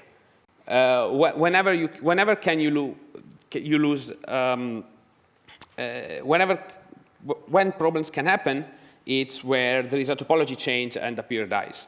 So in those cases, of course, you might end up, there's a light chance you might end up in a split brain situation where there might be some collision happening. So it's the actual answer, it's not. Could you layer a kind of transaction system on top of it? So it doesn't come with it out of the box, but could you add that on top if you needed to? Does that make sense?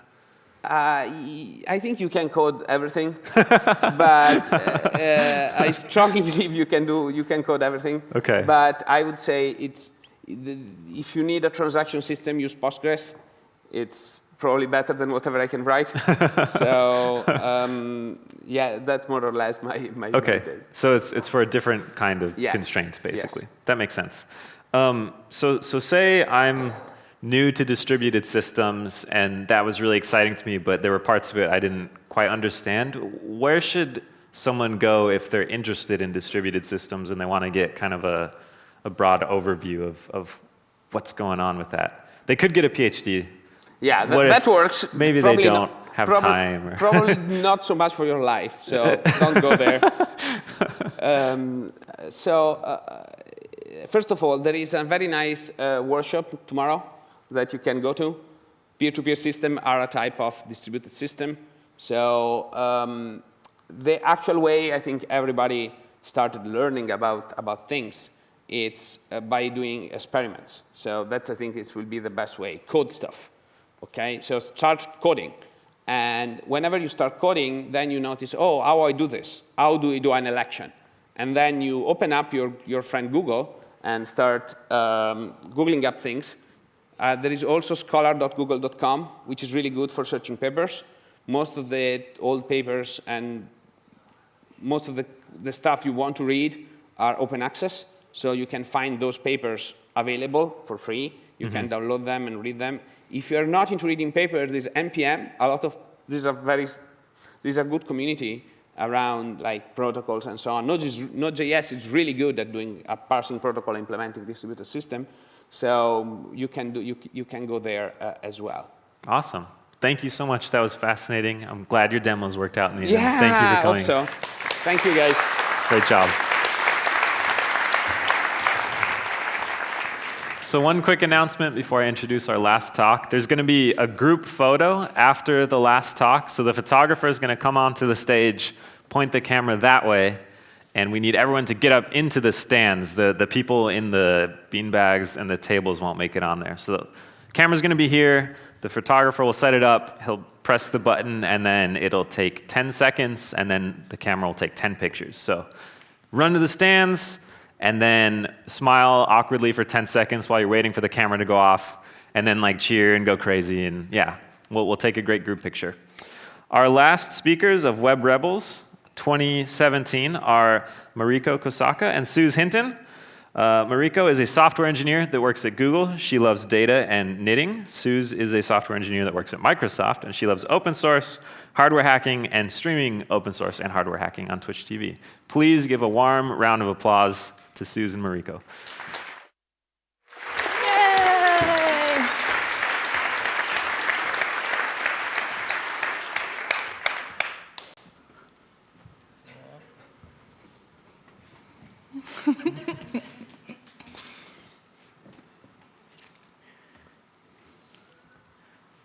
We're just building the suspense. I promise the slides look really good. Worth waiting. I promise.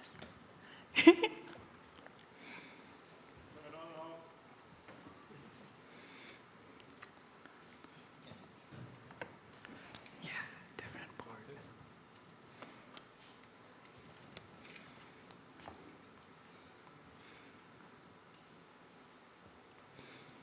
Start talking just for a while. So wait.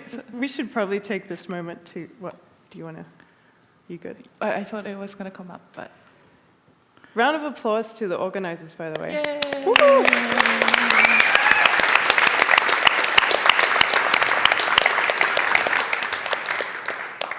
As well as AV, they've been running around for the last few days, Yeah. making sure that we're taken care of.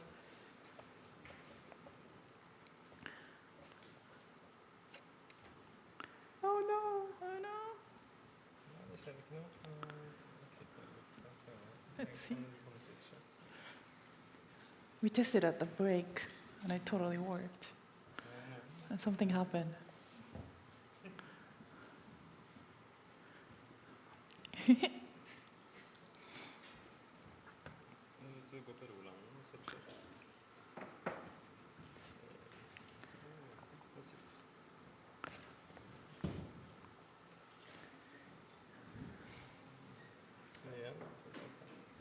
Is it USB-C? USB-C. I have another adapter going forward.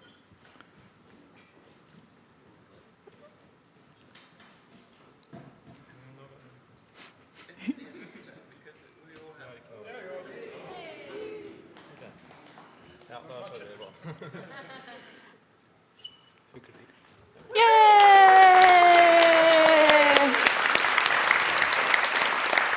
So we can start from now. Yeah, right? we're good now, Okay. we're good. Okay, we're on the right side? Yep, we're on the right side. Okay. Pause. Start.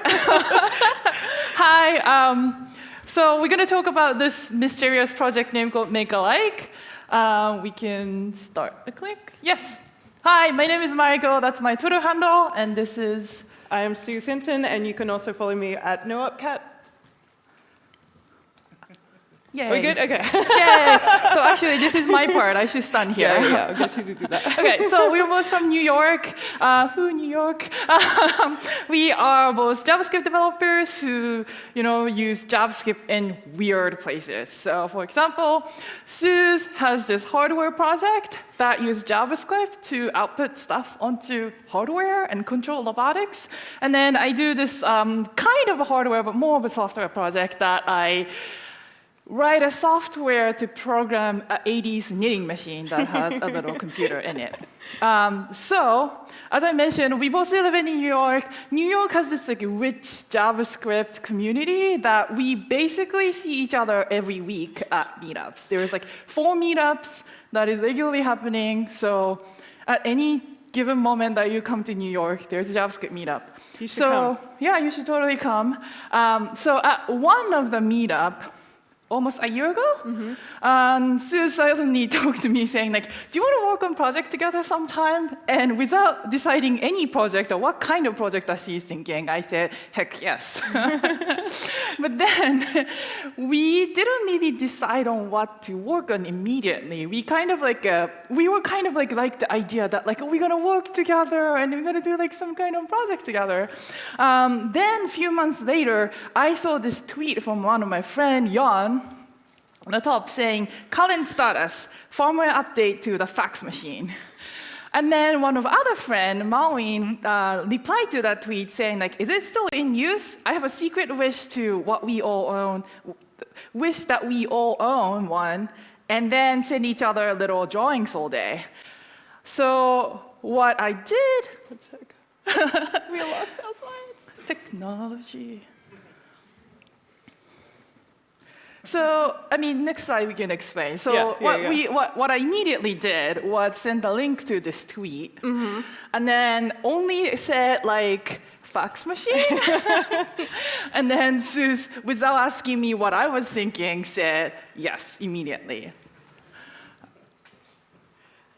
So for those who aren't aware, sometimes we wonder if we're actually the same person, because even when we're jet lagged, we tend to finish each other's sentences and that kind of thing. So there is an intrinsic trust that if Mariko says fax machine to me, then I'm more than happy to go along for the ride, even if I don't know what she's talking about. Yeah.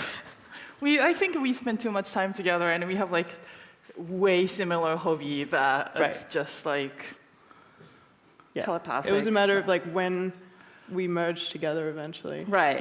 It was about time. So we've been friends for, 2-3 years? I think 2 years? Two, right? Yeah. And then at 1 year mark, we decided to start project. Yeah. And then we basically sat on that idea for 6 months. Right. Then we actually I think it was more exciting that we were going to do a project together than the actual project that we were going to make. Right. So yeah. Yeah, so as we mentioned, there's a lot of meetups. We go to meetup, we have dinner together, we kind of live near same neighborhood, not exactly the same neighborhood, but the neighboring neighborhood. So we go home on subway together, and then every time we meet each other, we were just like, what if we do this? Or it'll be cool if we do this, and kind of spend a lot of time. Obsessing is the wrong word, but kind of obsessed with the idea that we work together. Right. What else can we say about our project? Keep ad-libbing. We really need the visuals really bad. Yeah. But it's so weird that it works. I know, we tested it during the break and it was okay.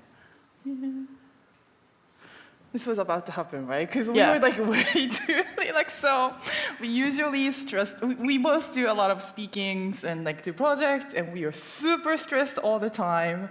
When we discovered that we were speaking at last, we were like, oh, we are not going to enjoy the conference. We're going to be stressed all the time. But then we got here. Oslo is very chill. Our slides were done for first time in history. Yeah, we were this is gonna be great. We're gonna enjoy the conference and then give a talk and go have drink. I think Matteo stole the last of the kind of speaker good luck with his demo working, so I'm gonna blame you. It's your fault. Our computer doesn't even work now. So who else has a MacBook Pro with a USB-C? New one, right? Yeah. How's that been for you, Thomas? Oh, did it? Okay. Oh, no. Oh, no. But our fonts.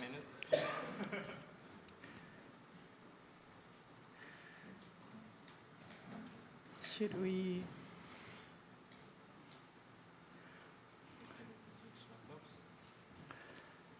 Sure. Yes. We can. Okay.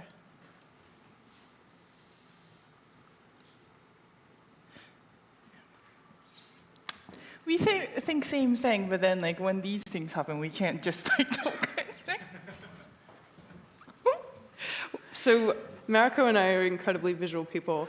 Yeah. In case you haven't seen Mariko's Twitter, she draws a lot of code doodles where she explains really tough to understand programming concepts with diagrams, because she's wonderful like that, and she understands something and then she helps others understand it. So she's incredibly visual.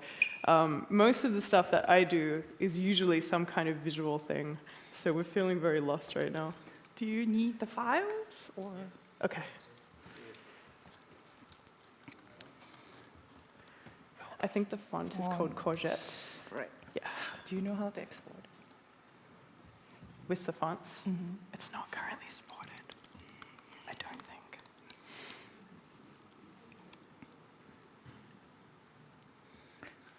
Have you got the latest keynote? Kan du switche tilbake? Ja, jeg switcher tilbake. Da så jeg får teste at min fungerer. Okay, When was the last time you updated Keynote? No. Because it does fonts now.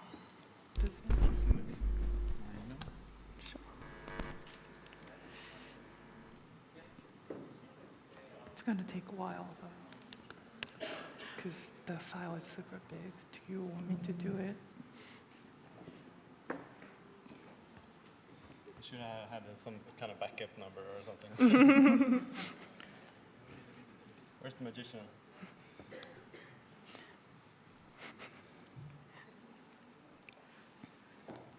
I mean, it's super big.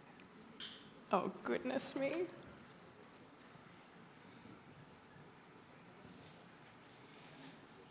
Did that progress bar just go backwards? It did, didn't it? Do you have an airdrop? I do. All right, it's doing it. Edge. Jeg tror jeg må bare skal sette på musikk litt. There you go. Which one?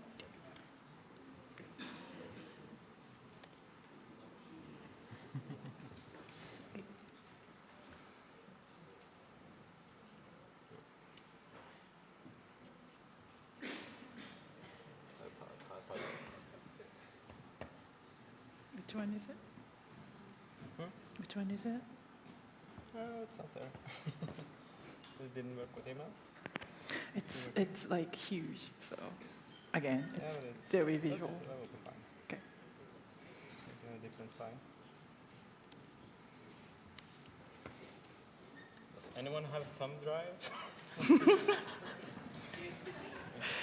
Yeah.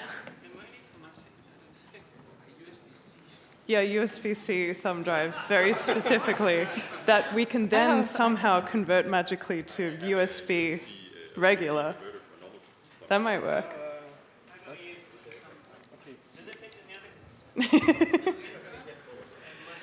It wasn't showing up in AirDrop either, so. When I mean we're visual people, I mean that our Keynote file is too big to send via email. SCP, that's a good idea. It's probably got like a Linux external or something. Yeah. Okay. This one, maybe. Do you know how to get the font file out of it? If we can put that. Yeah, if you font just in? do a search for fonts. If you just write font. Courgette. Courgette. There you go. I think I have that thing.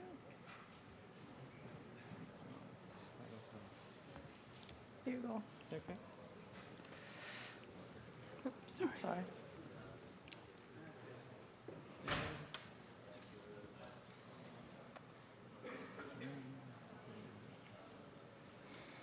The font is... What is courgette? Yeah. Oh, nice work.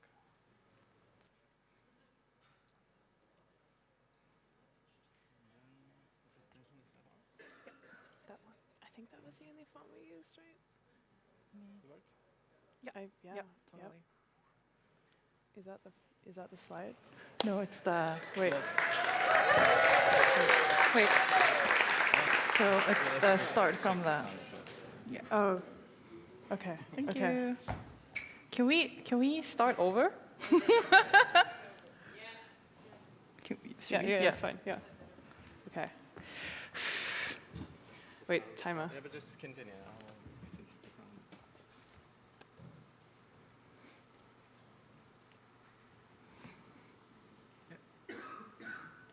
Cool. Okay. Okay. Awesome. All right. All right. Take two. Hi, my name is Mariko.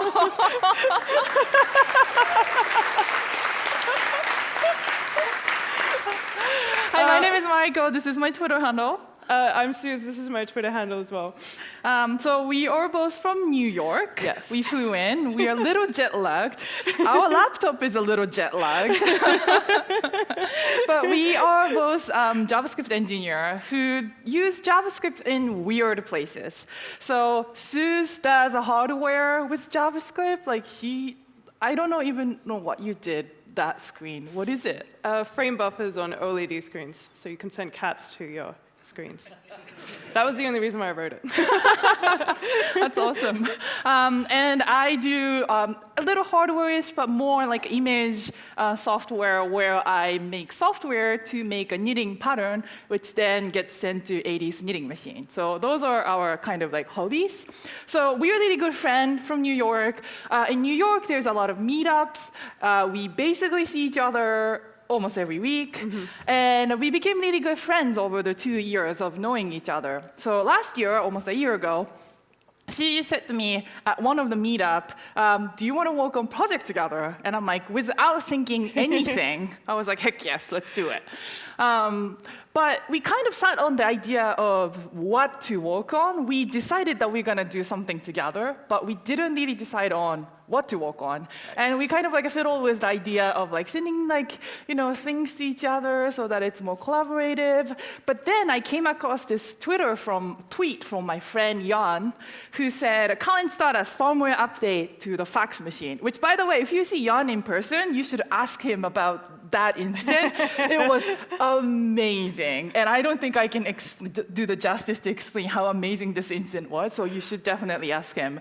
But one of my good friend, Malwin, replied to that Jan's tweet saying, is fax machine still in use? I have a secret wish that we all own one and send each other little drawings to it all day.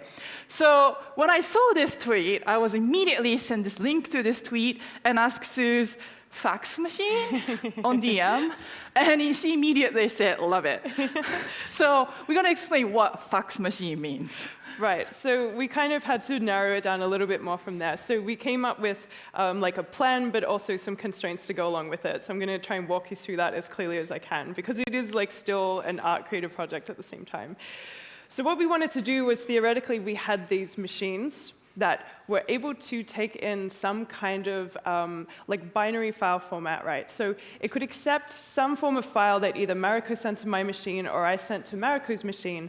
It would be able to then decode that or decrypt it, and then it would either manipulate that data, or it would just straight spit the data out as it was intended. And then what we wanted to do was kind of like not cheat either. So if you sent these files, we didn't want to use the operating system to preview the file.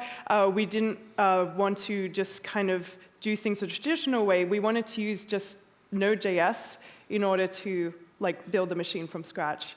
And so then we decided that because they were kind of machines, we wanted to create like little encapsulated things. So instead of something running on our large laptops that are very powerful, we decided to go with a small machine such as a Raspberry Pi. So these Raspberry Pis can be very isolated, and the only code that we're running on it is the actual machine code that we're writing in Node.js. Then we decided to put another constraint on top of that. And so we wanted to choose the medium through which the JavaScript actually runs, so like the environment. And so Mariko decided that she was only going to run her JavaScript in a browser environment, so she couldn't use the command line or run JavaScript in any other way. And then I decided that I was going to do it completely without a graphical user interface, so not even just a browser, but I was just going to be using the shell only on the Raspberry Pi. So all I had to work with was running Node.js on the command line. And name of the project? Yes. So we decided to call the project Makealike, because Makealike in Latin is actually facsimile. So if you've always wondered where the fax machine comes from, it comes from the word facsimile, which is Latin for make-alike. Yeah. So we loved that so much because we are kind of alike, and we did sort of want to make these machines that might be alike, but might actually end up diverging in how we actually handled the data on each side. I think it was like one weekend in January, we were just like, what do we call this thing? We like, fax machine is not quite good, and we just like stumbled upon Wikipedia, and it said like facsimile is make-alike, and I'm like, we like immediately said like, yeah. Yeah, that's it. I think we ended up in a Wikipedia black hole that day. And in order to make it kind of like a collaborative project, but like having like a coherent thing, we decided to like a journal. So I'll do this thing, I'll write about my thing, you do that thing, do that thing and do this thing. It's not doing good job. Like the jet lag is kicking in. So we log everything that we did and kind of like keep the journal so that we have a log of what we did. And that's what we want to share today. So we have, I think, like 1 or 2 journal entries each to present to you today on what happened. Yeah. So my section of my journal, so I decided to call it Code Journal and title, Let's Be a Binary Detective. So as I mentioned, I have this hobby of sending data to knitting machine, and here's the kind of data that I'm sending to my knitting code. I freaking love looking at hex and binary. So looking at this, I can immediately tell how big the size of the pattern is and how busy like the pattern is, like how many color sets are used. So these are the kind of things that I did previously. So when we decided that she's going to send me some binary data and I need to like decode it, I was like, this is exactly the kind of thing I want to do and I like to do. So I was really excited. I was like, I'm going to be a detective, do that thing again, not for the knitting machine, for the Raspberry Pi or browser again. So Sue sent me data over GitHub. We use like a shared GitHub repo. She said she pushed the data, so I pulled it, and just out of habit, I just typed open dot, and then this happened. So as Sue mentioned, one of the constraints that we set each other was do not use OS, like do not use like already existing thing. We do our hard work, but. I just like saw the thing, and the funny thing is that I thought you did like something really clever, that like you had this like actual data, but then like somehow found a way to kind of like trick me and fake the thumbnail. Yeah, fake the thumbnail. So I immediately tweeted like, "How did you do that?" And then you replied to me saying, "No, I ruined it." And then I realized that that was actually the file. So damn computer, it's so helpful. So I couldn't like just say to Sue like, "Hey, so like computer kind of sold my project, and that's my journal entry." So she sent me new file and made sure that computer cannot sniff it.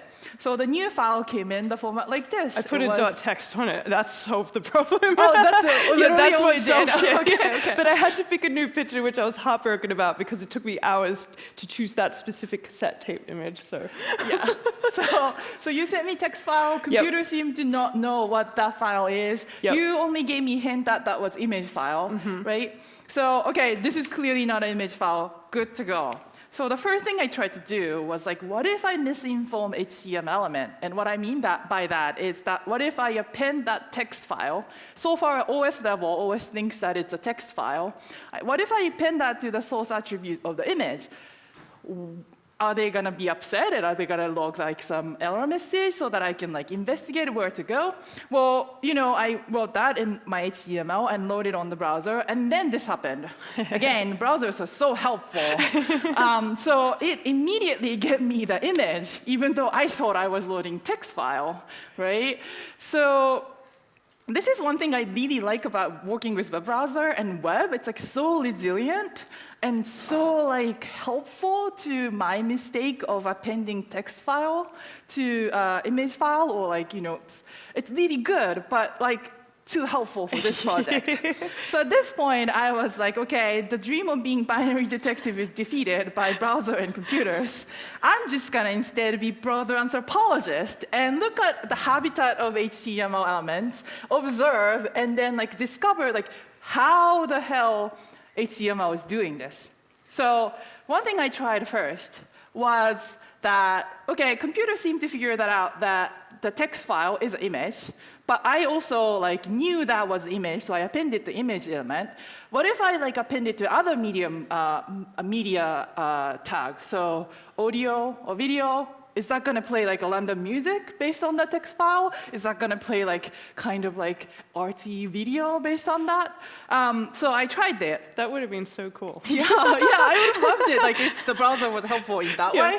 But browser seemed to know that the text file that I was loading is definitely an image format, because when I tried out 3 tags, the audio and video did not play. It was broken player, but image still loaded. So that means that the browser knows, like, browser is reading something that is beyond metadata.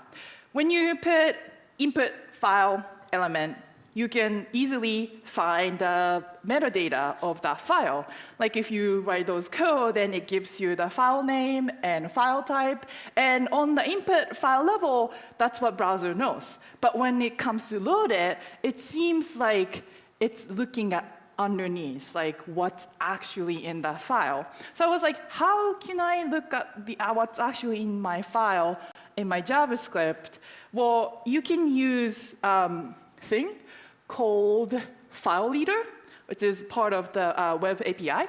So you create a file leader, and then you attach onload event handler. So in this case, I was just console logging whatever the result is.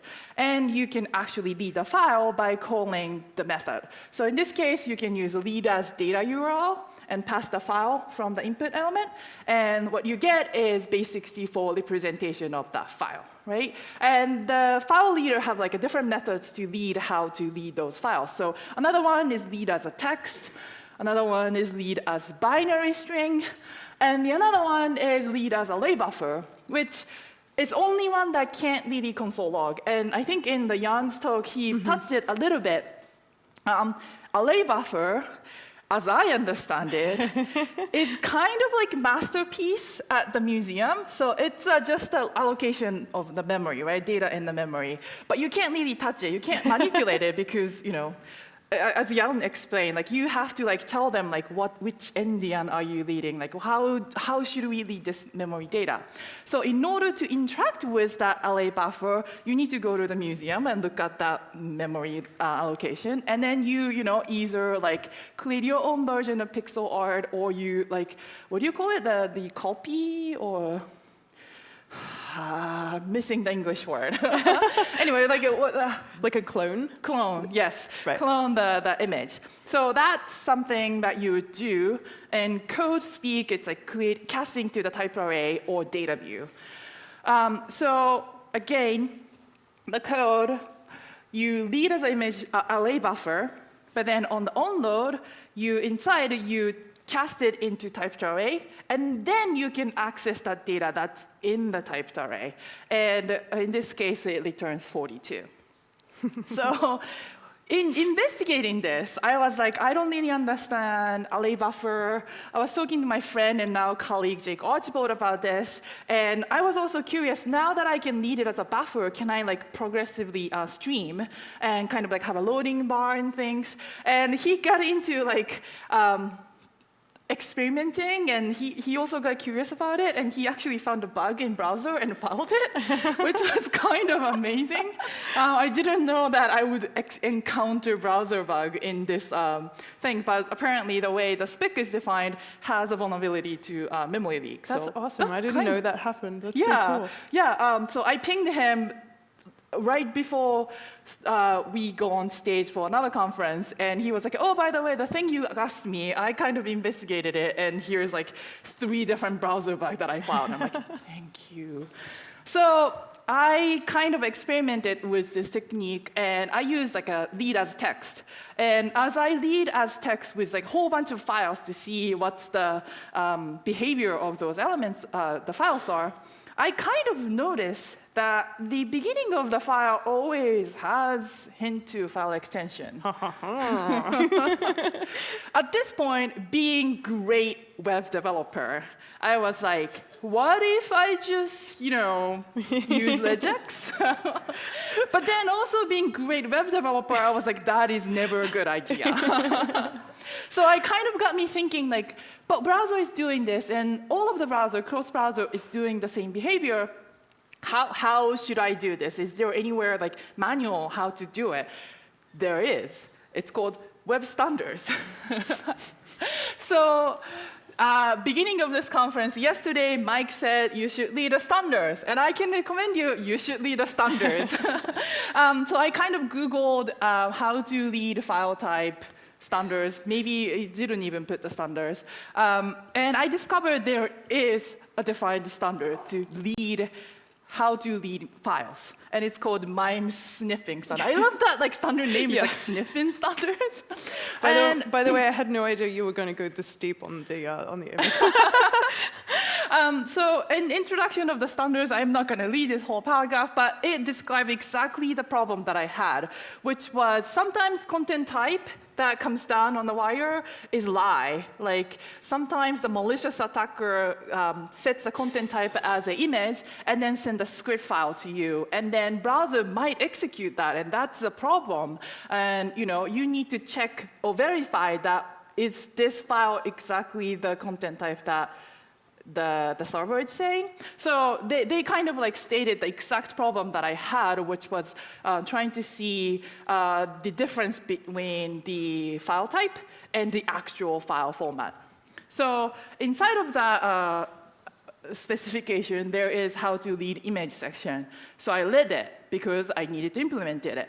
So I lit it, and I'm like, let the byte sequence to be matched be the byte sequence to be matched. And I'm like, hold on a second. I've been studying English for 10 years, and I consider myself decent on English. And I'm like, is there any specific English class that I missed in school to how to lead web standards? So I started complaining to friends who works on HTML standards. And many people who work on the standard gave me this advice that, oh, that's totally understandable, because standard specification is a particular dialect of English that compiles to C++. And I'm like, okay, so this standard spec is targeted to computer, not me, but I'm going to lead it. So I got to coding, and I somehow got to working code. So this is the final result of what I built. Whatever the file, if video plays, whatever the file you give, whether it's text file or not, my code evaluates, oh, it's an image, and appended it to image element. Oh, it's audio file, appended it to audio file. So it's doing a little bit of sniffing, MIME time sniffing, to verify what the file actually is and put it in there. It's not perfect because I could not understand the standards text. So, and then also there's no way to verify, there's no test. So, but it seemed to be working. I'm not really sure. And I talked about that I am not really sure on stage 3 weeks ago about I'm still trying to read the standard spec. My code is not perfect, but seems to be working. Then something magical happened. 2 hours later, I get off the stage. I get the email from GitHub notification saying Dominic De Nicola filed an issue on MIME's next standard repo, saying in her JSConf talk, Kosamari pointed out that this is a bit ridiculous. We can do better. Not only that, he actually edited the spec and made a pull request. And as you can see, it's got merged. So somehow, by complaining on stage, I convinced the editor of the spec to edit it and actually change it 2 hours later, which was kind of cool. But then, last week, I woke up to this tweet by somebody called Gordon, saying that in which Michael tears apart the word I wrote 5 years ago in front of our Europe. And then he followed up to the tweet saying, here are some historical documents. And he snapshotted the notes that he took when he was actually writing that spec. And if you you can find that tweet. Yeah. You can totally see how he was thinking about how to describe this algorithm. And I felt so bad. I didn't mean to be mean or anything. I was just explaining, I cannot understand this. Public shaming on stage works, but maybe have other side effects. So this was the original text. with, let the byte sequence to be matched sequence. And then here's the edited version, became a lot cleaner. And now I actually understand what I should do based on this specification. One more cool thing, and then also like super imposter syndrome moment, was that the acknowledgement was also edited with my name.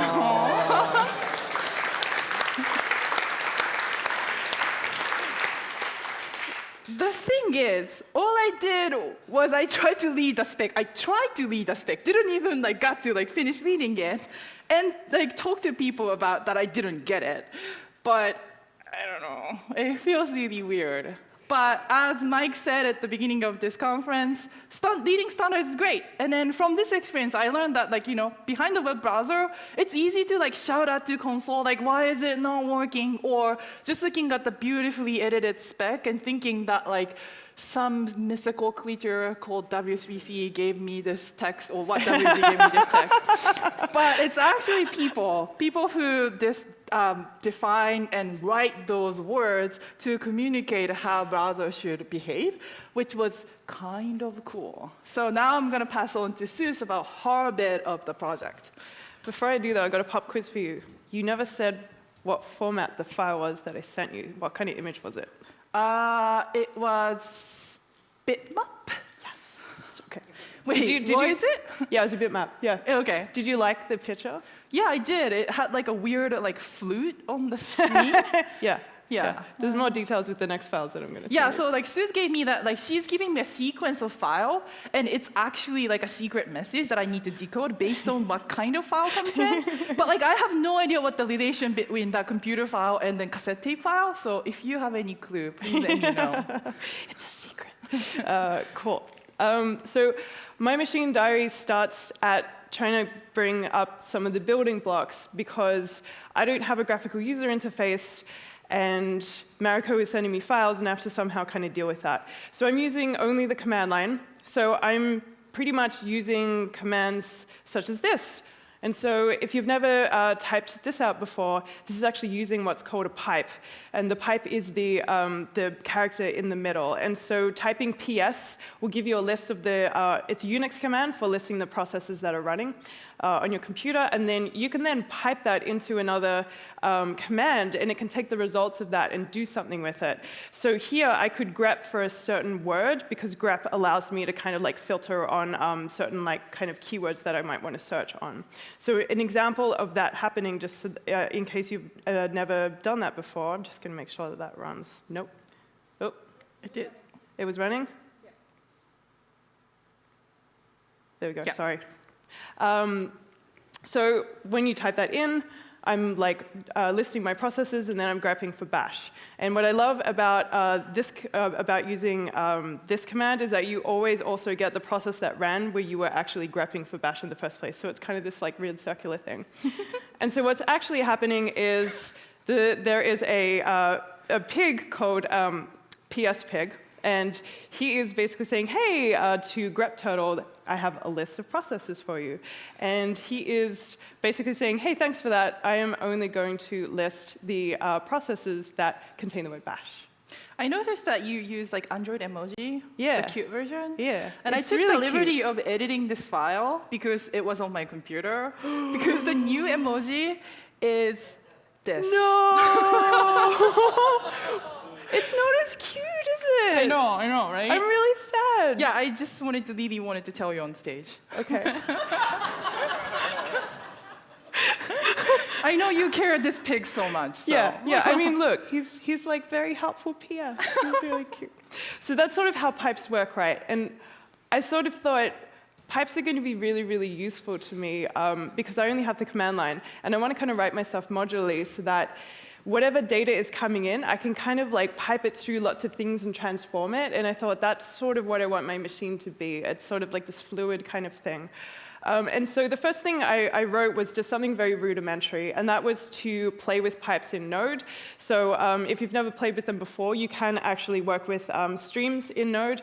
And this command here simply takes the standard in from the actual process that you're running, and it will just pipe that straight to standard out, which in the case of like working with the terminal, that will just console log out the results.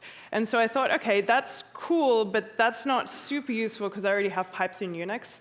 So I thought, what is one command that people kind of pipe a lot? And that command is cat. So I thought, what would it be like if I created my own Node.js version of cat, or at least just the main functionality, because there are like a lot of things that you can do with it, with flags and stuff. And so I ended up thinking about, well, what does cat do? So cat can take a file, for example, a file.txt. You give it to cat. Cat will then just basically take it and read it back out again, right? So that's sort of what I wanted to do.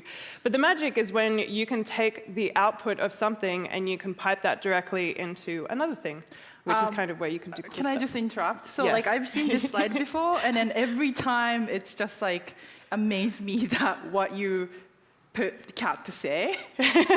Well, there's a lot of drama in the JavaScript industry about semicolons, so I thought the semicolon deserves its own fairy tale. Okay, so great. This is a work in progress. It's Okay, gonna, great. it's going to get better.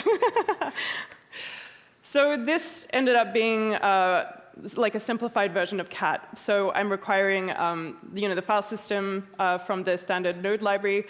I'm actually being helpful to myself and reminding myself that if I don't supply a third argument, which is the file name, that I need to do that. I am then just taking that file path and then creating a read stream and piping that to the standard out. So you can see there that I used my previous pipe, but this time I'm actually kind of like putting something out. And I thought, whatever file Mariko sends me, I can use that cat command to display it. So in the end, this is sort of what it looks like. I can just call that because I made it an executable file, and it outputs just like a text file, like that. So that was sort of the first building block that I wanted to make so that I could kind of work with it with all of the different files that Mariko sent me.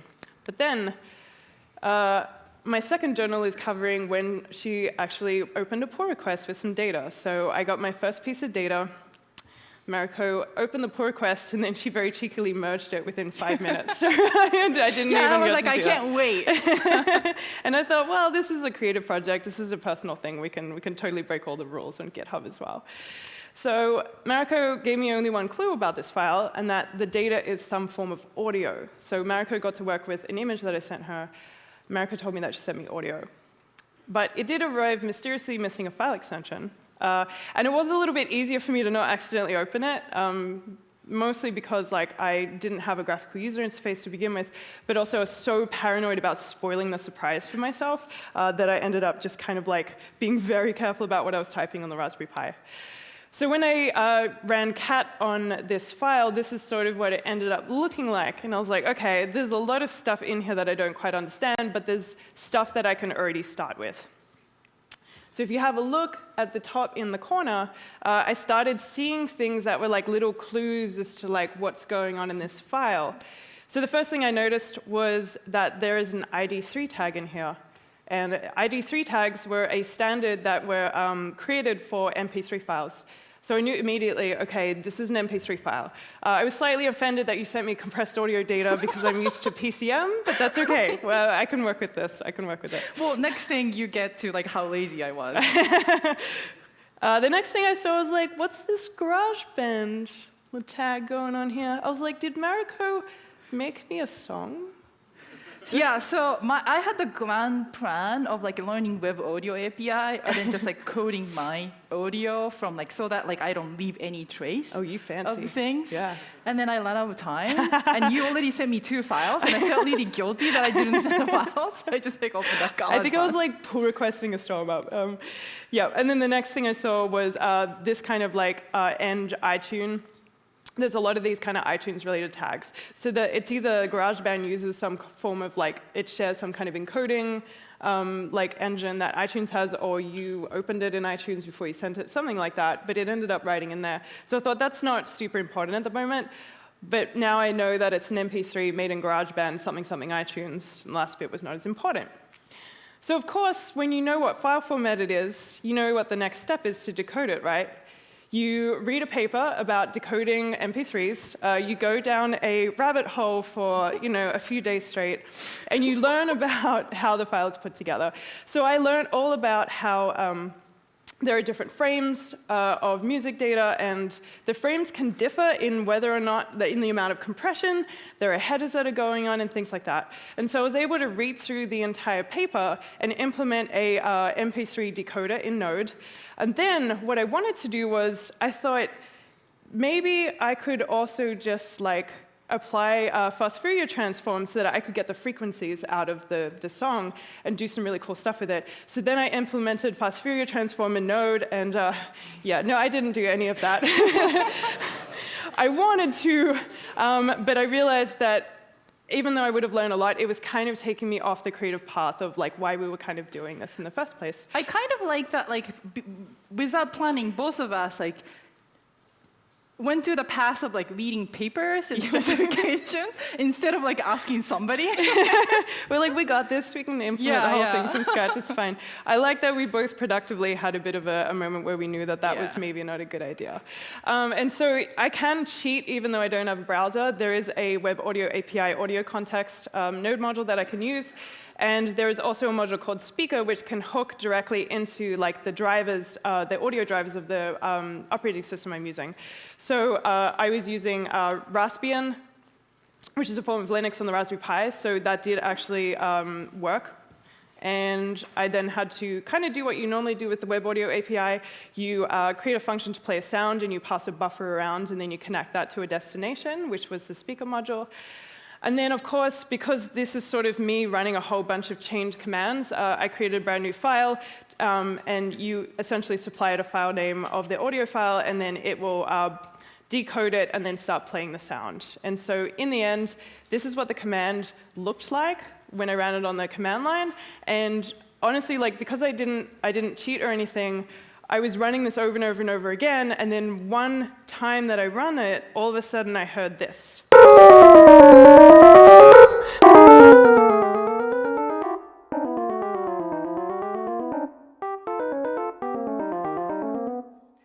Fine piece of music. Cool song, Mariko. By me. Cool song.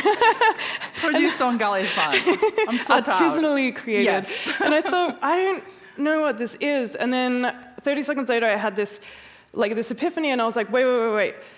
2 months ago, Mariko sent me a video on Facebook, and the video was this. So hopefully that will play. Yep.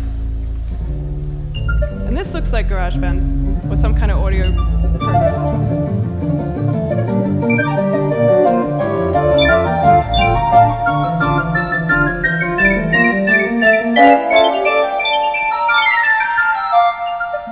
Beautiful. It's super cool. I've seen a really rude one that spells rude words too, and it's really awesome. Yeah, I'll send it to you later. That's awesome. I couldn't put it in the slides because it's really rude. Cool. So Mariko, I thought she's hidden a picture in the GarageBand file. How am I going to find this? Because I only have the command line, and I can't view images, and I don't have anything. I need to get the frequencies out, but I didn't have time to implement the fast Fourier transform to pull them out, and I thought, oh my God, what am I going to do? Eventually, I figured out that maybe if I ran headless Chromium, that's technically still not cheating because I'm not using a graphical user interface. Yeah. It was headless. That maybe I could write normal HTML and JavaScript and then run it in the background and kind of try and get something back out of that process. So I ended up using a module called Headless Chromium. I had to then pipe the GUI out into Virtual Frame Buffer, which is a really, really cool command line app. You should totally use it if you have to do something as weird as this. After that, I then ran a local host with a HTML file with a canvas and an audio element in it, and then I was then able to create some JavaScript that would play the sound, analyze the frequency data, and then kind of plot it over a timeline, similar to how those notes in GarageBand were. Because I thought, if I can just plot all the frequencies, an image is totally going to emerge, and I'm going to see what that was. And so the way that I got the image back out to the command line once that process was run was I ended up converting the canvas contents to base 64, and then I was able to take that string and pipe it into something else, right? So that came back as a PNG base64. I then ran it through another node module called base64 to PNG. That then converted it to a PNG file and saved it on my hard drive. And I was like, OK, I got the image out. How am I going to view this now? And so there is another node module called PictureTube that I can pipe that into. And then hopefully you'll see some kind of like low-resolution version of the image. And so this is where I'm using headless Chrome. I'm spawning it up. And then the way that I got the sound in was I used the audio file name. I grabbed it from the arguments of the command, and then I ended up making a query parameter that the HTML file could then go and fetch the file locally from the hard drive. Good times. Is there any choice that you use headless Chromium instead of headless Chrome? Because headless Chrome like recently came out, and everybody's like, oh my god. Yeah, it's so fancy, but it doesn't run on Raspberry Pi. Oh. Yeah. Oh, I didn't know that. So if you could just work on that, and then I'll get back to yes. Good, yeah. And so then, what do we have to? Yep. And then, of course, sometimes I would have a bug in my JavaScript, and so the process would just run forever and never exit. So I had to kind of put a 60-second timer on it to just like kill off the process if it didn't end up ending and spitting out my file. Because there was a lot of PS, grepping around to try and end Chromium processes that got hung up, which is not great. Then, just to use the base64 image module, I then just took the actual results that were piped in, and then I was able to then pipe that straight back out into a file path. And then finally, I was able to run the following command. So I was able to chain a whole bunch of things together. And so I can draw the audio with the sound.mp3, take the base64 results of that, pipe it into a file at png.js, take that file that comes out, apply it as an argument to PictureTube. And then I finally saw the picture that Mariko sent me, which was so exciting for me. It was that. Is that what you drew me? No. I mean, you already know I did. I mean, if I kind of squint at it, it looks like a puppy a little bit, but I didn't really know what it was. So I thought, OK, the file is on the hard drive of my Pi, so I shelled in and kind of like fetched that file down onto like the hard drive of my regular computer, and this is actually what was drawn in the node canvas. And so that's slightly higher resolution. So I did cheat and I pulled it down because I really wanted to look at what the hell I had drawn blindly in this weird process. And so I can see some patterns here which are really, really cool. Like you can kind of see bits of silence, and there are like peaks and troughs and stuff. And I thought, it looks like there's some kind of like regularity to what you drew, which is really, really cool. And so this is what she actually drew me, which was the file name of what you sent me. Yeah, I sent 3 heart emojis and whatever the blink emojis. Yeah. And that was a hint. That was like, I drew this thing. Did not get the hint.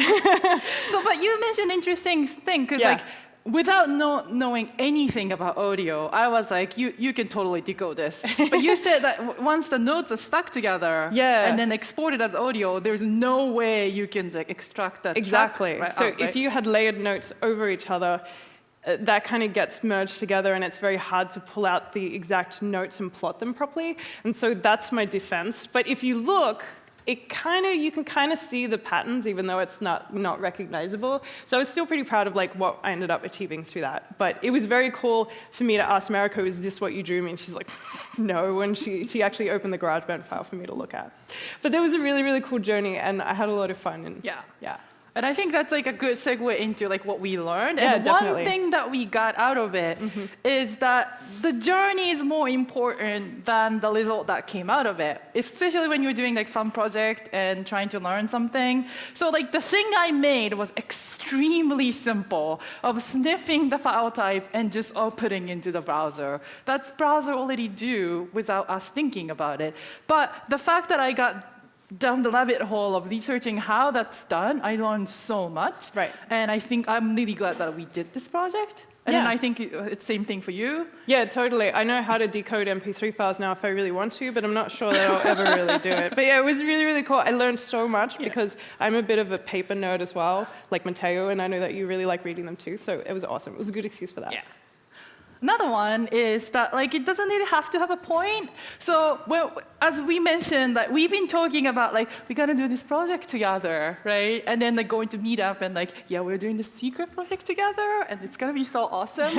And then everybody is like, oh, like you're cooking up something big and like when's the release? It's like a business. Yeah, like, what are you starting? Like, it's not like startup. No, we didn't want to make a business at all. Yeah. And we went into this project like explicitly saying like we're just gonna try to do this. It doesn't have to have a point, and it worked out great. It was no pressures about like, oh, like I didn't send this thing. We're not gonna get the $1 million funding.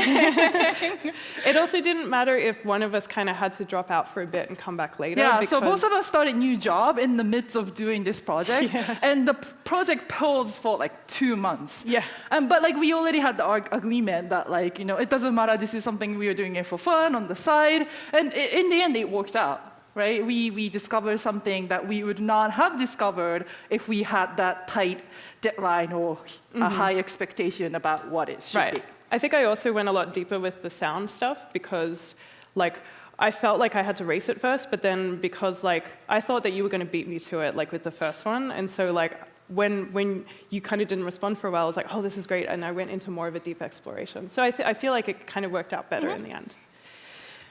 And yeah, also just finding, this is kind of how I describe it, finding like the same code weirdo, you know, like the person who is really into the same stuff as each other, like you're weird about the same stuff, I guess is what I'm trying to say, is really, really important. Like, for a while, I really struggled with being a creative coder because I felt like I wasn't like a real developer because I wasn't super into like scaling enterprise apps. But when I met Mariko, I realized that there are other people like me who do code exploration to learn, but in more of a creative skew, and that it didn't matter if what you made you threw out in the end. It was really about like discovering. So that was like really amazing to work with somebody who had a very similar viewpoint. Yeah, like when I started doing the knitting machine project, the way I described it was like I was doing it secretly on my own, and I didn't tweet or tell anybody about it.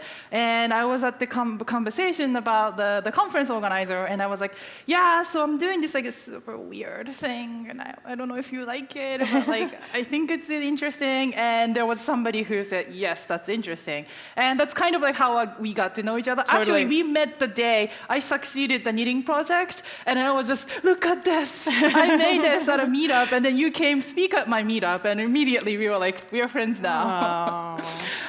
So it was really great to like have, now I can like have like weirdest idea and then just DM you about like, hey, fax machine, and then we can just like totally discuss about it. I really like being able to DM you with random stuff that would make no sense to anybody else. We also like not DM and public tweet about random stuff. Yeah, our conversation is really weird. It wouldn't make any sense if we screenshotted it. So what's next? We're going to keep sending each other files. We're hoping that eventually over time we're going to be able to share our modules as well. So we're going to, like, we kind of pull requests to the exact same repository. So when she pulls down my stuff, she actually has those parts to work with too if she wants to. So you kind of want to look at like security and stuff, right? Yeah, like, so I got like into this idea of like secret message and then like tightly secured message, and then I learned about like public key cryptography and stuff. Yeah. So like it'll be interesting that like I have to physically exchange the key. Yeah. And then you have to use that key to like decode it. Yeah. So that's somewhere I'm trying to go. And then I think you were interested in doing more hardware part. Yeah, I'm glad that someone else is worrying about the security side because I sort of want to make some hardware like nodes that you can kind of plug in and out of the Raspberry Pi. So I suggested the Raspberry Pi for selfish reasons because it has a GPIO. So I can create these kind of like slot-in modules that are like screens and speakers and stuff like that. And part of that is because I don't have a GUI, a traditional GUI, so I could like make my own out of like an OLED screen or something like that. So you can just like put the thermal printer, and then you can literally make fax machines. Yes. That's cool. Yes, I'm pretty excited about it. So just like a really quick thing about like stuff that we work on in our spare time, in case you wanted to kind of catch up with us about that. Every single Sunday, except this weekend because I'm still in Oslo because I'm having such a good time, I do like a Twitch live coding stream at 11 a.m. Most Sundays, 11 a.m. Eastern time, New York. And essentially, I think of it as massively multiplayer pair programming because you can come in the chat, watch what I'm typing, and say, you got a typo, or you should use like array.includes instead of like index of and things like that, which is really, really fun. So I hope that you would join me there, because I tend to work on a lot of my open source hardware stuff. And Mariko, you do these really cool drawings. Yeah, so this year I started to draw more technical concepts, and then like kind of like I draw the diagram and like explain the things that you read on spec text or scientific paper, but more graphical way. Again, I'm like a graphical learner that I have to have like diagram. So I'm really putting the efforts into making more of those. And now that part of my job, explaining things that doesn't make sense to web developer is part of my job, you should definitely tell me what I should draw next, and I will tweet those drawings on my feed. Cool. So, and with that, thank you very much. Thank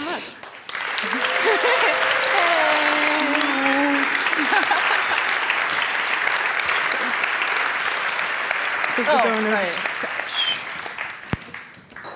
Totally forgot about this. I'll miss this couch. It's so cozy. First of all, fantastic job on staying chill under pressure. I think I would have been like freaking out. Yeah, please clap for them. That was amazing. And you didn't let it ruin your presentation. I think, yeah, I would have just ran out the door and never come back. Well, so. thanks for hanging in there, because I realized we went slightly over time as well. So. No, it was great. It was well worth it. Yeah, we should have just like prepared like jokes for like in case of technical difficulties. Yeah, we can do that next time. Next time. Some tweets from the audience. Holy smokes, what a way to end the 6th Web Rebels. Such a brilliant talk. Aww. You rock. Someone also tweeted that there's a glorious MIDI unicorn, and then there's a MIDI drawing of a unicorn that you can play. So I want to check it out. yeah, it looks great. Thank you. The closing talk is so good. Fun and creativity is such an underused way to learn useful computer things. Those are just some of the nice things. There were more. Thanks. Thank you. Yeah, I really love the sense of adventure and exploration that showed. We have all these abstractions around us, and it can be tempting to just say, like, I don't know, the computer reads files. You both dove pretty deeply into how things work. Do you find that you approach other things differently now because of that? I think that I feel that I have more confidence to do that now, because I knew that I specifically had to do that for this, and I couldn't cheat. I think that sometimes giving yourself constraints like that allows you a chance to learn in a way that you never would before, and then you end up having the confidence to tackle more and more technical things. Yeah, I think like, I don't think I became like, because of this project, but I always had the tendency of, it feels weird to use the code that I don't really understand. So like, when I get started, I'll just use jQuery. And then I immediately have a question of like, how does jQuery work? Sure. And more and more that I'm in the industry and doing project, I get comfortable reading JavaScript code and like actually knowing what's underneath the package that I'm using. But something like HTML element or like spec was totally out of my territory. It was something in the past I was like, okay, that's something for spec engineers, something that I don't really understand. But like kind of forcing myself to do it because there was no cheating element made me more comfortable and like made me feel more close to what those people do in the standards world. So that was like huge win for me. Yeah, I love that point that they're just people and you can talk to them and accidentally make them feel bad. But then it all works out. I'm so sorry. No, he seemed really chill about it. He did. With every piece of technology, I think, how can this be used for emojis? And I saw the emojis changed that featured in your slide. Is there a web standard for emojis that we could submit pull requests to that are Yeah, just I like, want to change the change Android it ones back, please? Yeah. So there is Unicode that defines what code points emoji gets, Yeah. right? So there's one standard, but then there's no web standard or like best practice about how you should mark up emojis. Like I think Twitter does like a really good job of marking up emoji in accessible and copy and pastable way, but there's no like kind of like somebody who's leading it. Actually, one of my colleagues like called herself emojineer, and like since I got comfortable with leading spec, I just like joking last week with her. She was at a conference together with me, joking like we should start the standard of like how to mark up emoji. How to convey the meaning of the text description of the emoji, right? Right. Like I think my favorite one is like, face blowing a kiss, and that's like the winky face one. And I just love that that's textually described for accessibility reasons. Yeah, awesome. Well, that was fantastic. That was a great way to close out the conference. Thank you so much. Thank for you. speaking. Thank you.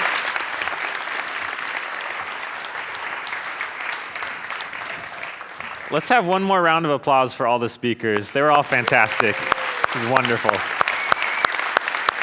And thank you all for coming to Web Rebels. I had a great time. I learned a ton. And we're going to do the picture now. So please, if you're at the beanbags or the tables, go up in there. If you're not, stay there. And then I think you'll be sending it out to all the attendees, right? We'll all get, I don't know, copy it from the internet. They'll have it on the internet, I think. Thank you all.